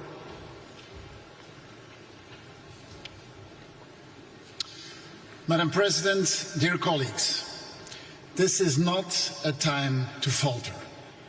Emissions continue to rise, and we see more and more destructive climate disasters. There is one certainty. If we do not alter our policies, we will see an increase of 3 degrees Celsius by the end of the century. Our citizens expect us to show a way out. They want us to collaborate on a faster and more resolute decarbonization and moving away from fossil fuels. We have to be ambitious in our goals, but effective and flexible in how to achieve them. Dear colleagues, meetings like these are often perceived as talking shops. And yes, these strenuous negotiations are far from perfect. But if you compare climate policy now to a decade ago, we live in different worlds. A strong majority has embarked on the journey to net zero. Yet, many challenges remain. The safest, cleanest and cheapest energy is the one we do not use. We must do more on energy efficiency. It's a win-win. Investment in clean energy is increasing everywhere, but least developed countries are missing out. We are seeing massive amounts of renewable capacity being added to our grids, but interconnectivity and storage capacity have not followed the pace. In this climate challenge, there is no one silver bullet. There is not one solution that will fix all of our issues. We need to use everything we have. Not a policy of less, but a policy of more. More growth, more cooperation, more innovation, more investment, but affordable and achievable for everyone. This is our political objective in order to ensure a just transition. Citizens will buy electric cars and will insulate their homes, but only when it makes economic sense. Allow me as well to emphasize the importance of ensuring a just climate transition.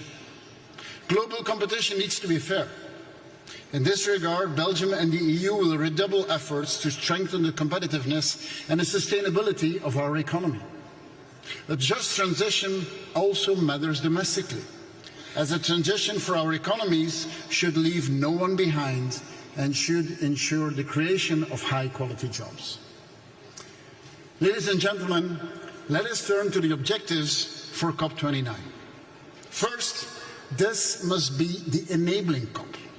Let's implement what we agreed upon. Future national plans should align with the 1.5 degrees goal. Second, this is also the financing COP. The new collective quantified finance goal will be its most important deliverable.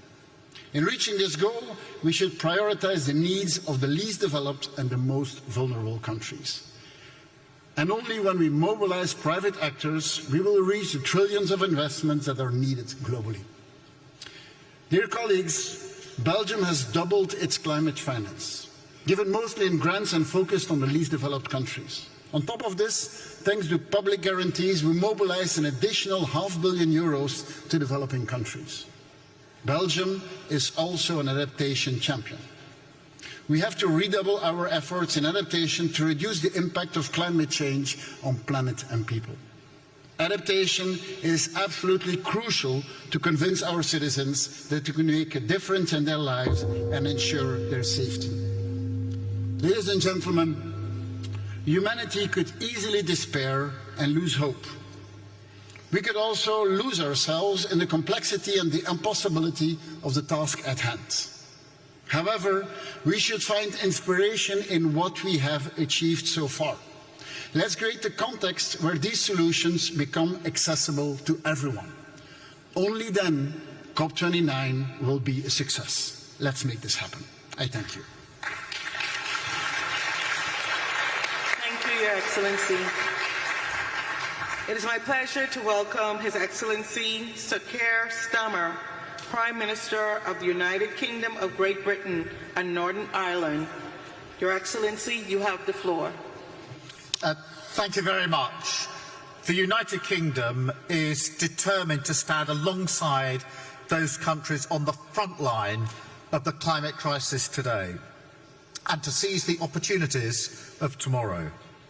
Because action on climate now is the route towards economic growth, energy security, better jobs and national security in the long term, to deliver on the Paris Agreement and keep 1.5 degrees within reach.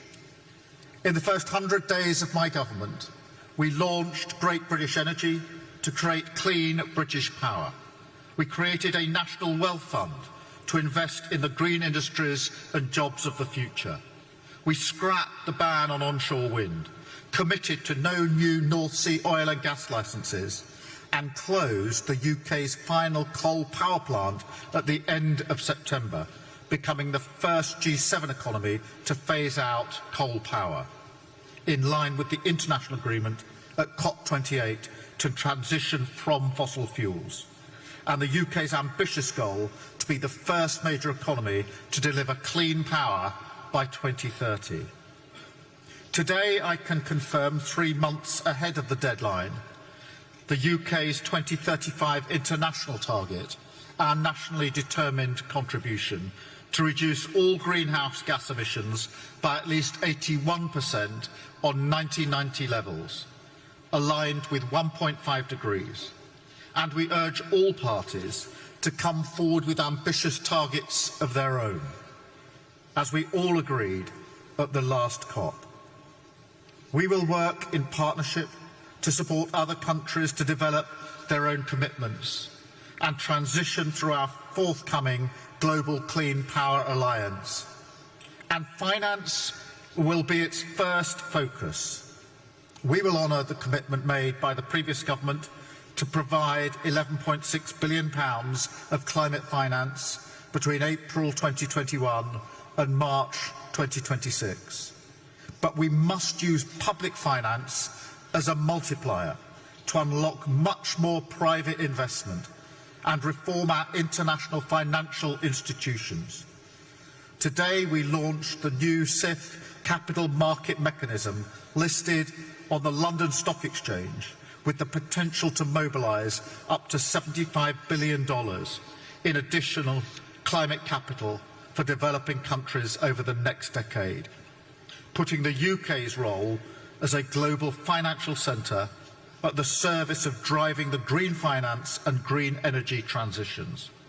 Climate action is at the heart of this government's mission for the protection and prosperity of Britain and the world, writ large across our domestic and international priorities.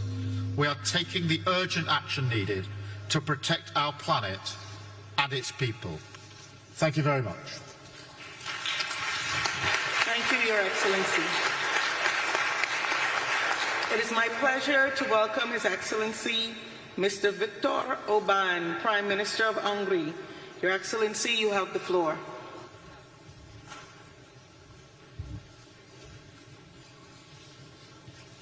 Excellencies, ladies and gentlemen, first of all, I would like to thank President Aliyev for hosting this important conference.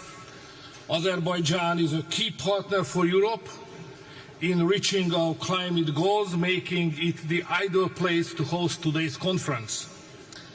Last week, Budapest hosted the European Political Community Summit and the European Council Summit as well. Almost 50 heads of state and government gathered in Budapest, where European leaders adopted a new declaration on competitiveness. The Budapest Declaration will shape the European Union's approach to climate issues as well. Our mission is to make Europe more competitive, and we approach climate protection with this vision in our mind. We are proud that Hungary is among the few countries of the world in the recent years which has been able to enhance its economic performance parallel to decreasing its emissions. We cannot sacrifice our industry or agriculture in this process. We must continue advancing the green transition while also maintaining our use of natural gas, oil and nuclear energy. The price of climate change should not be paid by our farmers. Farmers are the backbone of our economy and society. We must offer them stability and predictability to thrive. We cannot impose unrealistic quotas or burdensome rules on farmers and companies, but should offer practical support for them. The green transition and the fight against climate change should not be done against the business community, but together with it. We need clear financial guarantees and significant investment. Large corporations must contribute their fair share to climate protection. Our climate policy should be guided by careful consideration and common sense, not by ideology, alarmism or panic. It should align with the opinion and interest of European citizens. In Hungary, we are also positioning ourselves to be a significant player in electric vehicle development and electricity storage. We continue to invest into our already robust nuclear industry, increasing its share to 70% when it comes to supplying our all electric demand. And geographically, we play a key role in energy transit between East and West. Hungary stands out in Europe with the lowest utility cost for citizens, while also achieving one of the highest rates of green energy expansion over the past several years. We are a leader in economically sustainable climate protection, ranking 4th among EU countries for reducing carbon emissions per unit of energy produced. Looking ahead, we have set even more ambitious goals by 2030. We aim not just for a 40% reduction in greenhouse emission, but for 50%. I firmly believe that by working together, we can balance ambition with pragmatism, establishing Europe as a global leader in climate action, with compromising the prosperity of our industries and agriculture. Thank you very much for your attention. Thank you, Your Excellency. Distinguished heads of state and government, delegates, honored guests, this brings us to the end of our national statements for today. We will continue with the delivery of national statements tomorrow at 10:00 hours in this plenary. With this, I declare this joint meeting of the COP, CMP, and the CMA adjourned. Hit it together. Your Excellencies, dear colleagues, we will now hear special messages. It is my pleasure to welcome His Excellency, Mr. Xi Jinping, President Xi Jinping's Special Representative and First Vice Premier of China. Your Excellency, you have the floor. 尊敬的各位同事、女士们、先生们、朋友们，很高兴作为中国国家主席习近平的特别代表出席世界领导人气候峰会。首先，我谨荣幸地转达习近平主席对阿塞拜疆举办峰会的良好祝愿。习主席高度赞赏阿塞拜疆作为COP29主席国为推动全球气候治理做出的积极努力和贡献，预祝大会取得圆满成功。今年是联合国气候变化框架公约生效实施30周年，站在新的历史起点，我们要携手推动巴库大会取得令人满意的成果，不负国际社会热切期盼。为此，我谈3点看法和建议。第一，加强全球气候治理，共同但有区别的责任原则是基石。发达国家应当展现更大的雄心和行动，履行率先减排义务，提前碳中和时间。发展中国家也要在能力范围内尽最大努力。中方将提交覆盖全经济范围，包括所有温室气体的2035国家自主贡献，努力争取2060年前实现碳中和。第二，解决气候变化问题，归根结底要靠发展方式的彻底变革。中国电动汽车、锂电池、光伏产品等优质产能，为世界绿色发展提供了重要助力。国际社会应共同努力，以公平、有序、公正的方式加速能源转型，维护新能源产业链、供应链稳定，促进绿色产品和技术的可及与革新，加快培育新质生产力。第三，提升应对气候变化能力，资金和技术是关键支撑。2016年以来，中国提供并动员项目资金超过1770亿元人民币，有力地支持其他发展中国家应对气候变化。我们呼吁发达国家加大对发展中国家的资金支持和技术转让，期待这次大会达成更有力度的新资金项目，为下一阶段全球气候行动提供信心和保障。中方愿同各方一道，以构建人类命运共同体理念为引领，合力保护人类共同的地球家园，共建清洁美丽的世界。谢谢大家。Thank you, Your Excellency. It is my pleasure to welcome Mr. Hashim Samitro Dijojo Hadikusumo, Special Envoy to the President of Indonesia. You have the floor.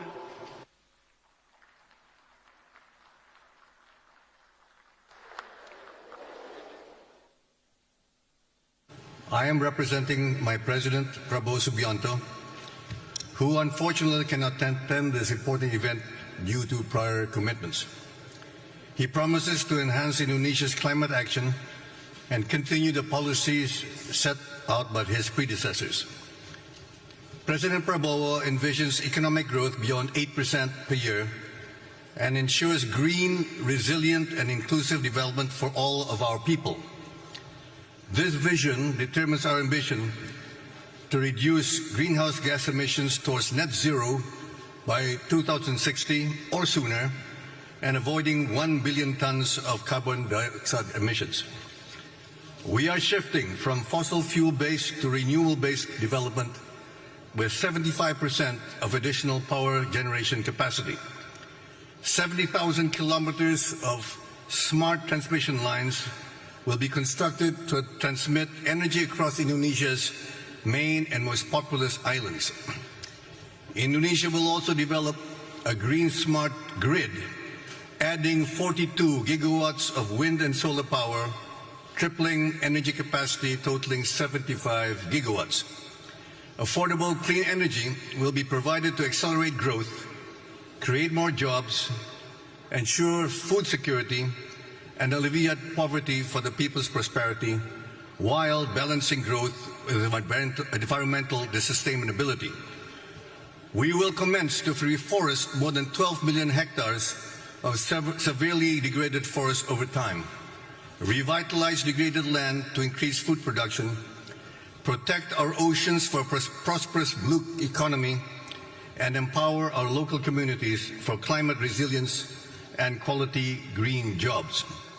Our efforts require three enablers: a comprehensive green growth policy framework, which we are finalizing, massive investments of $235 billion, and international collaboration. We need to mobilize global resources in terms of technology, finance, and investment, forming a united front to combat global warming and reclaim humankind's right to survive.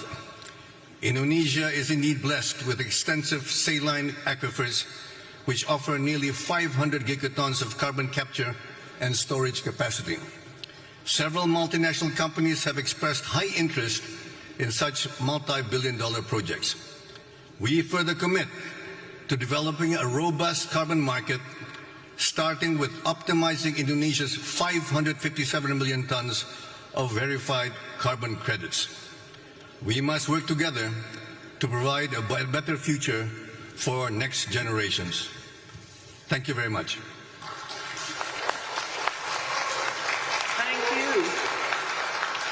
Your Excellencies, dear colleagues, I wish you a good evening. The high-level segment will resume tomorrow.